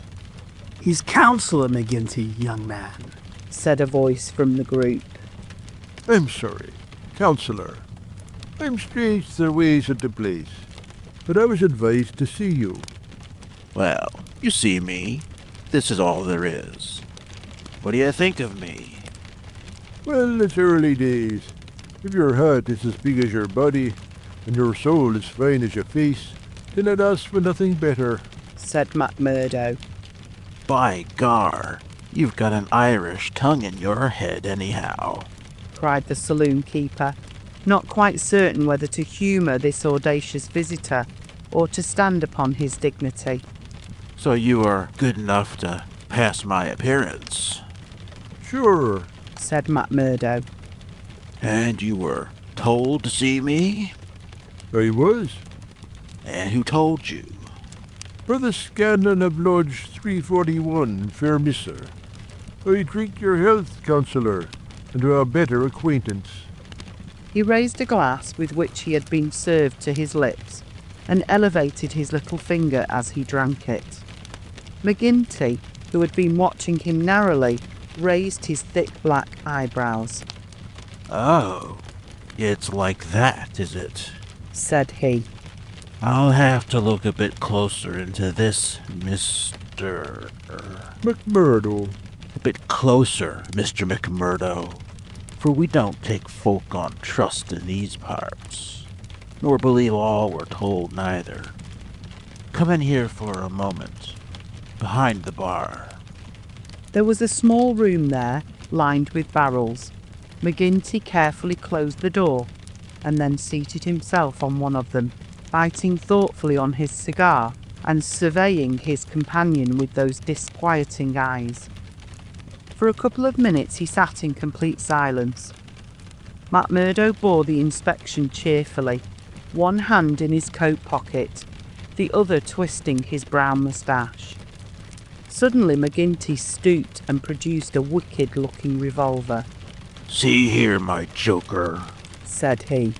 If I thought you were playing any game on us, it would be short work for you. This is a strange welcome, McMurdo answered with some dignity. For the bodymaster of a lodge of Freeman to give to a stranger brother? Aye, but it's just that same that you have to prove, said McGinty. And God help you if you fail. Where were you made? Lodge 29, Chicago. When? June 24th, 1872. What body master? James H. Scott. Who is your district ruler? Bartholomew Wilson. You seem glib enough in your tests. What are you doing here? Working, the same as you, with a poorer job. Have your back answer quick enough. Yes, I was always quick of speech. Are you quick of action? I've had that name among those that knew me best. Well, we may try you sooner than you think. Have you heard anything of the lodge in these parts? I've heard that it takes a man to be a brother. True for you, Mr. McMurdo. Why did you leave Chicago? I'm damned if I tell you that. McGinty opened his eyes. He was not used to being answered in such fashion, and it amused him. Why won't you tell me? Because no brother may tell another a lie. Then the truth is too bad to tell? You can put it that way if you like. See here, mister. You can't expect me, as body master, to pass into the lodge a man for whose past he can't answer. McMurdo looked puzzled. Then he took a worn newspaper cutting from an inner pocket. You wouldn't squeal on a fellow? Said he. I'll wipe my hand across your face if you say such words to me, cried McGinty hotly. You are right, Counselor, said McMurdo meekly. I should apologize. I spoke without thought. Well, I know that I am safe in your hands. Look at that clipping. McGinty glanced his eyes over the account of the shooting of one Jonas Pinto in the Lake Saloon, Market Street, Chicago, in the New Year week of 1874. Your work? He asked as he handed back the paper. McMurdo nodded. Why did you shoot him? I was helping Uncle Sam to make dollars. Maybe mine were not as good gold as his, but they looked as well and were cheaper to make. This man, Pinto, helped me to shove the queer... To do what? Well, it means to pass the dollars out into circulation. Then he said he would split. Maybe he did split. I didn't wait to see. I just killed him and lighted out for the coal country. Why the coal country? Was I'd read in the papers that they went too particular into his parts. McGinty laughed. Oh, you are first a coiner, and then a murderer, and you came to these parts because you thought you'd be welcome. That's about the size of it, McMurdo answered. Well, I guess you'll go far. Say, can you make those dollars yet? McMurdo took half a dozen from his pocket. Those never passed the Philadelphia Mint, said he. You don't say. McGinty held them to the light in his enormous hand, which was hairy as a gorilla's. I can see no difference. Gar, you'll be a mighty useful brother, I'm thinking. We could do with a bad man or two among us. Friend McMurdo. For there are times when we have to take our own part. We'd soon be against the wall if we didn't shove back at those that were pushing us. Well, I guess I'll do my share of shoving with the rest of the boys. You seem to have a good nerve. You didn't squirm when I shoved this gun at you. It was not me that was in danger. Who then? It was you, Counselor. McMurdo drew a cocked pistol from the side pocket of his pea jacket. I was covering you all the time. I guess my shot would have been as quick as yours. My God. McGinty flushed an angry red and then burst into a roar of laughter. Say, you've had no such holy terror come to hand this many a year. I reckon the lodge will learn to be proud of you. Well, what the hell do you want? and I can't speak alone with a gentleman for 5 minutes, so she must butt in on us? The bartender stood abashed. I'm sorry, Counselor, but it's Ted Baldwin. He says he must see you this very minute.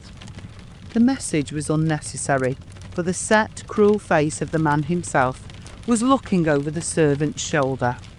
He pushed the bartender out and closed the door on him. So, said he, with a furious glance at McMurdo. You got your first, did you? I have a word to say to you, Counselor, about this man. Then say it here and now, before my face, cried McMurdo. I'll say it at my own time in my own way. Tut tut, said McGinty, getting off his barrel. This will never do.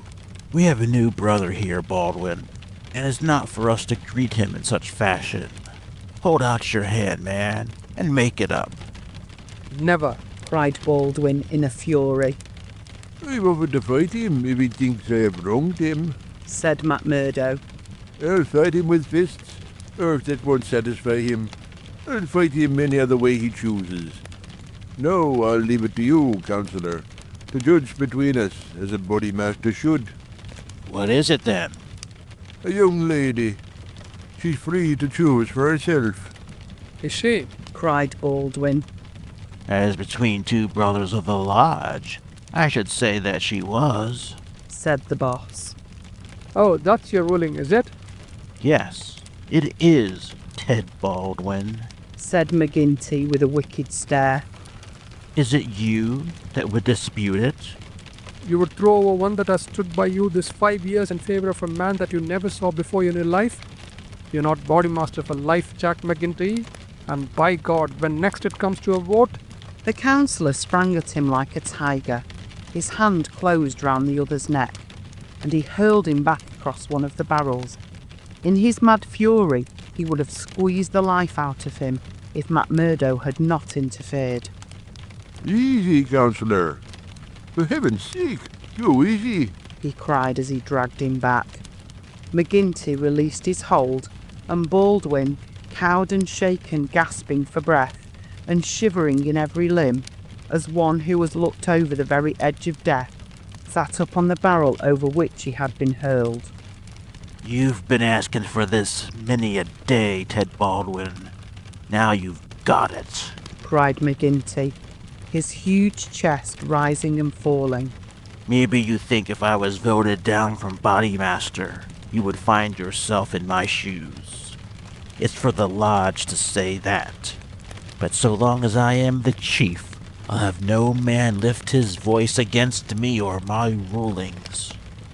I have nothing against you, mumbled Baldwin, feeling his throat. Well then, cried the other, relapsing in a moment into a bluff joviality. You're all good friends again, and there's an end of the matter. He took a bottle of champagne down from the shelf and twisted out the cork. See now, he continued, as he filled 3 high glasses. Let us drink the quarreling toast of the lodge. After that, as you know, there can be no bad blood between us. Now, then the left hand on the apple of my throat, I say to you, Ted Baldwin, what is the offense, sir?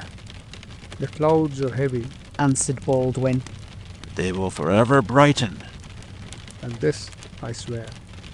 The men drank their glasses, and the same ceremony was performed between Baldwin and McMurdo. There, cried McGinty, rubbing his hands. That's the end of the black blood. You come under lodge discipline if it goes further. That's a heavy hand in these parts, as Brother Baldwin knows. And as you will damn soon find out, Brother McMurdo, if you ask for trouble. Wait, I be slow to do that, said McMurdo. He held out his hand to Baldwin. I'm quick to quarrel, and quick to forgive. It's my hot Irish blood, they tell me. But it's over for me, and I bear no grudge. Baldwin had to take the proffered hand, for the baleful eye of the terrible boss was upon him, but his sullen face showed how little the words of the other had moved him. McGinty clapped them both on the shoulders. Tut, these girls, These girls, he cried. To think that the same petticoats should come between two of my boys. It's the devil's own look. Well, it's the Colleen inside of them that must settle the question, for it's outside the jurisdiction of a body master. And the Lord be praised for that. We have enough on us, without the women as well. You'll have to be affiliated to Lodge 341, Brother McMurdo. We have our own ways and methods, different from Chicago.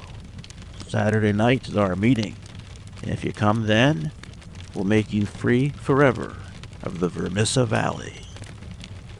On the day following the evening, which had contained so many exciting events, McMurdo moved his lodgings from old Jacob Shafter's and took up his quarters at the widow McNamara's on the extreme outskirts of the town. Scanlon, his original acquaintance aboard the train, had occasion shortly afterwards to move into Vermissa, and the two lodged together. There was no other boarder, and the hostess was an easy-going old Irish woman who left them to themselves, so that they had a freedom for speech and action welcome to men who had secrets in common. Shafter had relented to the extent of letting McMurdo come to his meals there when he liked, so that his intercourse with Ettie was by no means broken. On the contrary, it drew closer and more intimate as the weeks went by. In his bedroom at his new abode, McMurdo felt it safe to take out the coining moulds, and under many a pledge of secrecy, a number of brothers from the lodge were allowed to come in and see them, each carrying away in his pocket some examples of the false money, so cunningly struck that there was never the slightest difficulty or danger in passing it.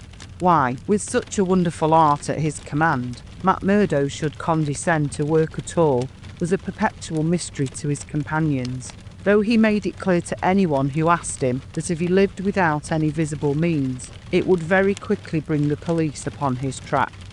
One policeman was indeed after him already, but the incident, as luck would have it, did the adventurer a great deal more good than harm.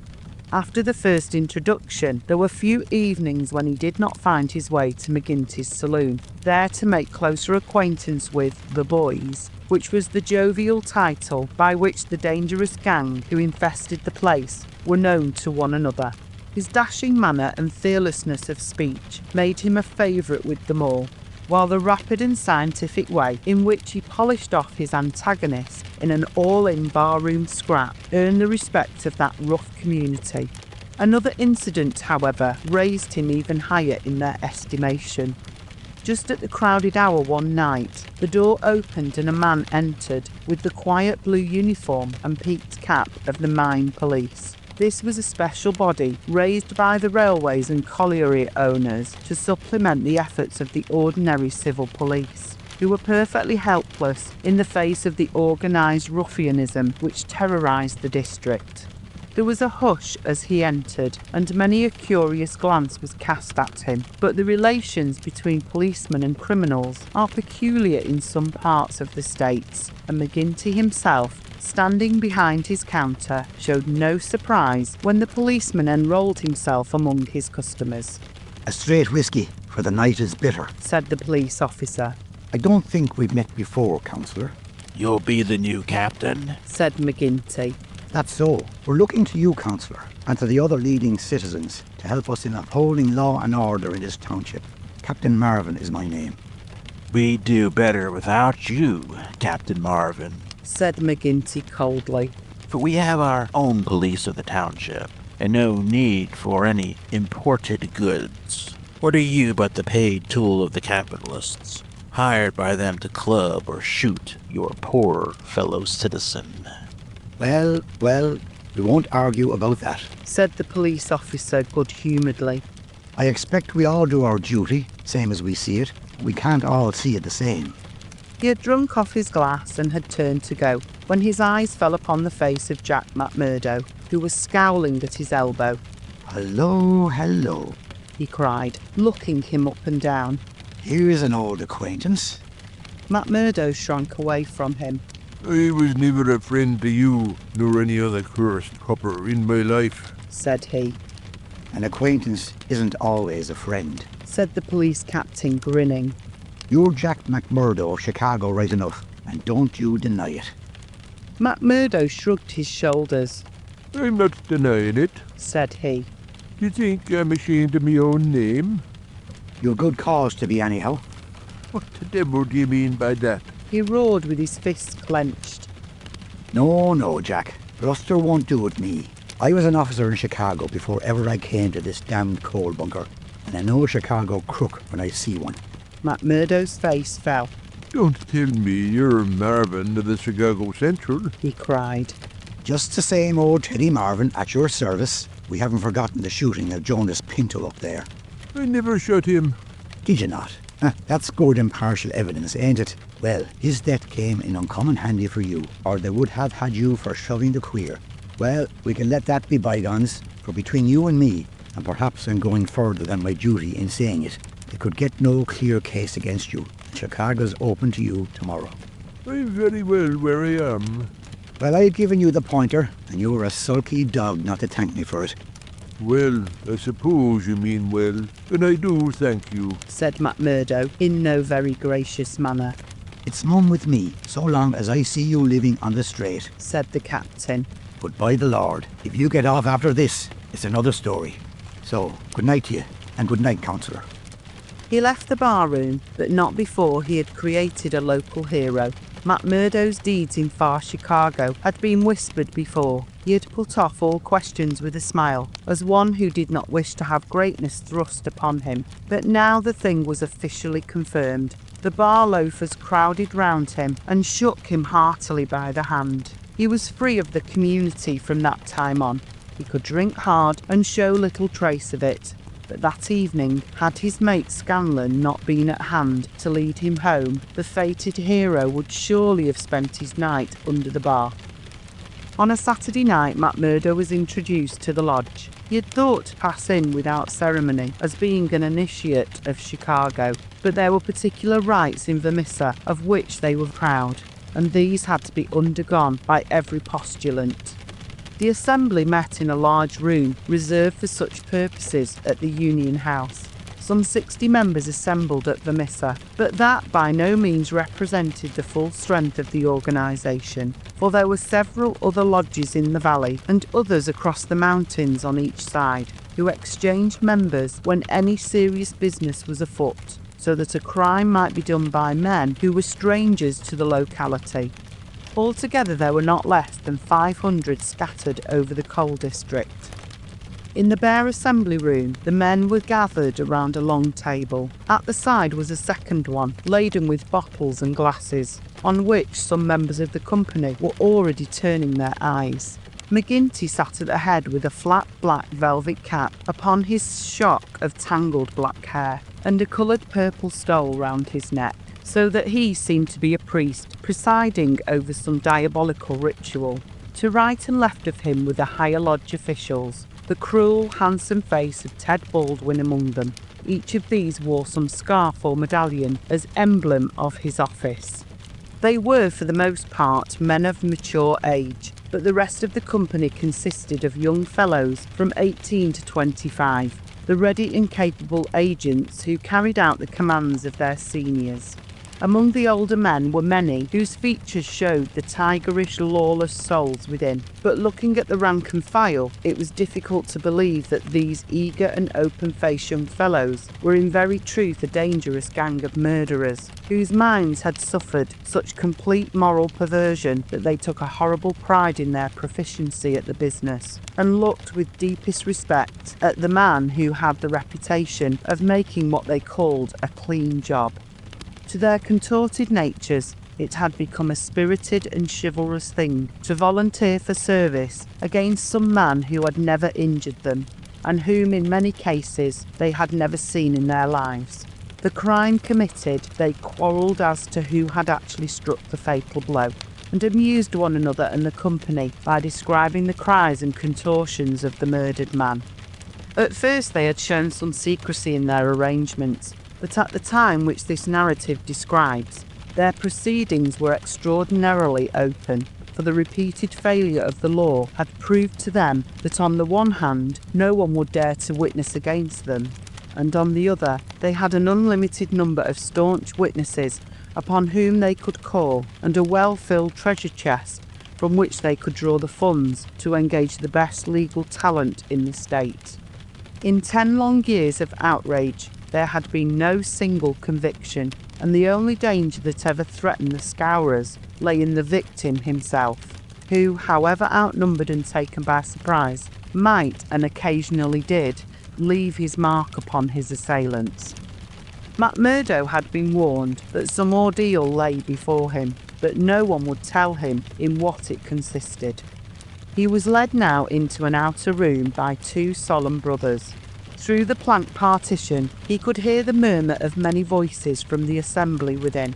Once or twice he caught the sound of his own name, and he knew that they were discussing his candidacy. Then there entered an inner guard with a green and gold sash across his chest. "The body master orders that he shall be trussed, blinded, and entered," said he. The 3 of them removed his coat, turned up the sleeve of his right arm, and finally passed a rope round above the elbows and made it fast. They next placed a thick black cap right over his head and the upper part of his face, so that he could see nothing. He was then led into the assembly hall. It was pitch dark and very oppressive under his hood. He heard the rustle and murmur of the people round him, and then the voice of McGinty sounded dull and distant through the covering of his ears. "John McMurdo," said the voice, "are you already a member of the ancient order of Freeman?" He bowed in assent. "Is your lodge number 29, Chicago?" He bowed again. "Dark nights are unpleasant," said the voice. "Yes, for strangers to travel," he answered. "The clouds are heavy." "Yes, a storm is approaching." "Are the brethren satisfied?" asked the bodymaster. There was a general murmur of assent. "We know, brother, by your sign and by your countersign, that you are indeed one of us," said McGinty. "We would have you know, however, that in this county and in other counties of these parts, we have certain rights and also certain duties of our own which call for good men. Are you ready to be tested?" "I am." "Are you stout of heart?" "I am." "Take a stride forward to prove it." As the words were said, he felt 2 hard points in front of his eyes, pressing upon them so that it appeared as if he could not move forward without a danger of losing them. Nonetheless, he nerved himself to step resolutely out, and as he did so, the pressure melted away. There was a low murmur of applause. "He is stout of heart," said the voice. "Can you bear pain?" "As well as another," he answered. "Test him." It was all he could do to keep himself from screaming out, for an agonizing pain shot through his forearm. He nearly fainted at the sudden shock of it, but he bit his lip and clenched his hands to hide his agony. "I can take more than that," said he. This time there was loud applause. A finer first appearance had never been made in the lodge. Hands clapped him on the back, and the hood was plucked from his head. He stood blinking and smiling amid the congratulations of the brothers. "One last word, Brother McMurdo," said McGinty. "You have already sworn the oath of secrecy and fidelity, and you are aware that the punishment for any breach of it is instant and inevitable death." "I am," said McMurdo. "And you accept the rule of the body master for the time being, under all circumstances?" "I do." "Then in the name of Lodge 341 Vermissa, I welcome you to its privileges and debates. You will put the liquor on the table, Brother Scanlon, and we will drink to our worthy brother." McMurdo's coat had been brought to him, but before putting it on, he examined his right arm, which still smarted heavily. There on the flesh of the forearm was a circle with a triangle within it, deep and red, as the branding iron had left it. 1 or 2 of his neighbours pulled up their sleeves and showed their own lodge marks.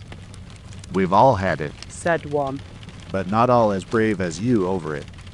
Tut, it was nothing, said he, but it burned and ached all the same. When the drinks which followed the ceremony of initiation had all been disposed of, the business of the lodge proceeded. McMurdo, accustomed only to the prosaic performances of Chicago, listened with open ears, and more surprised than he ventured to show to what followed. The first business on the agenda paper, said McGinty, is to read the following letter from Division Master Wendell of Merton County Lodge 249. He says, Dear Sir, there is a job to be done on Andrew Ray of Ray and Surmash, coal owners near this place. You will remember that your lodge owes us a return, having had the service of 2 brethren in the matter of the patrolman last fall. You will send 2 good men. They will be taken charge of by Treasurer Higgins of this lodge, whose address you know. You will show them when to act and where. Yours in freedom, J. W. Wendell, DMAOF. Wendell has never refused us when we have had occasion to ask for the loan of a man or 2, and it is not for us to refuse him. McGinty paused and looked round the room with his dull, malevolent eyes. Who will volunteer for the job? Several young fellows held up their hands. The bodymaster looked at them with an approving smile. You'll do, Tiger Cormac. If you handle it as well as you did the last, you won't be wrong. And you, Wilson. I've no pistol, said the volunteer, a mere boy in his teens. It's your first, is it not? Well, you have to be bloodied sometime. It'll be a great start for you. As to the pistol, you'll find it waiting for you, or I'm mistaken. If you report yourselves on Monday, it will be time enough. You'll get a great welcome when you return. Any reward this time? Asked Cormac, a thick-set, dark-faced, brutal-looking young man whose ferocity had earned him the nickname of Tiger. Never mind the reward. You just do it for the honor of the thing. Maybe when it's done, there will be a few odd dollars at the bottom of the box. What has the man done? Asked young Wilson. Sure, it's not for the likes of you to ask what the man has done. He has been judged over there. That's no business of ours. All we have to do is carry it out for them, same as they would for us. Speaking of that, 2 brothers from the Merton Lodge are coming over to us next week to do some business in this quarter. Who are they? Asked someone. Faith, it is wiser not to ask. If you know nothing, you can testify nothing, and no trouble can come of it. But they are men who will make a clean job when they are about it. And time too, cried Ted Baldwin. Folk are getting out of hand in these parts. It was only last week the 3 of our men were turned off by Foreman Blaker. It's been owing him a long time and he'll get it full and proper. Get what? McMurdo whispered to his neighbour. The business end of a buckshot cartridge, cried the man with a loud laugh. What think you of our ways, brother? McMurdo's criminal soul seemed to have already absorbed the spirit of the vile association of which he was now a member. I like it well, said he. 'Tis a proper place for a lad of metal. Several of those who sat around heard his words and applauded them. What's that? Cried the black-maned bodymaster from the end of the table. 'Tis our new brother, sir, who finds our ways to his taste. McMurdo rose to his feet for an instant. I would say, eminent bodymaster, that if a man should be wanted, I should take it as an honour to be chosen to help the lodge. There was great applause at this. It was felt that a new sun was pushing its rim above the horizon. To some of the elders it seemed that the progress was a little too rapid. I would move, said the secretary, Harroway, a vulture-faced old greybeard who sat near the chairman. That brother McMurdo should wait until it is the good pleasure of the lodge to employ him. Sure, that was what I meant. I'm in your hands, said McMurdo. Your time will come, brother, said the chairman. We have marked you down as a willing man, and we believe that you will do good work in these parts. There is a small matter tonight, in which you may take a hand, if it so please you. I will wait for something that is worthwhile. You can come tonight anyhow, and it will help you to know what we stand for in this community. I will make the announcement later. Meanwhile, he glanced at his agenda paper. I have one or two more points to bring before the meeting. First of all, I will ask the treasurer as to our bank balance. There is the pension to Jim Carnaway's widow. He was struck down doing the work of the lodge, and it is for us to see that she is not the loser. Jim was shot last month when they tried to kill Chester Wilcox of Marley Creek, McMurdo's neighbour informed him. The funds are good at the moment, said the treasurer, with the bank book in front of him. The firms have been generous of late. Max Linder and Company paid $500 to be left alone. Walker Brothers sent in $100, but I took it on myself to return it and ask for $5. If I do not hear by Wednesday, their winding gear may get out of order. We had to burn their breaker last year before they became reasonable. Then the West Section Coaling Company has paid its annual contribution. We have enough on hand to meet any obligations. What about Archie Swindon? Asked a brother. He has sold out and left the district. The old devil left a note for us to say that he'd rather be a free crossing sweeper in New York than a large mine owner under the power of a ring of blackmailers. By gar, it was well that he made a break for it before the note reached us. I guess he won't show his face in this valley again. An elderly, clean-shaved man with a kindly face and a good brow rose from the end of the table which faced the chairman. Mr. Treasurer, he asked, may I ask who has bought the property of this man that we have driven out of the district? Yes, Brother Morris, it has been bought by the State and Merton County Railroad Company. And who bought the mines of Todman and of Lee that came into the market in the same way last year? The same company, Brother Morris.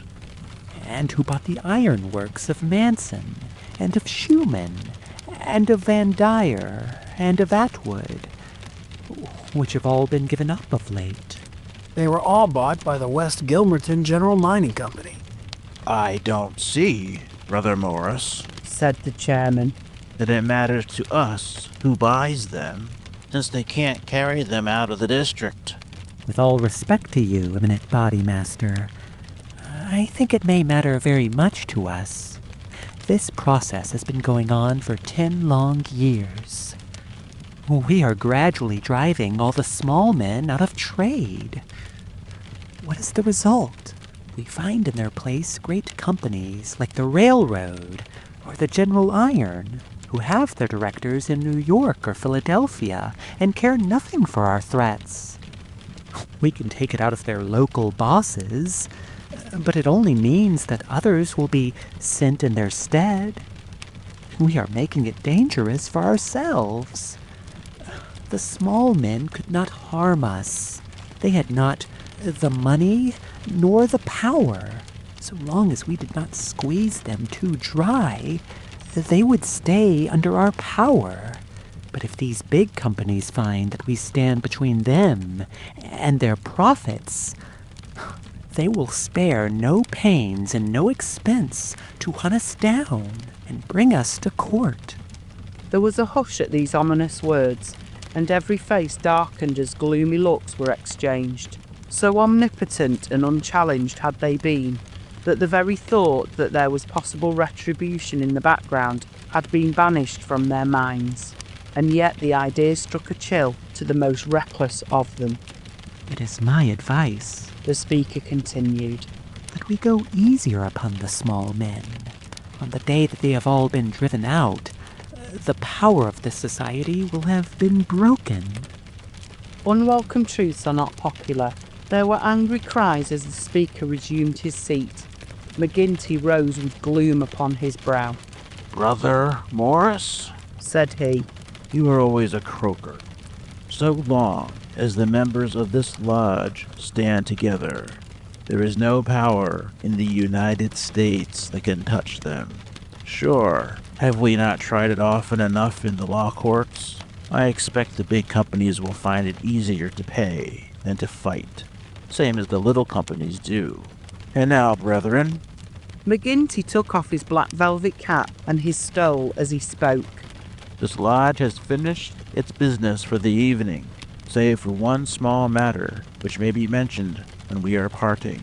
The time has now come for fraternal refreshment and for harmony. Strange indeed is human nature. Here were these men to whom murder was familiar, who again and again had struck down the father of the family, some man against whom they had no personal feeling, without one thought of compunction or of compassion for his weeping wife or helpless children. And yet the tender or pathetic in music could move them to tears. McMurdo had a fine tenor voice, and if he had failed to gain the goodwill of the lodge before, it could no longer have been withheld after he had thrilled them with "I'm sitting on the stile, Mary," and "On the banks of Allan Water." In his very first night, the new recruit had made himself one of the most popular of the brethren, marked already for advancement and high office. There were other qualities needed, however, besides those of good fellowship, to make a worthy freeman, and of these he was given an example before the evening was over. The whisky bottle had passed round many times, and the men were flushed and ripe for mischief, when their bodymaster rose once more to address them. Boys, said he, there's one man in this town that wants trimming up, and it's for you to see that he gets it. I'm speaking of James Stanger of the Herald. You see now he's been opening his mouth against us again. There was a murmur of assent. With many a muttered oath, McGinty took a slip of paper from his waistcoat pocket. Law and order. That's how he heads it.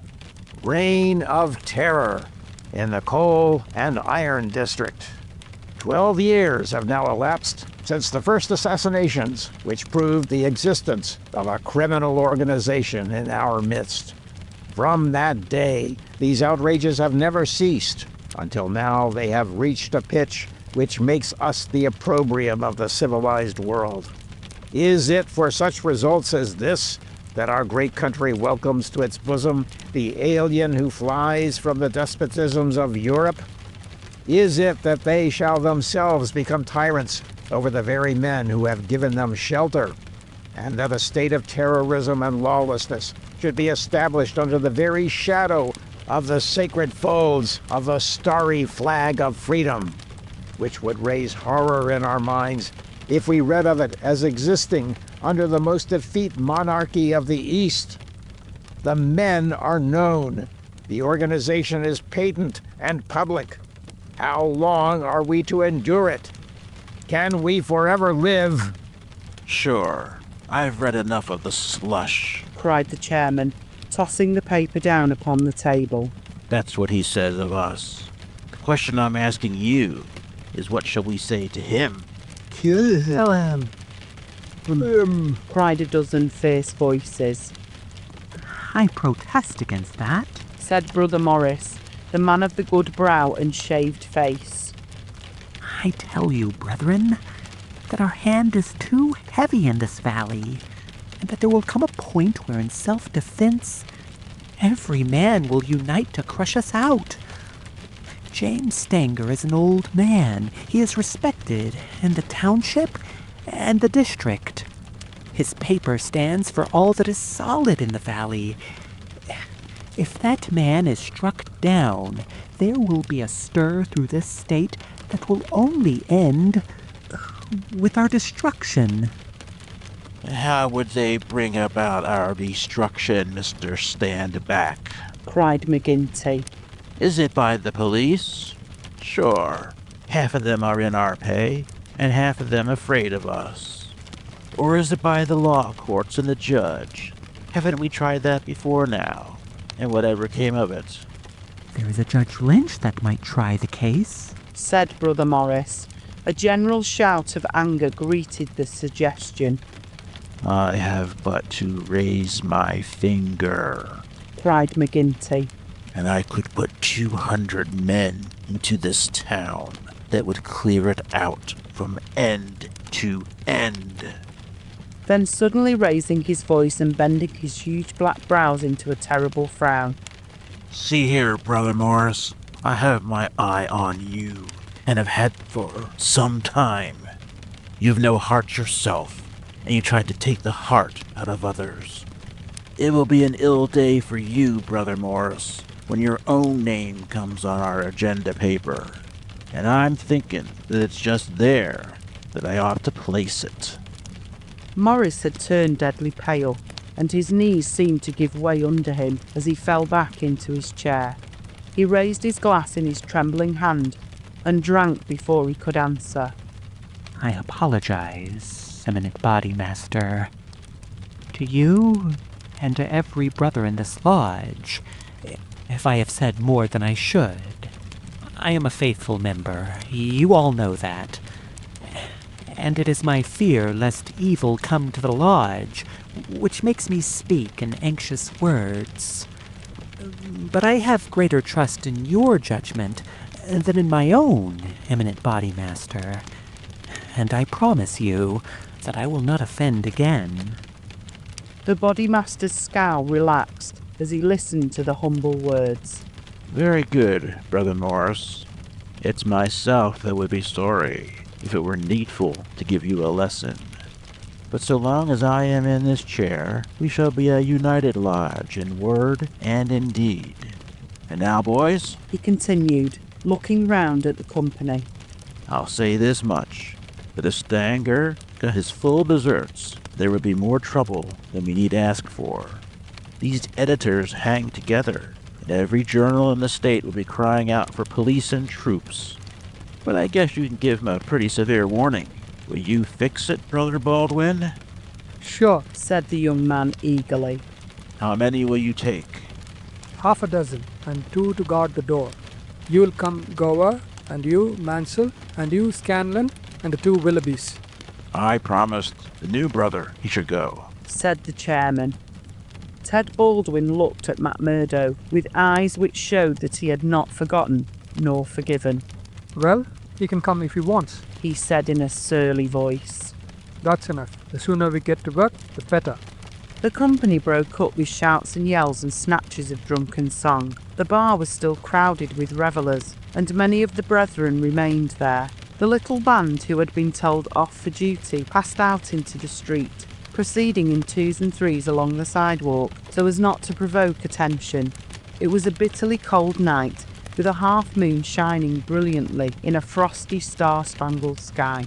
The men stopped and gathered in a yard which faced a high building. The words Vermissa Herald were printed in gold lettering between the brightly lit windows. From within came the clanking of the printing press. Here, you, said Baldwin to McMurdo. You can stand below at the door and see that the road is kept open for us. Arthur Willoughby can stay with you. You others, come with me. Have no fears, boys, for we have half a dozen witnesses that we are in the Union Bar at this very moment. It was nearly midnight and the street was deserted, save for 1 or 2 revellers upon their way home. The party crossed the road and, pushing open the door of the newspaper office, Baldwin and his men rushed in and up the stair which faced them. McMurdo and another remained below. From the room above came a shout, a cry for help, and then the sound of trampling feet and of falling chairs. An instant later, a grey-haired man rushed out onto the landing. He was seized before he could get farther, and his spectacles came tinkling down to McMurdo's feet. There was a thud and a groan. He was on his face, and half a dozen sticks were clattering together as they fell upon him. He writhed, and his long, thin limbs quivered under the blows. The others ceased at last, but Baldwin, his cruel face set in an infernal smile, was hacking at the man's head, which he vainly endeavoured to defend with his arms. His white hair was dabbed with patches of blood. Baldwin was still stooping over his victim, putting in a short, vicious blow whenever he could see a part exposed, when McMurdo dashed up the stair and pushed him back. You'll kill the man, said he. Drop it. Baldwin looked at him in amazement. Curse you, he cried. Who are you to interfere? You that are new to the lodge? Stand back. He raised his stick, but McMurdo had whipped his pistol out of his pocket. Stand back yourself, he cried. I'll blow your face in if you lay a hand on me. As to the lodge, wasn't it the order of the Bodymaster that the man was not to be killed? And what are you doing but killing him? It's truth, he says, remarked one of the men. By gar, you best hurry yourselves, cried the man below. The windows are all lighting up, and you'll have the whole town here inside of 5 minutes. There was indeed the sound of shouting in the street, and a little group of compositors and pressmen was forming in the hall below and nerving itself to action. Leaving the limp and motionless body of the editor at the head of the stair, the criminals rushed down and made their way swiftly along the street. Having reached the Union House, some of them mixed with the crowd in McGinty's saloon, whispering across the bar to the boss that the job had been well carried through. Others, and among them McMurdo, broke away into side streets, and so by devious paths to their own homes. When McMurdo awoke next morning, he had good reason to remember his initiation into the lodge. His head ached with the effect of the drink, and his arm, where he had been branded, was hot and swollen. Having his own peculiar source of income, he was irregular in his attendance at his work. So he had a late breakfast and remained at home for the morning, writing a long letter to a friend. Afterwards he read the Daily Herald. In a special column put in at the last moment, he read, "Outrage at the Herald office. Editor seriously injured." It was a short account of the facts with which he was himself more familiar than the writer could have been. It ended with the statement, "The matter is now in the hands of the police, but it can hardly be hoped that their exertions will be attended by any better results than in the past.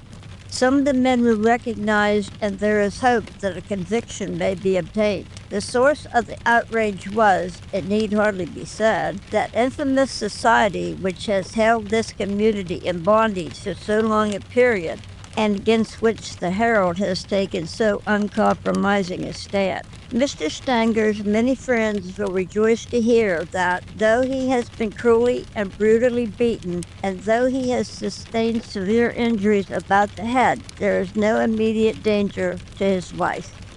Below, it stated that a guard of police, armed with Winchester rifles, had been requisitioned for the defence of the office. McMurdo had laid down the paper and was lighting his pipe with a hand which was shaky from the excesses of the previous evening, when there was a knock outside, and his landlady brought to him a note which had just been handed in by a lad. It was unsigned and ran thus: "I should wish to speak to you, but would rather not do so in your house. You will find me beside the flagstaff upon Miller Hill. If you will come there now, I have something which is important to you to hear, and for me to say." McMurdo read the note twice with the utmost surprise, for he could not imagine what it meant, or who was the author of it. Had it been in a feminine hand, he might have imagined that it was the beginning of one of those adventures which had been familiar enough in his past life. But it was the writing of a man, and of a well-educated one too. Finally, after some hesitation, he determined to see the matter through. Miller Hill is an ill-kept public park in the very centre of the town. In summer it is a favourite resort of the people, but in winter it is desolate enough. From the top of it, one has a view not only of the whole straggling grimy town, but the winding valley beneath, with its scattered mines and factories blackening the snow on each side of it, and of the wooded and white-capped ranges flanking it. McMurdo strolled up the winding path, hedged in with evergreens, until he reached the deserted restaurant, which forms the centre of summer gaiety. Beside it was a bare flagstaff, and underneath it a man, his hat drawn down and the collar of his overcoat turned up. When he turned his face, McMurdo saw that it was Brother Morris, he who had incurred the anger of the Bodymaster the night before. The lodge sign was given and exchanged as they met. "I wanted to have a word with you, Mr. McMurdo," said the older man, speaking with a hesitation which showed that he was on delicate ground. "It was kind of you to come." Why did you not put your name to the note? "One has to be cautious, mister. One never knows in times like these how a thing may come back to one. One never knows either who to trust or who not to trust." Surely one may trust brothers of the lodge. No, not always. Cried Morris with vehemence. Whatever we say, even what we think, seems to go back to that man, McGinty. Look here, said McMurdo sternly. it was only last night, as you know well, that I swore good faith to our body master. Would you be asking me to break my oath? If that is the view you take, said Morris sadly. I can only say that I am sorry I gave you the trouble to come and meet me. Things have come to a bad pass when two free citizens cannot speak their thoughts to each other. McMurdo, who had been watching his companion very narrowly, relaxed somewhat in his bearing. Sure, I spoke for myself only, said he. I am a newcomer, as you know, and I am strange to it all. It is not for me to open my mouth, Mr. Morris. If you think well to say anything to me, I am here to hear it. And to take it back to Boss McGinty, said Morris bitterly. Indeed, then, you do me injustice there, cried McMurdo. For myself, I am loyal to the lodge, and so I tell you straight. But I would be a poor creature if I were to repeat to any other what you might say to me in confidence. It will go no further than me, till I warn you that you may get neither help nor sympathy.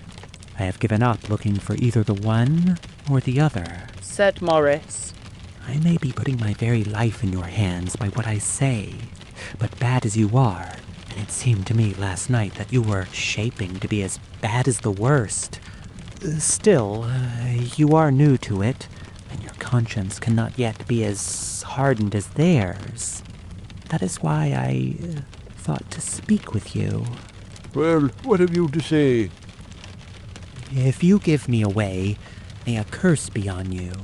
Sure, I said I would not. I would ask you then, when you joined the Freeman Society in Chicago, and swore vows of charity and fidelity, did ever it cross your mind that you might find it would lead you to crime? If you call it crime, McMurdo answered. Call it crime, cried Morris, his voice vibrating with passion. You have seen little of it, if you can call it anything else. Was it crime last night when a man old enough to be your father was beaten till the blood dripped from his white hairs? Was that crime? Or what else would you call it? There are some would say it was war, said McMurdo. A war of two classes with Orlean, so that each struck as best it could. Well, did you think of such a thing when you joined the Freeman Society at Chicago? No, I'm bound to say I did not. Nor did I when I joined at Philadelphia. It was just a benefit club and a meeting place for one's fellows. Then I heard of this place, curse the hour that the name first fell upon my ears. And I came to better myself, my God, to better myself. My wife and 3 children came with me. I started a dry goods store on Market Square, and I prospered well. The word had gone round that I was a freeman. I was forced to join the local lodge, same as you did last night. I've the badge of shame on my forearm, and something worse branded on my heart. I found that I was under the orders of a black villain, and caught in a meshwork of crime. What could I do? Every word I said to make things better was taken as treason, same as it was last night. I can't get away, for all I have in the world is in my store. If I leave the society, I know well that it means murder to me, and God knows what to my wife and children. Oh, man, it is awful. Awful. He put his hands to his face, and his body shook with convulsive sobs. McMurdo shrugged his shoulders. You're too soft for the job, said he. You're the wrong sort for such work.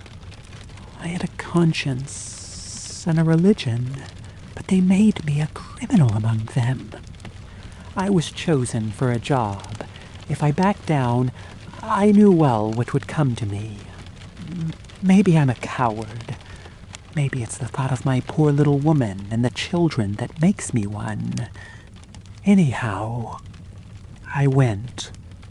I guess it will haunt me forever. It was a lonely house, 20 miles from here, over the range yonder. I was told off for the door, same as you were last night. They could not trust me with a job. The others went in. When they came out, their hands were crimson to the wrists. As we turned away, a child was screaming out of the house behind us. It was a boy of 5 who had seen his father murdered. I nearly fainted with the horror of it, and yet I had to keep a bold and smiling face, for well I knew that if I did not, it would be out of my house that they would come next with their bloody hands. And it would be my little Fred that would be screaming for his father. But I was a criminal then, part sharer in a murder, lost forever in this world and lost also in the next. I am a good Catholic, but the priest would not have word with me when he heard I was a Scowrer, and I am excommunicated from my faith. That's how it stands with me. And I see you going down the same road, and I ask you what the end is to be. Are you ready to be a cold-blooded murderer also, or can we do anything to stop it? What would you do? Asked McMurdo abruptly. You would not inform? God forbid, cried Morris. Sure, the very thought would cost me my life. That's well, said McMurdo. I'm thinking that you are a weak man and that you make too much of the matter. Too much? Wait till you have lived here longer. Look down the valley. See the cloud of 100 chimneys that overshadows it? I tell you that the cloud of murder hangs thicker and lower than that over the heads of the people. It is the valley of fear, the valley of death. The terror is in the hearts of the people from the dusk to the dawn. Wait, young man, and you will learn for yourself. Well, I'll let you know what I think when I've seen more, said McMurdo carelessly. What is very clear is that you are not the man for the place, and that the sooner you sell out, if you only get a dime a dollar for what the business is worth, the better it will be for you. What you have said is safe with me. But, by gar, if I thought you were an informer... No, cried Morris piteously. Well, let it rest at that. I'll bear what you have said in mind, and maybe some day I'll come back to it. I expect you meant kindly by speaking to me like this. Now I'll be getting home. One word before you go, said Morris. We may have been seen together. They may want to know what we have spoken about. Ah, that's well thought of. I offer you a clerkship in my store. And I refuse it. That's our business. Well, so long, Brother Morris, and may you find things go better with you in the future. That same afternoon, as McMurdo sat smoking, lost in thought beside the stove of his sitting room, the door swung open, and its framework was filled with the huge figure of Boss McGinty. He passed the sign, and then seating himself opposite to the young man, he looked at him steadily for some time, a look which was as steadily returned. I'm not much of a visitor, Brother McMurdo, he said at last. I guess I'm too busy over the folk that visit me. But I thought I'd stretch a point, drop down to see you in your house. I'm proud to see you here, Counselor, McMurdo answered heartily, bringing his whiskey bottle out of the cupboard. It's an honor that I had not expected. How's the arm? Asked the boss. McMurdo made a wry face. Well, I'm not forgetting it, he said. But it's worth it. Yes, it's worth it. The other answered. To those that are loyal, go through with it, and are a help to the lodge. What were you speaking to Brother Morris about on Miller Hill this morning? The question came so suddenly that it was well that he had his answer prepared. He burst into a hearty laugh. Morris didn't know I could earn a living here at home. He shan't know either, for he has got too much conscience for the likes of me. But he's a good-hearted old chap. It was his idea that I was at a loose end, and that he would do me a good turn by offering me a clerkship in a dry goods store. Oh, that was it? Yes, that was it. And you refused it? Sure. Couldn't I earn 10 times as much in my own bedroom with 4 hours' work? That's so. But I wouldn't go about too much with Morris. Why not? Well, I guess because I tell you not. That's enough for most folk in these parts. It may be enough for most folk, but it ain't enough for me, Counselor, said McMurdo boldly. If you're a judge of men, you'll know that. The swarthy giant glared at him, and his hairy paw closed for an instant round the glass, as though he would hurl it at the head of his companion. Then he laughed in his loud, boisterous, insincere fashion. Oh, you're a queer card for sure, said he. Well, if you want reasons, I'll give 'em. Did Morris say nothing to you against the lodge? No. Nor against me? No. Well, that's because he daren't trust you. But in his heart, he is not a loyal brother. We know that well. So we watch him and we wait for the time to admonish him. I'm thinking that the time is drawing near. There's no room for scabby sheep in our pen. But if you keep company with a disloyal man, we might think that you are disloyal too.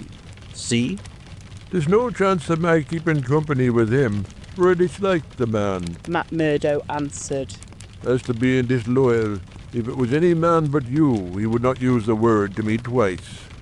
Well, that's enough, said McGinty, draining off his glass. I came down to give you a word in season, and you've had it. I'd like to know, said McMurdo, how you ever came to learn that I had spoken with Morris at all. McGinty laughed. It's my business to know what goes on in this township, said he. I guess you'd best reckon on my hearing all that passes. Well, time's up, and I'll just say... But his leave-taking was cut short in a very unexpected fashion. With a sudden crash, the door flew open, and 3 frowning, intent faces glared in at them from under the peaks of police caps. McMurdo sprang to his feet and half drew his revolver, but his arm stopped midway as he became conscious that 2 Winchester rifles were levelled at his head. A man in uniform advanced into the room, a 6-shooter in his hand. It was Captain Marvin, once of Chicago and now of the Mine Constabulary. He shook his head with a half-smile at McMurdo. I thought you'd be getting into trouble, Mr. Crooked McMurdo of Chicago, said he. Can't keep out of it, can you?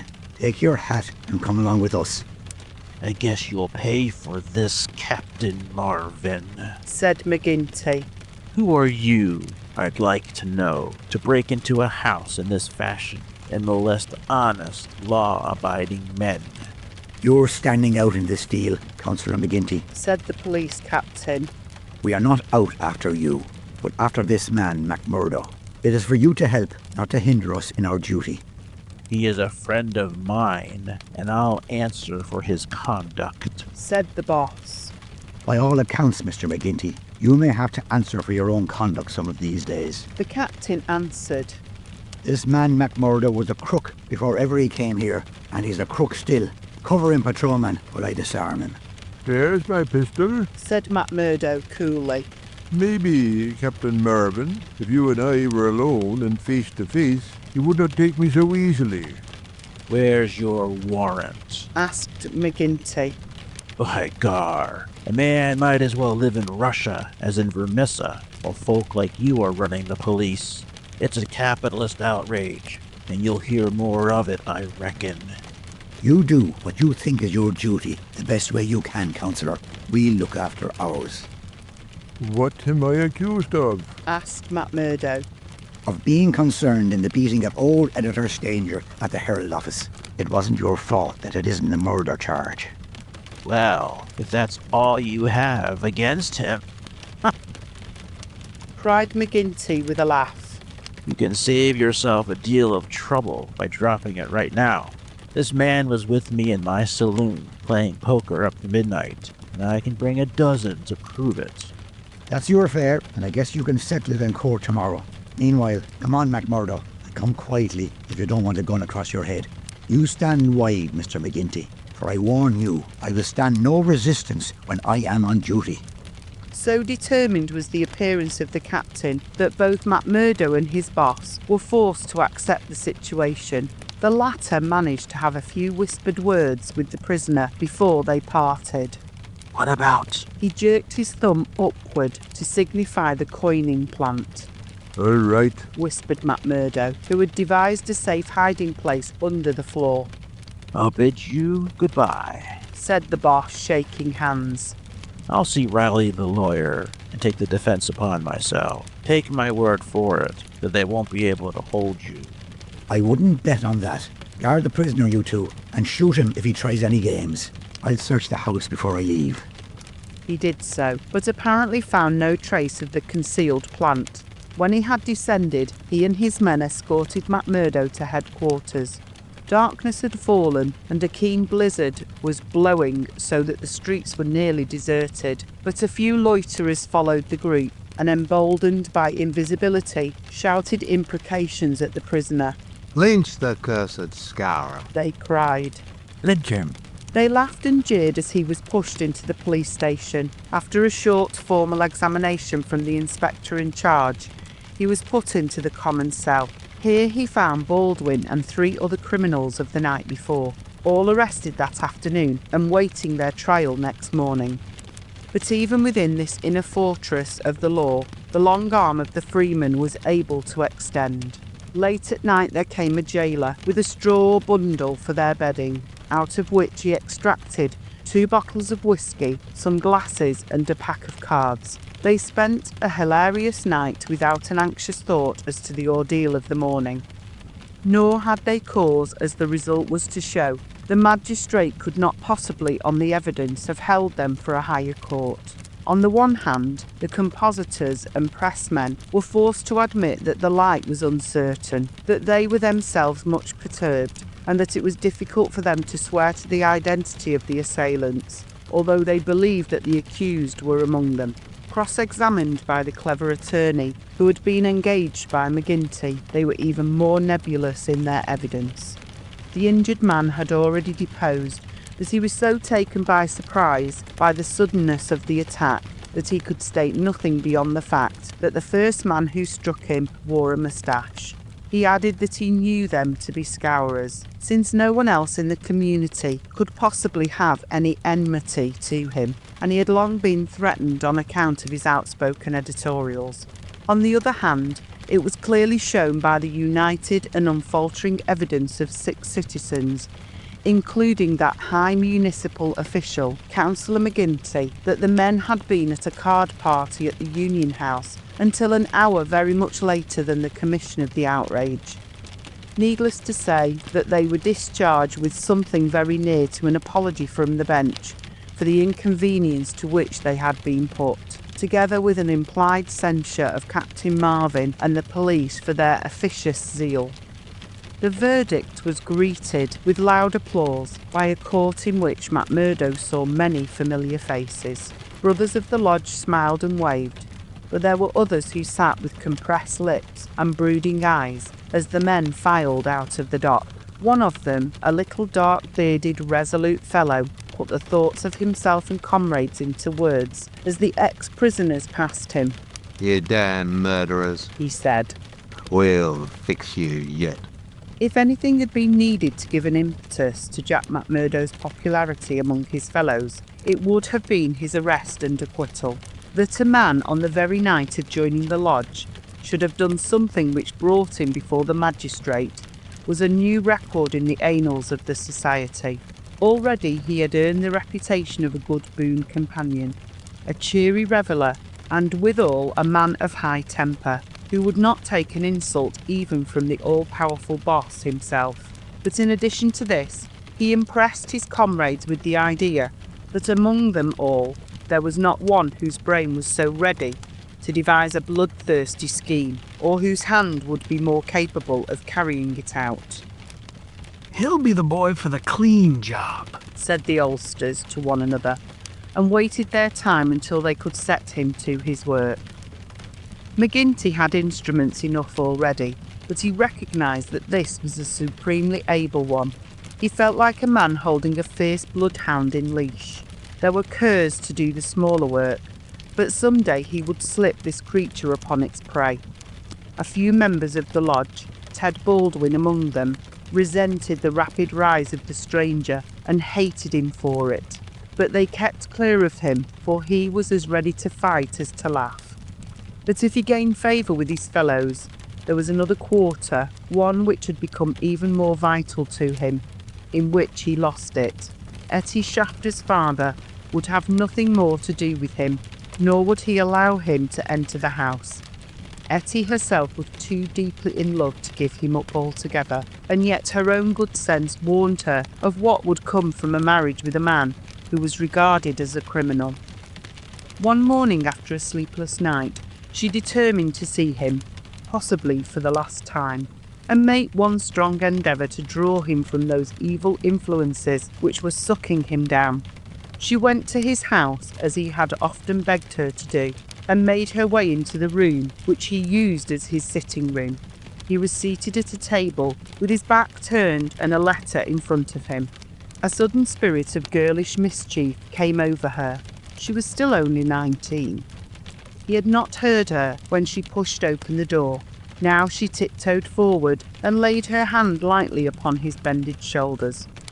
If she had expected to startle him, she certainly succeeded, but only in turn to be startled herself.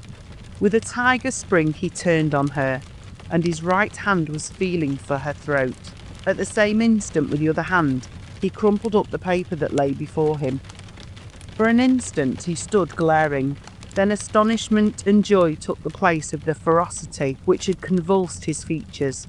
A ferocity which had sent her shrinking back in horror, as from something which had never before intruded into her gentle life. "It's you," said he, mopping his brow. "And to think that you should come to me, heart of my heart, and I should find nothing better to do than to want to strangle you. Come then, darling." And he held out his arms. "Let me make it up to you." But she had not recovered from that sudden glimpse of guilty fear which she had read in the man's face. All her woman's instinct told her that it was not the mere fright of a man who is startled. Guilt, that was it. Guilt and fear. What's come over you, Jack? She cried. Why were you so scared of me? Oh, Jack, if your conscience was at ease, you would not have looked at me like that. "Sure, I was thinking of other things, and when you came tripping so lightly on those very feet of yours." No, it was more than that, Jack. Then a sudden suspicion seized her. Let me see that letter you were writing. "Ah, Ettie, I couldn't do that." Her suspicions became certainties. It's to another woman, she cried. I know it. Why else should you hold it from me? Was it to your wife that you were writing? How am I to know that you are not a married man? You, a stranger that nobody knows. "I am not married, Ettie. See now, I swear it. You're the only one woman on earth to me. By the cross of Christ, I swear it." He was so white with passionate earnestness that she could not but believe him. Well then, she cried. Why will you not show me the letter? "I'll tell you, Akushla," said he. "I'm under oath not to show it, and just as I wouldn't break my word to you, I would keep it to those who hold my promise. It's the business of the lodge, and even to you, it's secret. And if I were scared when a hand fell on me, don't you understand it when it might have been the hand of a detective?" She felt that he was telling the truth.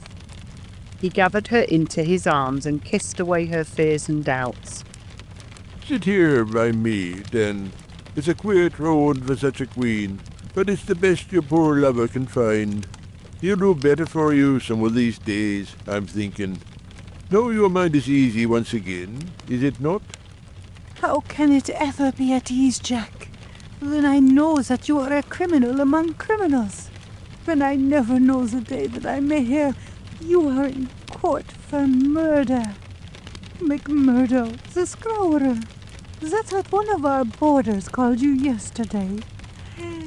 It went through my heart like a knife. Sure, hard words break no bones. But they were true. Well, dear, it's not so bad as you think. We are but poor men that are trying, in our own way, to get our rights. Ettie threw her arms round her lover's neck.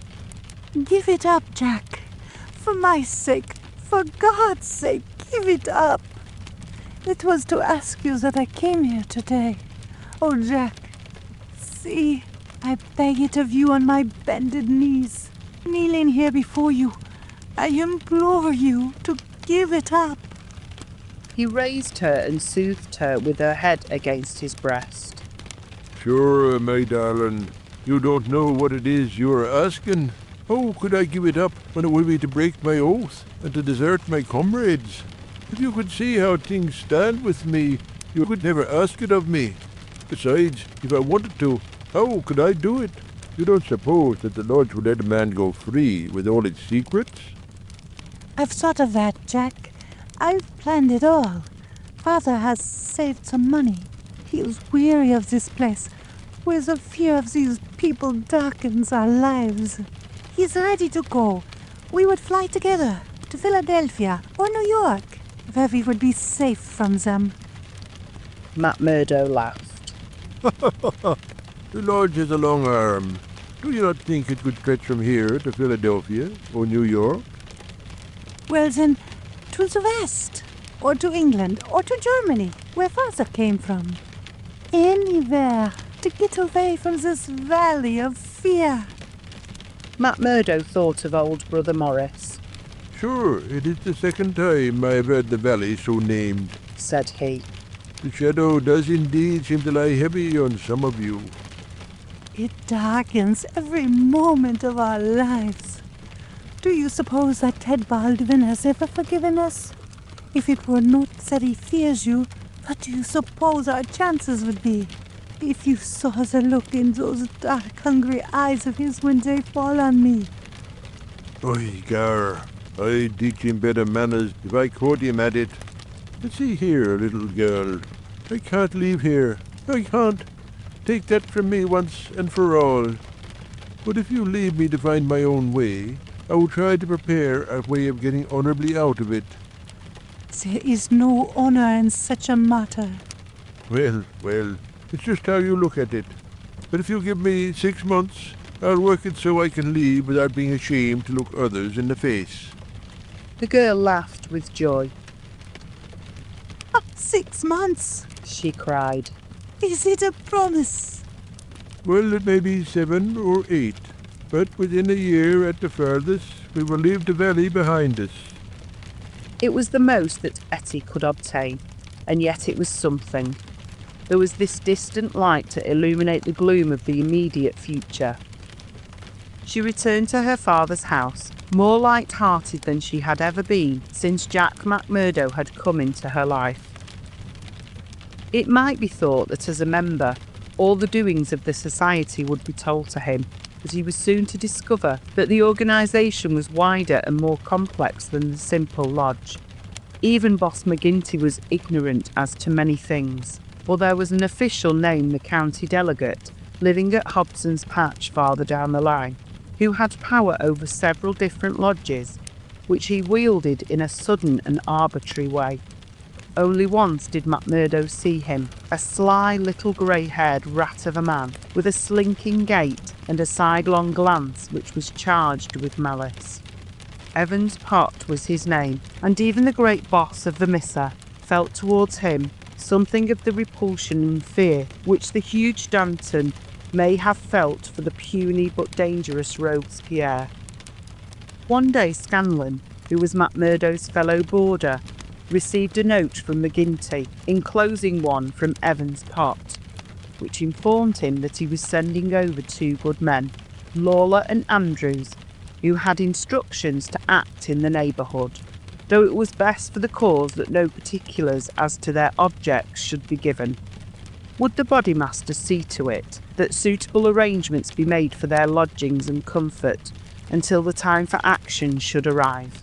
McGinty added that it was impossible for anyone to remain secret at the Union House, and that therefore he would be obliged if McMurdo and Scanlon would put the strangers up for a few days in their boarding house. The same evening the two men arrived, each carrying his gripsack. Lawler was an elderly man, shrewd, silent and self-contained, clad in an old black frock coat, which with his soft felt hat and ragged grizzled beard gave him a general resemblance to an itinerant preacher. His companion Andrews was little more than a boy, frank-faced and cheerful, with the breezy manner of one who is out for a holiday and means to enjoy every minute of it. Both men were total abstainers and behaved in all ways as exemplary members of the society, with the one simple exception that they were assassins, who had often proved themselves to be most capable instruments for this association of murder. Lawler had already carried out 14 commissions of the kind, and Andrews 3. They were, as McMurdo found, quite ready to converse about their deeds in the past, which they recounted with the half-bashful pride of men who had done good and unselfish service for the community. They were reticent, however, as to the immediate job in hand. They chose us because neither I nor the boy here drink, Lawler explained. They can count on us saying no more than we should. You must not take it amiss, but it is the orders of the county delegate that we obey. Sure, we are all in it together, said Scanlon, McMurdo's mate, as the four sat together at supper. That's true enough, and we'll talk till the cows come home of the killing of Charlie Williams or of Simon Bird, or any other job in the past. But till the work is done, we say nothing. There are half a dozen about here that I have a word to say to, said McMurdo with an oath. I suppose it isn't Jack Knox of Ironhill that you are after. I'd go some way to see him get his deserts. No, it's not him yet. Or Herman Sprouse? No, nor him either. Well, if you won't tell us, we can't make you. But I'd be glad to know. Lawler smiled and shook his head. He was not to be drawn. In spite of the reticence of their guests, Scanlon and McMurdo were quite determined to be present at what they called the fun. When, therefore, at an early hour one morning, McMurdo heard them creeping down the stairs, he awakened Scanlon, and the two hurried on their clothes. When they were dressed, they found that the others had stolen out, leaving the door open behind them. It was not yet dawn, and by the light of the lamps they could see the two men some distance down the street. They followed them warily, treading noiselessly in the deep snow. The boarding house was near the edge of the town, and soon they were at the crossroads which is beyond its boundary. Here 3 men were waiting, with whom Lawler and Andrews held a short, eager conversation. Then they all moved on together. It was clearly some notable job which needed numbers. At this point, there are several trails which lead to various mines. The strangers took that which led to the Crow Hill, a huge business which was in strong hands, which had been able, thanks to their energetic and fearless New England manager, Josiah H. Dunn, to keep some order and discipline during the long reign of terror.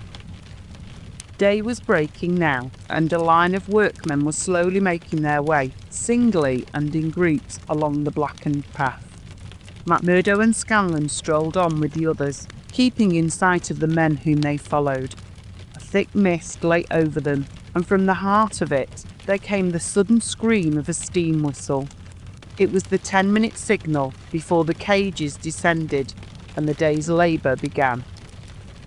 When they reached the open space round the mine shaft, there were 100 miners waiting, stamping their feet and blowing on their fingers, for it was bitterly cold. The strangers stood in a little group under the shadow of the engine house. Scanlon and McMurdo climbed a heap of slag from which the whole scene lay before them. They saw the mine engineer, a great bearded Scotchman named Menzies, come out of the engine house and blow his whistle for the cages to be lowered. At the same instant, a tall, loose-framed young man with a clean-shaved, earnest face advanced eagerly towards the pit head. As he came forward, his eyes fell upon the group, silent and motionless, under the engine house. The men had drawn down their hats and turned up their collars to screen their faces. For a moment, the presentiment of death laid its cold hand upon the manager's heart. At the next, he had shaken it off and saw only his duty towards intrusive strangers. "Who are you?" he asked as he advanced. "What are you loitering there for?" There was no answer, but the lad Andrews stepped forward and shot him in the stomach. The 100 waiting miners stood as motionless and helpless as if they were paralysed. The manager clapped his 2 hands to the wound and doubled himself up. Then he staggered away, but another of the assassins fired, and he went down sideways, kicking and clawing among a heap of clinkers.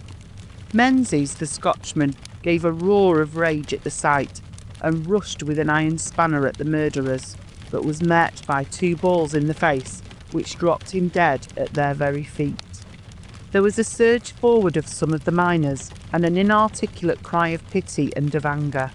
But a couple of the strangers emptied their 6-shooters over the heads of the crowd, and they broke and scattered, some of them rushing wildly back to their homes in Vermissa.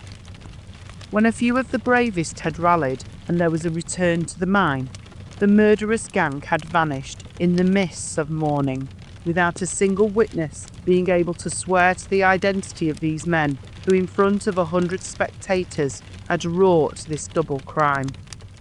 Scanlon and McMurdo made their way back, Scanlon somewhat subdued, for it was the first murder job that he had seen with his own eyes, and it appeared less funny than he had been led to believe.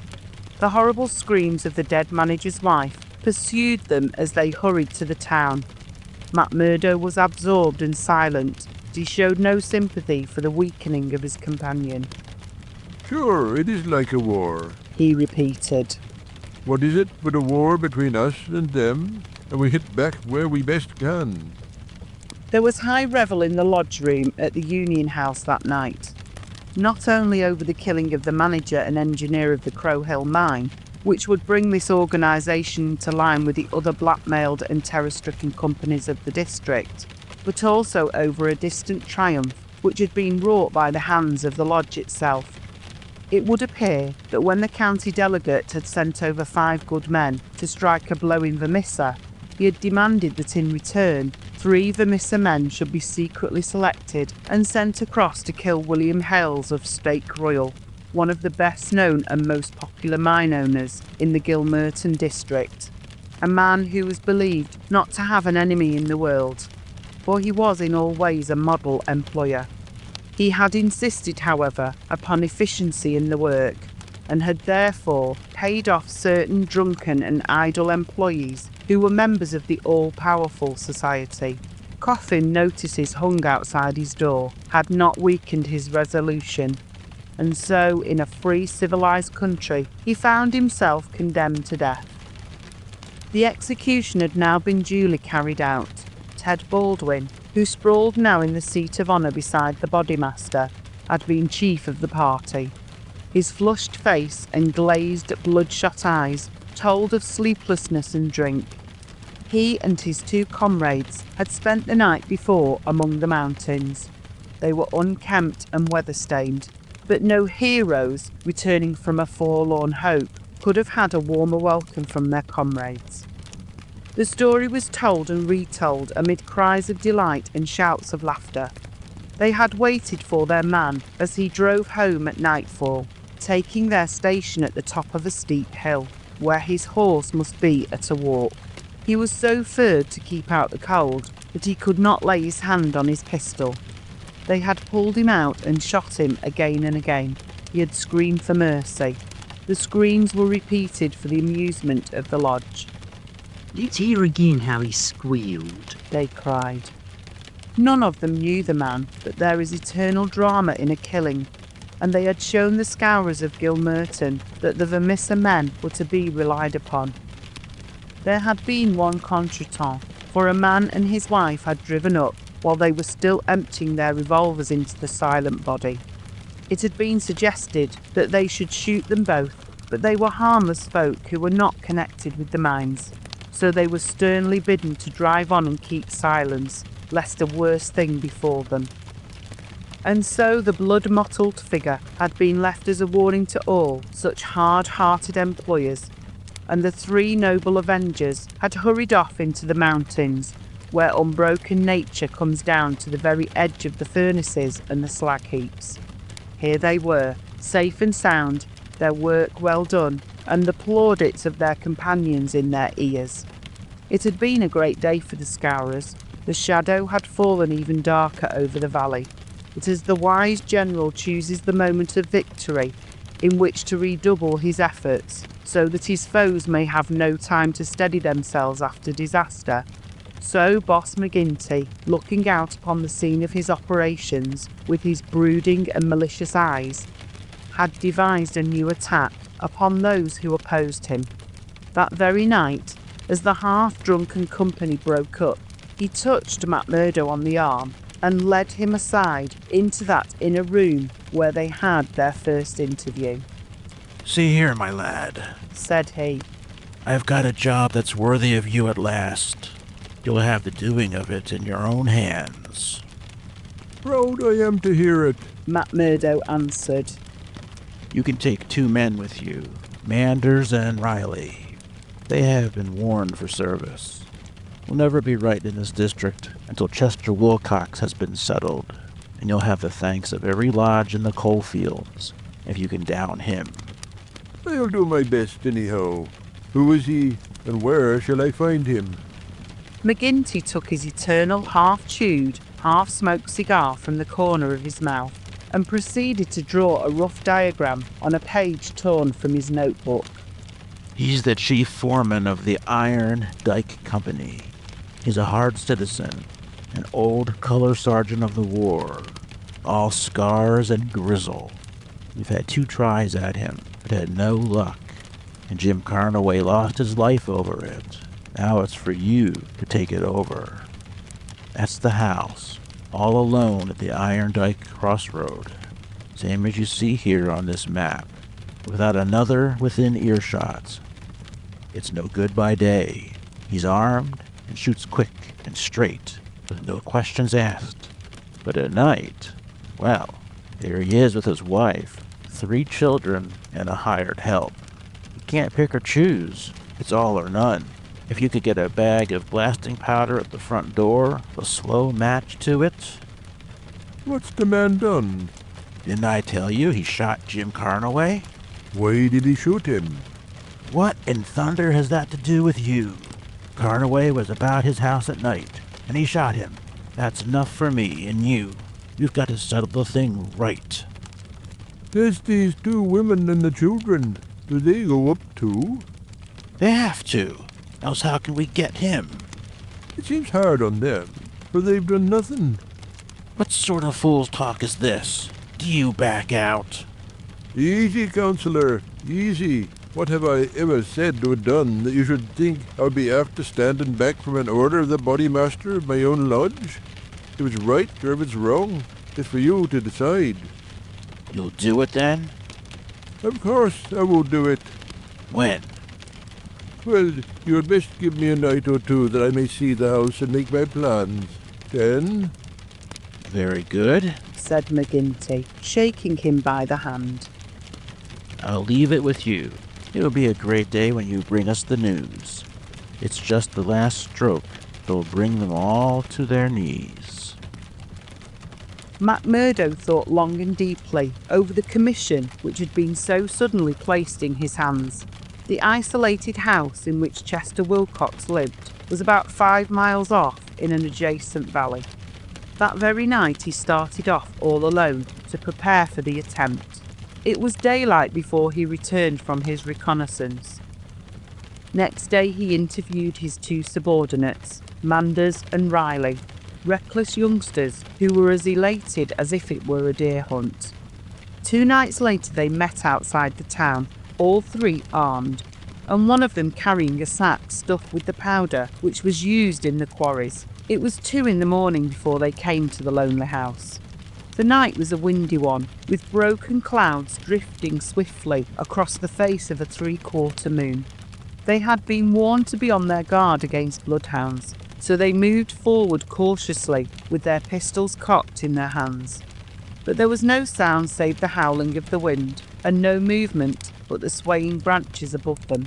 McMurdo listened at the door of the lonely house, but all was still within. Then he leaned the powder bag against it, ripped a hole in it with his knife, and attached the fuse.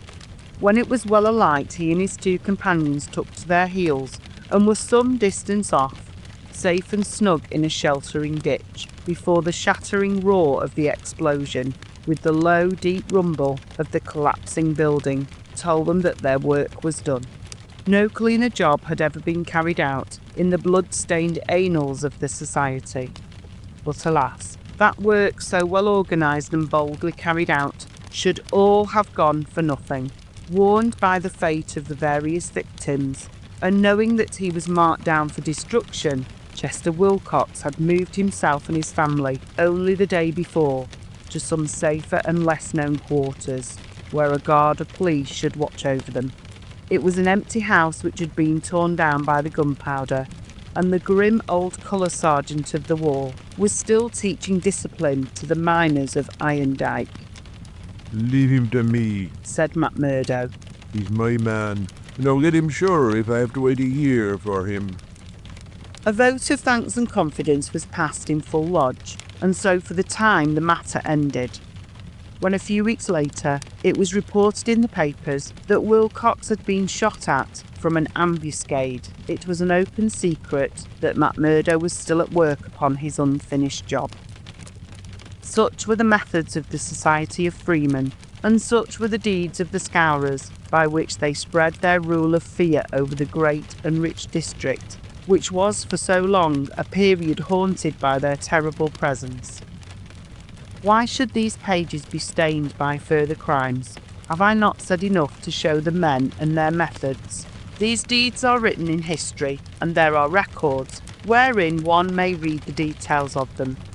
There one may learn of the shooting of policemen Hunt and Evans, because they had ventured to arrest 2 members of the society, a double outrage planned at the Vermissa Lodge and carried out in cold blood upon 2 helpless and disarmed men. There also one may read of the shooting of Mrs. Larby when she was nursing her husband, who had been beaten almost to death by orders of Boss McGinty. The killing of the elder Jenkins, shortly followed by that of his brother. The mutilation of James Murdoch, the blowing up of the Staphouse family, and the murder of the Stendals, all followed hard upon one another in the same terrible winter. Darkly the shadow lay upon the Valley of Fear. The spring had come with running brooks and blossoming trees. There was hope for all nature, bound so long in an iron grip, but nowhere was there any hope for the men and women who lived under the yoke of the terror. Never had the cloud above them been so dark and hopeless as in the early summer of the year 1875. It was the height of the reign of terror. McMurdo, who had already been appointed in a deacon, with every prospect of some day succeeding McGinty as bodymaster, was now so necessary to the counsels of his comrades that nothing was done without his help and advice. The more popular he became, however, with the free men, the blacker were the scowls which greeted him as he passed along the streets of Vermissa. In spite of their terror, the citizens were taking heart to band themselves together against their oppressors. Rumours had reached the lodge of secret gatherings in the Herald office and of distribution of firearms among the law-abiding people. But McGinty and his men were undisturbed by such reports. They were numerous, resolute and well armed. Their opponents were scattered and powerless. It would all end as it had done in the past, in aimless talk and possibly in impotent arrests. So said McGinty, McMurdo and all the bolder spirits.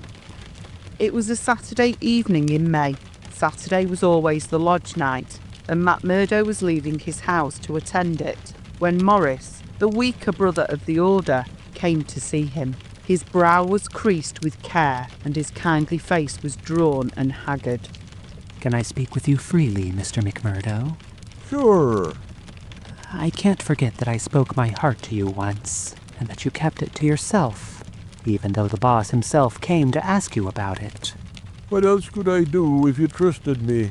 It wasn't that I agreed with what you said. I know that well, but you are the one that I can speak to and be safe. I have a secret here. He put his hand to his breast. And it is just burning the life out of me. I wish it had come to any one of you but me. If I tell it, it will mean murder, for sure. If I don't, it may bring the end of us all. God help me, but I am near out of my wits over it. McMurdo looked at the man earnestly. He was trembling in every limb. He poured some whiskey into a glass and handed it to him. That's the physic for the likes of you, said he. No, let me hear of it. Morris drank, and his white face took a tinge of colour. I can tell it to you all in one sentence, said he. There's a detective on our trail. McMurdo stared at him in astonishment. Why, man, you're crazy, he said. Isn't the place full of police and detectives? And what harm did they ever do us? No, it's no man of the district. As you say, we know them, and it is little that they can do. But you've heard of Pinkertons. I've heard of some folk of that name. Well, you can take it from me you've no show when they are on your trail. It's not a take-it-or-miss-it government concern. It's a dead-earnest business proposition that's out for results, and keeps out till by hook or by crook it gets them. If a Pinkerton man is deep in this business, we are all destroyed. We must kill him. It's the first thought that came to you. So it will be up at the lodge. Didn't I say to you that it would end in murder? Sure. What is murder? Isn't it common enough in these parts? It is indeed, but it's not for me to point out the man that is to be murdered. I'd never rest easy again, and yet it's our own necks that may be at stake. In God's name, what shall I do? He rocked to and fro in his agony of indecision. His words had moved McMurdo deeply. It was easy to see that he shared the other's opinion as to the danger and the need for meeting it. He gripped Morris's shoulder and shook him in his earnestness. See here, man, he cried, and he almost screeched the words in his excitement. You won't gain anything by sitting keening like an old wife at a wake. Let's have the facts. Who is the fellow? Where is he? How did you hear of him? Why did you come to me? I came to you, for you were the one man that would advise me. I told you that I had a store in the East before I came here. I left good friends behind me, and one of them is in the telegraph service. Here's a letter that I had from him yesterday. It's this part from the top of the page. You can read it yourself. This was what McMurdo read. How are the Scowrers getting on in your parts? We read plenty of them in the papers. Between you and me, I expect to hear news from you before long. 5 big corporations and the 2 railroads have taken the thing up in dead earnest. They mean it, and you can bet they'll get there. They are right deep down into it. Pinkerton has taken hold under their orders, and his best man, Bertie Edwards, is operating. The thing has got to be stopped right now. Now read the postscript.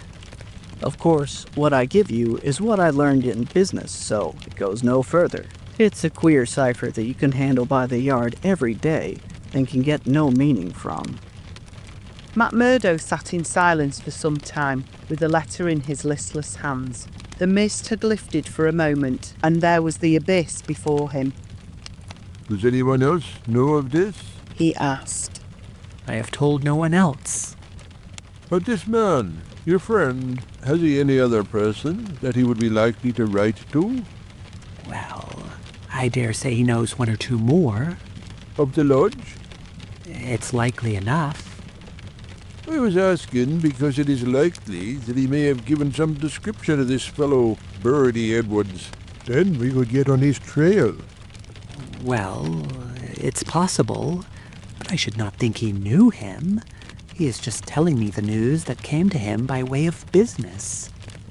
How would he know this Pinkerton man? McMurdo gave a violent start. By gar! He cried. I've got him. What a fool I was not to know it. Lord, but we're in luck. We will fix him before he can do any harm. See here, Morris. Will you leave this thing in my hands? Sure, if you will only take it off mine. I'll do that. You can stand right back and let me run it. Even your name need not be mentioned. I'll take it all on myself, as if it were to me that this letter has come. Would that content you? It's just what I would ask. Then leave it at that, and keep your head shut. Now I'll get down to the lodge, and we'll soon make old man Pinkerton sorry for himself. You wouldn't kill this man? The less you know, friend Morris, the easier your conscience will be, and the better you'll sleep. Ask no questions, and let these things settle themselves. I have hold of it now. Morris shook his head sadly as he left. I feel that his blood is on my hands. He groaned. Self-protection is no murder, anyhow, said McMurdo, smiling grimly. It's him or us. I guess this man would destroy us all if we left him long in the valley. Why, Brother Morris, we'll have to elect you body master yet, for you've surely saved the lodge. And yet it was clear from his actions that he thought more seriously of this new intrusion than his words would show. It may have been his guilty conscience. It may have been the reputation of the Pinkerton organisation. It may have been the knowledge that great rich corporations had set themselves the task of clearing out the Scowrers. But whatever his reason, his actions were those of a man who is preparing for the worst. Every paper which would incriminate him was destroyed before he left the house. After that he gave a long sigh of satisfaction, for it seemed to him that he was safe, and yet the danger must still have pressed somewhat upon him, for on his way to the lodge he stopped at old man Shafter's. The house was forbidden him, but when he tapped at the window, Ettie came out to him. The dancing Irish deviltry had gone from her lover's eyes. She read his danger in his earnest face. Something has happened, she cried. Oh, Jack, you are in danger. Sure, it is not very bad, my sweetheart. And yet it may be wise that we make a move before it is worse.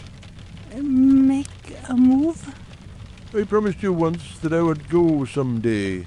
I think the time is coming. I had news tonight, bad news, that I see trouble coming. The police? Well, a Pinkerton. But sure, you wouldn't know what that is, a kushla, nor what it may mean to the likes of me. I'm too deep in this thing, and I may have to get out of it quick. You said you would come with me if I went. Oh, Jack, it would be the saving of you. I'm an honest man in some things, Ettie. I wouldn't hurt a hair of your bunny head for all that the world can give, nor ever pull you down 1 inch from the golden throne above the clouds, where I always see you. Would you trust me? She put her hand in his without a word. Well, then, listen to what I say, and do as I order you, for indeed it's the only way for us. Things are going to happen in this valley. I feel it in my bones. There may be many of us that will have to look out for ourselves. I'm one, anyhow. If I go, by day or night, it's you that must come with me. I'd come after you, Jack. No, you shall come with me. If this valley is closed to me, and I could never come back, how can I ever leave you behind? And me, perhaps in hiding from the police, with never a chance of a message. It's with me you must come. I know a good woman in the place I come from, and it's there I'd leave you till we can get married. Will you come? Yes, Jack. I will come. God bless you for your trust in me. It's a fiend out of hell that I should be if I abused it.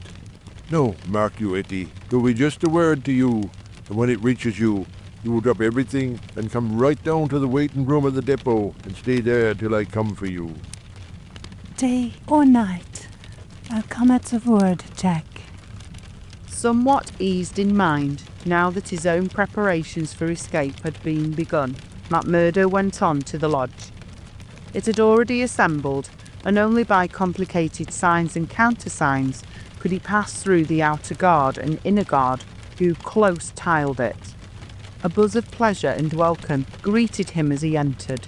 The long room was crowded, and through the haze of tobacco smoke he saw the tangled black mane of the bodymaster, the cruel, unfriendly features of Baldwin, the vulture face of Harroway, the secretary, and a dozen more who were among the leaders of the lodge. He rejoiced that they should all be there to take counsel over his news. Indeed, it's glad we are to see you, brother, cried the chairman. There's business here that wants a Solomon in judgment to set it right. It's Lander and Egan, explained his neighbour as he took his seat. They both claim the head money given by the lodge for the shooting of Old Man Crabe over at Stylestown. And who's to say which fired the bullet? McMurdo rose in his place and raised his hand. The expression of his face froze the attention of the audience. There was a dead hush of expectation.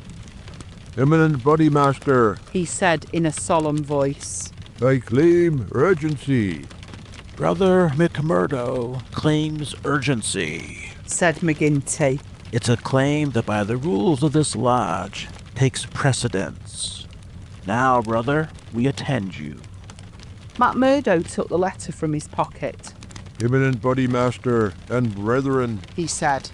I am the bearer of ill news this day, but it is better that it should be known and discussed than that a blow should fall upon us without warning, which would destroy us all. I have information that the most powerful and richest organizations in this state have bound themselves together for our destruction, and that at this very moment there is a Pinkerton detective, one Birdie Edwards, at work in the valley collecting the evidence which may put a rope round the necks of many of us and send every man in this room into a felon's cell. That is the situation for the discussion of which I have made a claim of urgency. There was a dead silence in the room. It was broken by the chairman. What is your evidence for this, Brother McMurdo? he asked. It is in this letter which has come into my hands, said McMurdo. He read the passage aloud. It is a matter of honour with me that I can give no further particulars about the letter, nor put it into your hands, but I assure you that there is nothing else in it which can affect the interests of the lodge. I put the case before you as it has reached me. Let me say, Mr. Chairman, said one of the older brethren, that I have heard of Birdie Edwards, and that he has the name of being the best man in the Pinkerton service. Does anyone know him by sight? asked McGinty. Yes, said McMurdo. I do. There was a murmur of astonishment through the hall. I believe we hold him in the hollow of our hands, he continued with an exulting smile upon his face. If we act quickly and wisely, we can cut this thing short. If I have your confidence and your help, it is little that we have to fear. What have we to fear anyhow? What can he know of our affairs? You might say so if all were as staunch as you, Counselor. But this man has all the millions of the capitalists at his back. Do you think there is no weaker brother among all our lodges that could not be bought? He will get at our secrets. Maybe has got them already. There's only one sure cure. That he never leaves the valley, said Baldwin. McMurdo nodded. Good for you, Brother Baldwin, he said. You and I have had our differences. You have said the true word tonight. Where is he then? Where shall we know him? Eminent Bodymaster, said McMurdo earnestly. I would put it to you that this is too vital a thing for us to discuss in open lodge.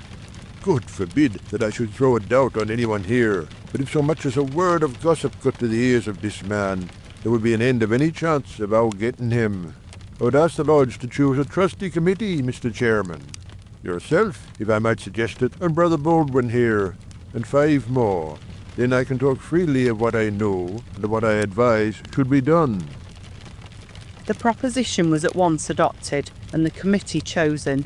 Besides the chairman and Baldwin, there were the vulture-faced secretary, Harraway, Tiger Cormac, the brutal young assassin, Carter, the treasurer, and the brothers Willoughby, fearless and desperate men who would stick at nothing. The usual revelry of the lodge was short and subdued, for there was a cloud upon the men's spirits, and many there for the first time began to see the cloud of avenging law drifting up in that serene sky under which they had dwelt so long.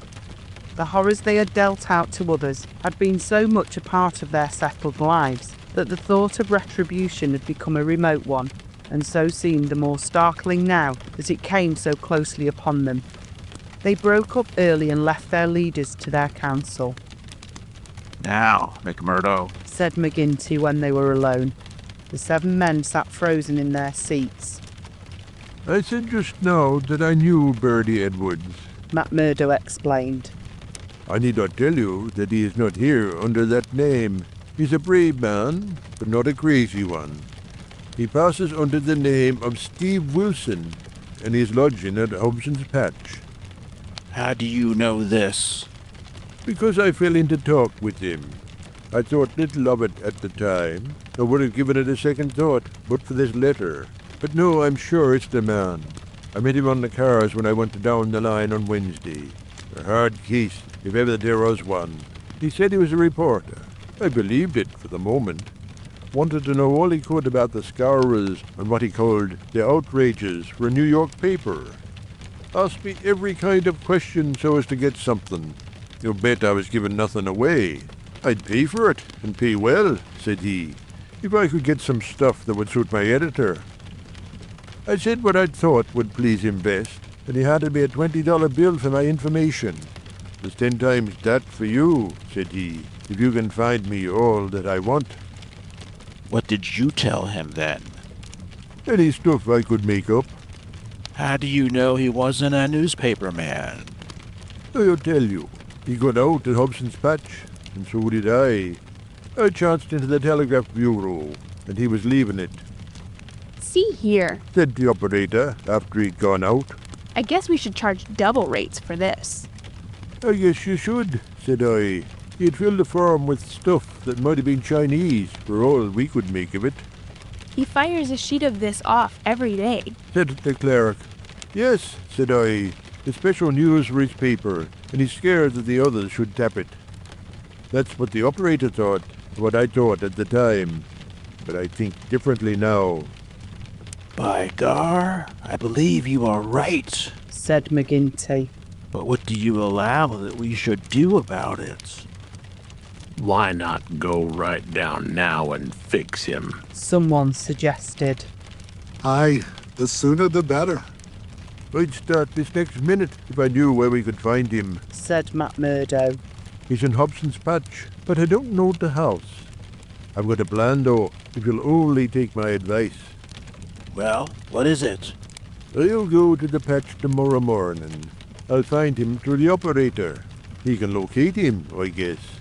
And then I'll tell him that I'm a Freeman myself. I'll offer him all the secrets of the lodge for a price. You bet he'll tumble to it. I'll tell him the paper's at my house, and that it would be as much as my life would be worth to let him come while folk were about. He'll see that that's horse sense. Let him come at 10 o'clock at night, and he shall see everything. That will fetch him sure. Well? You can plan the rest for yourselves. Widow McNamara's is a lonely house. She's as true as steel and as deaf as a post. There's only Scanlon and me in the house, if I get his promise, and I'll let you know if I do. I'll have the whole 7 of you come to me by 9 o'clock. Go get him in, if ever he gets out alive. Well, he can talk of Bertie Edwards' luck for the rest of his days. There's going to be a vacancy at Pinkerton's, or I'm mistaken. Leave it at that, McMurdo. At 9 tomorrow, we'll be with you. You once get the door shut behind him, and you can leave the rest with us. As McMurdo had said, the house in which he lived was a lonely one, and very well suited for such a crime as they had planned. It was on the extreme fringe of the town, and stood well back from the road. In any other case, the conspirators would have simply called out their man, as they had many a time before, and emptied their pistols into his body. But in this instance, it was very necessary to find out how much he knew, how he knew it, and what had been passed on to his employers. It was possible that they were already too late, and that the work had been done. If that was indeed so, they could at least have their revenge upon the man who had done it.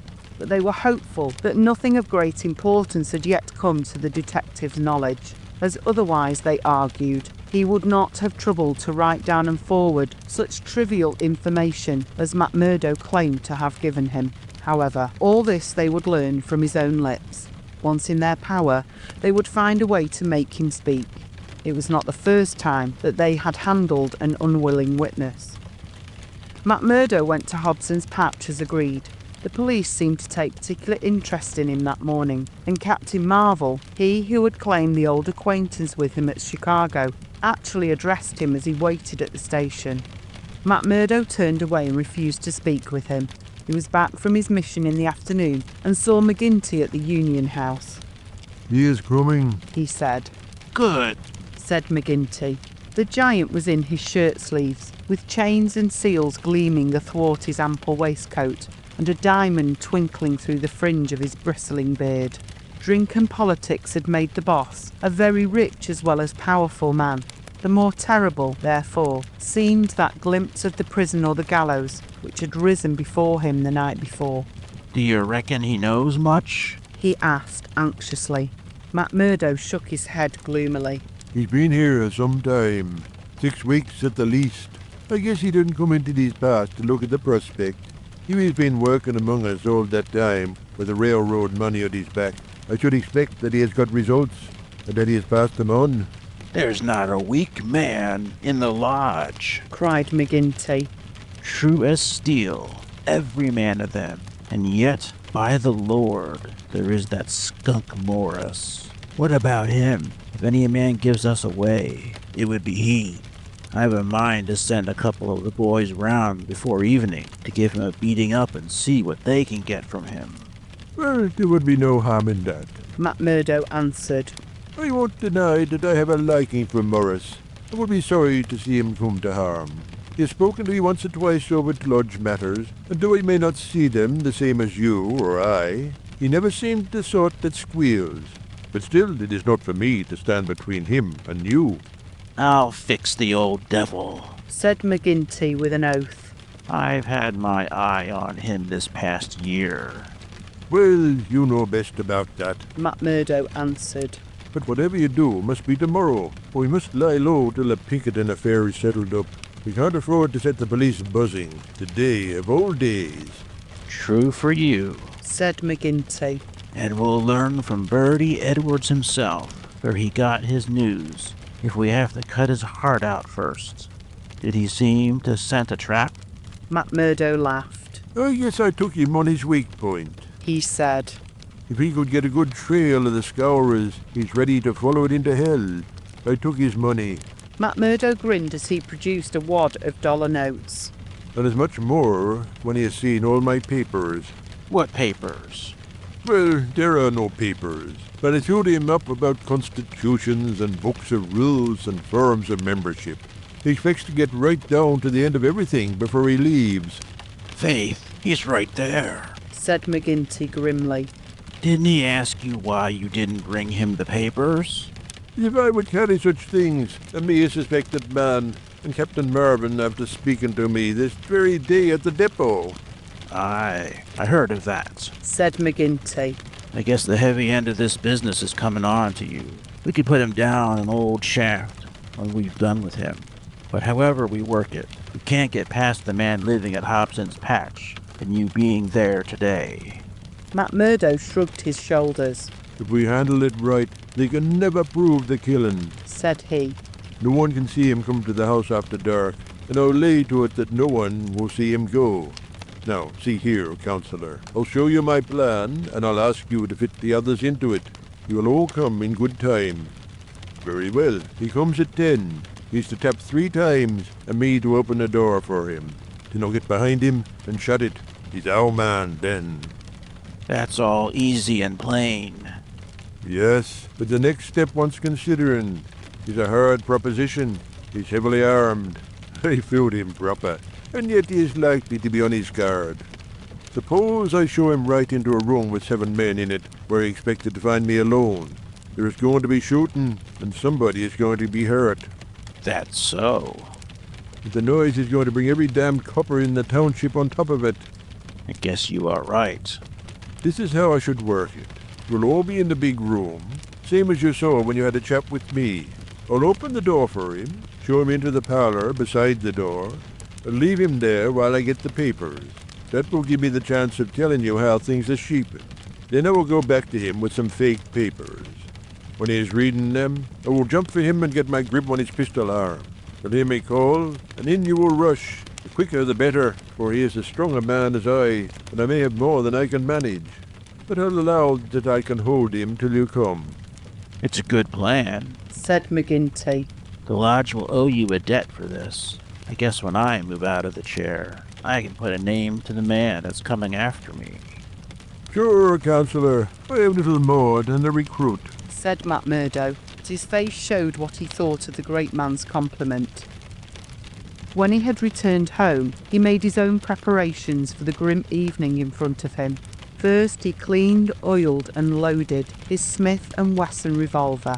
Then he surveyed the room in which the detective was to be trapped. It was a large apartment, with a long deal table in the centre and the big stove at one side. At each of the other sides were windows. There were no shutters on these, only light curtains which drew across. McMurdo examined these attentively. No doubt it must have struck him that the apartment was very exposed for so secret a meeting, yet its distance from the road made it of less consequence. Finally he discussed the matter with his fellow lodger. Scanlon, though a Scowrer, was an inoffensive little man who was too weak to stand against the opinion of his comrades, but was secretly horrified by the deeds of blood at which he had sometimes been forced to assist. McMurdo told him shortly what was intended. And if I were you, Mike Scanlon, I would take a night off and keep clear of it. There will be bloody work here before morning. Well, indeed then, Mac, Scanlon answered. It's not the will, but the nerve that is wanting in me. When I saw Manager Dunn go down at the collier yonder, it was just more than I could stand. I'm not made for it, same as you or McGinty. If the lodge will think none the worse of me, I'll just do as you advise, and leave you to yourselves for the evening. The men came in good time as arranged. They were outwardly respectable citizens, well clad and cleanly, but a judge of faces would have read little hope for Birdie Edwards in those hard mouths and remorseless eyes. There was not a man in the room whose hands had not been reddened a dozen times before. They were as hardened to human murder as a butcher to sheep. Foremost, of course, both in appearance and in guilt, was the formidable Boss. Harraway, the secretary, was a lean, bitter man with a long, scraggy neck and nervous, jerky limbs, a man of incorruptible fidelity where the finances of the order were concerned, and with no notion of justice or honesty to anyone beyond. The treasurer, Carter, was a middle-aged man with an impassive, rather sulky expression and a yellow parchment skin. He was a capable organiser, and the actual details of nearly every outrage had sprung from his plotting brain. The two Willoughbys were men of action, tall, lithe young fellows with determined faces, while their companion, Tiger Cormac, a heavy, dark youth, was feared even by his own comrades for the ferocity of his disposition.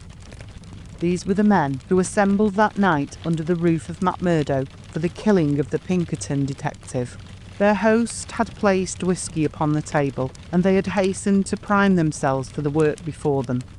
Baldwin and Cormac were already half drunk, and the liquor had brought out all their ferocity. Cormac placed his hands on the stove for an instant. It had been lighted, but the nights were still cold. "That'll do," said he with an oath. "Aye," said Baldwin, catching his meaning. "If he's trapped to that, we will have the truth out of him." "We'll have the truth out of him, never fear," said McMurdo. He had nerves of steel, this man. Although the whole weight of the affair was on him, his manner was as cool and unconcerned as ever. The others marked it and applauded. You are the one to handle him, said the boss approvingly. Not a warning will he get till your hand is on his throat. It's a pity there are no shutters to your windows. McMurdo went from one to the other and drew the curtains tighter. Sure, no one can spy upon us now. It's close upon the hour.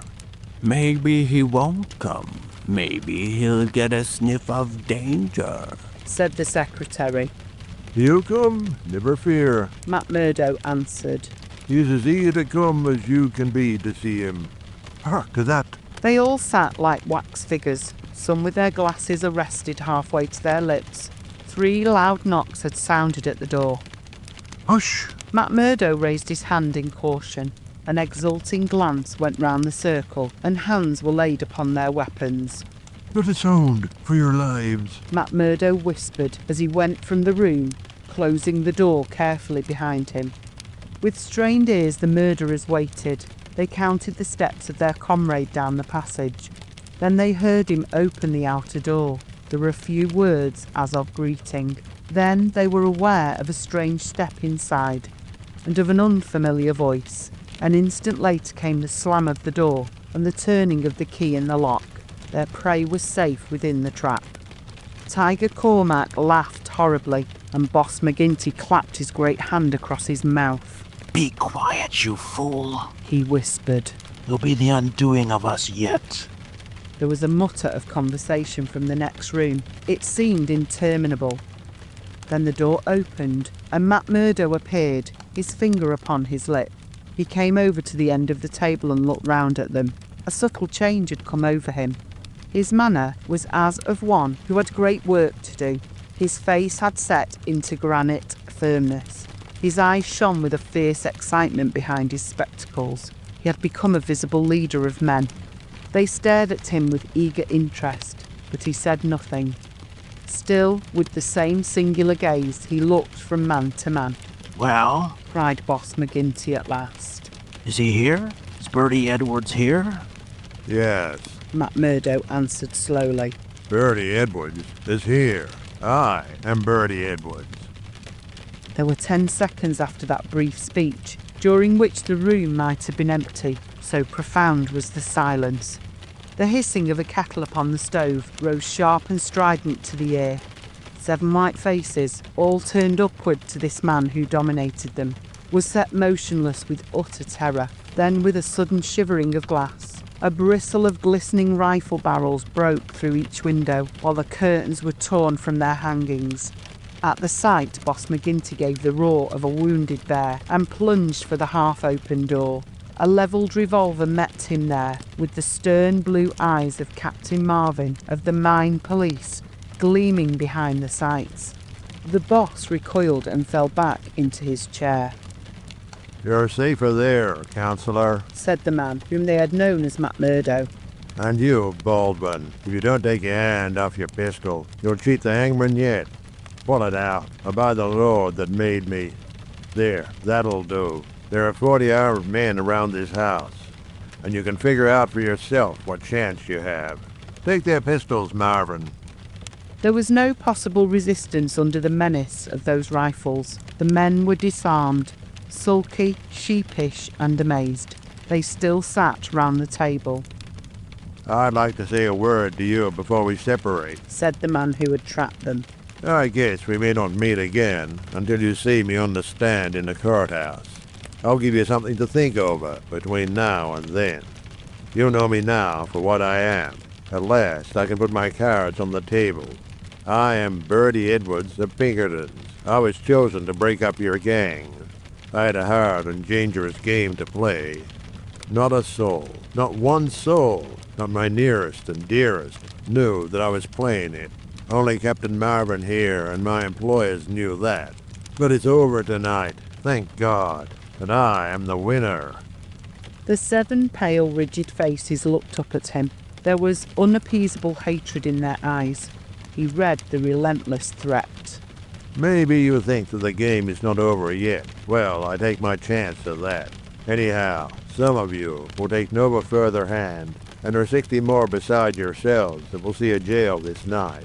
I'll tell you this, that when I was put upon this job, I never believed there was such a society as yours. I thought it was all paper talk, and that I would prove it so. They told me it was to do with the Freeman, so I went to Chicago and was made one. Then I was surer than ever that it was just paper talk, for I found no harm in the society, but a deal of good. Still, I had to carry out my job, and I came to the coal valleys.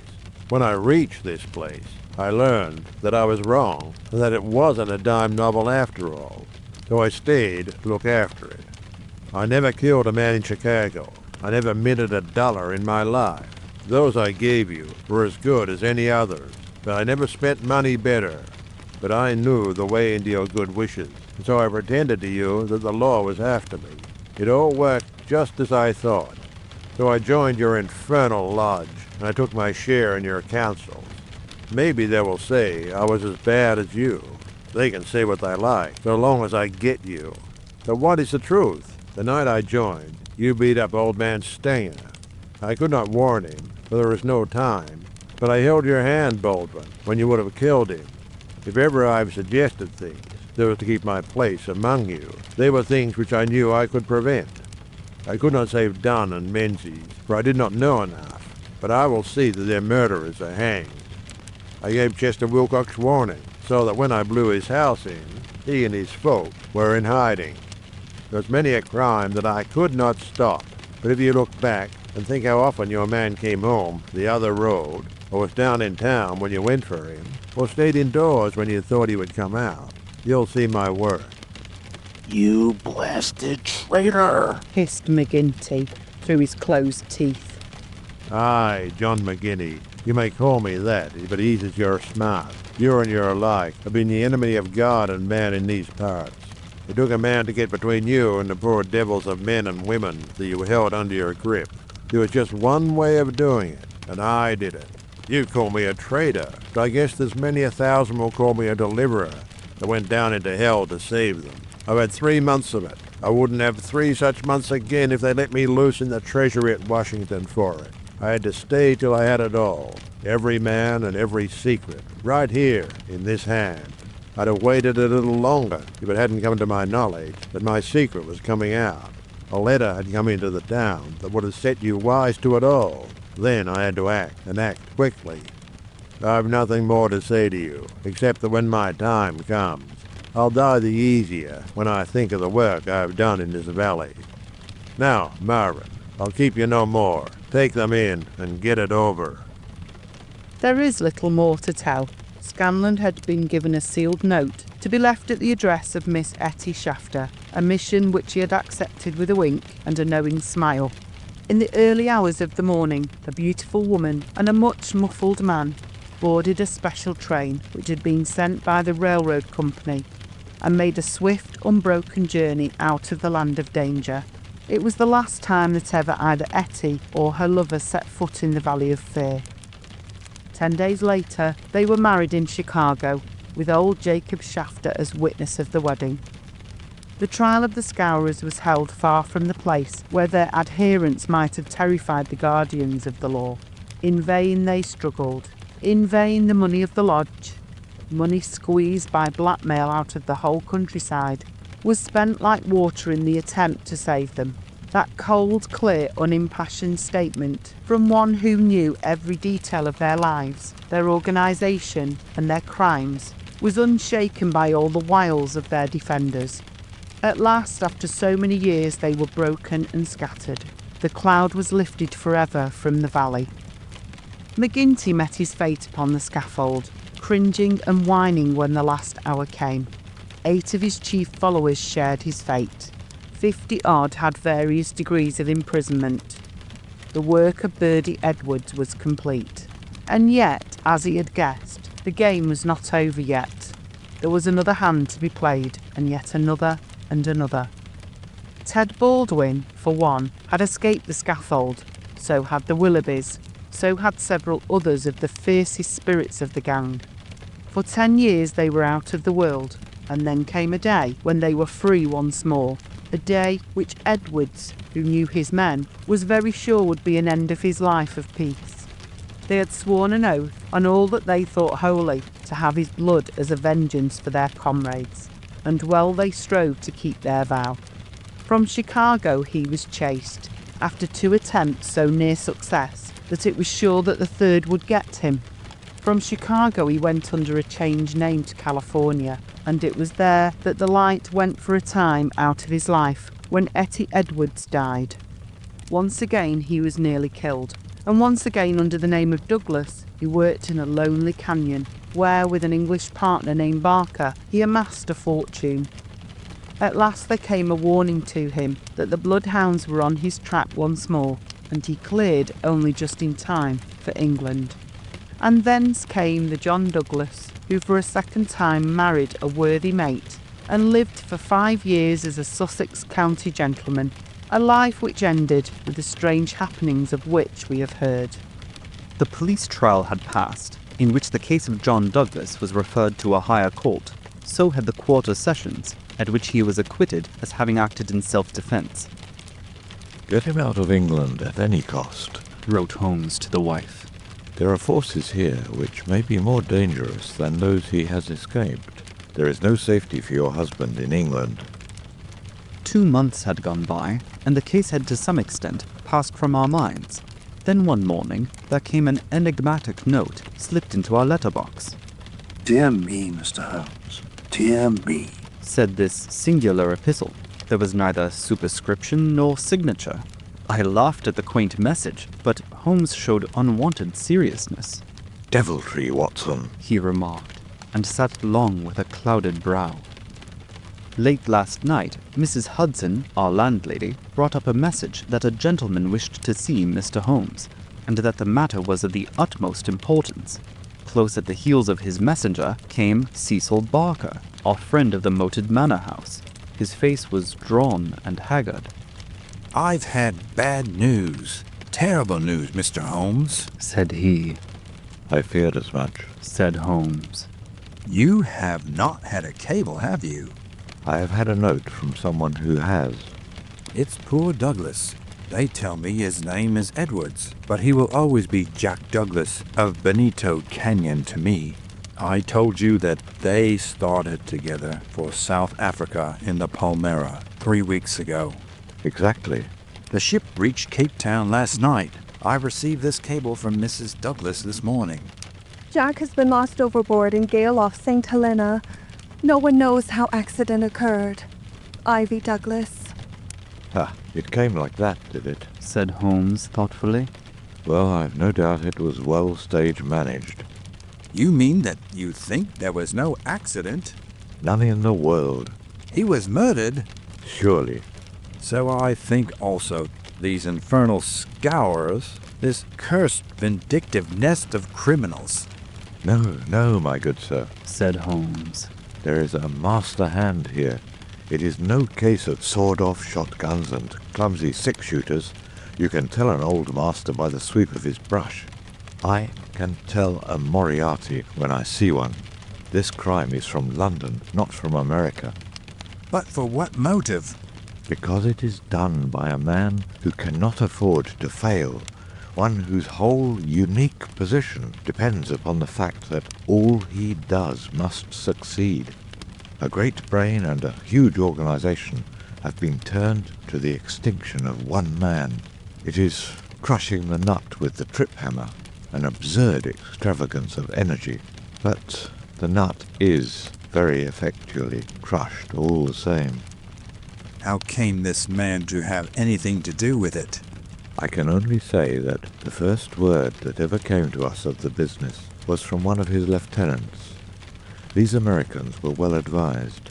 Having an English job to do, they took into partnership, as any foreign criminal could do, this great consultant in crime.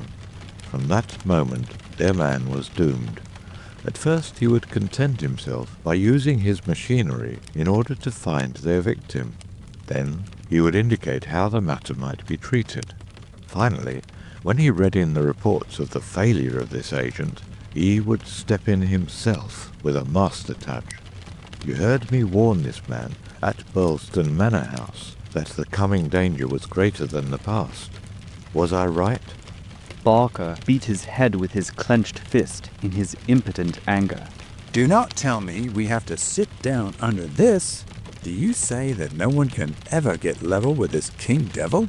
No, I don't say that, said Holmes, and his eyes seemed to be looking far into the future. I don't say that he can't be beat, but you must give me time. You must give me time. We all sat in silence for some minutes, while those fateful eyes still strained to pierce the veil. Thank you for listening, rest well, and join us again at the Sleep Wizards Library.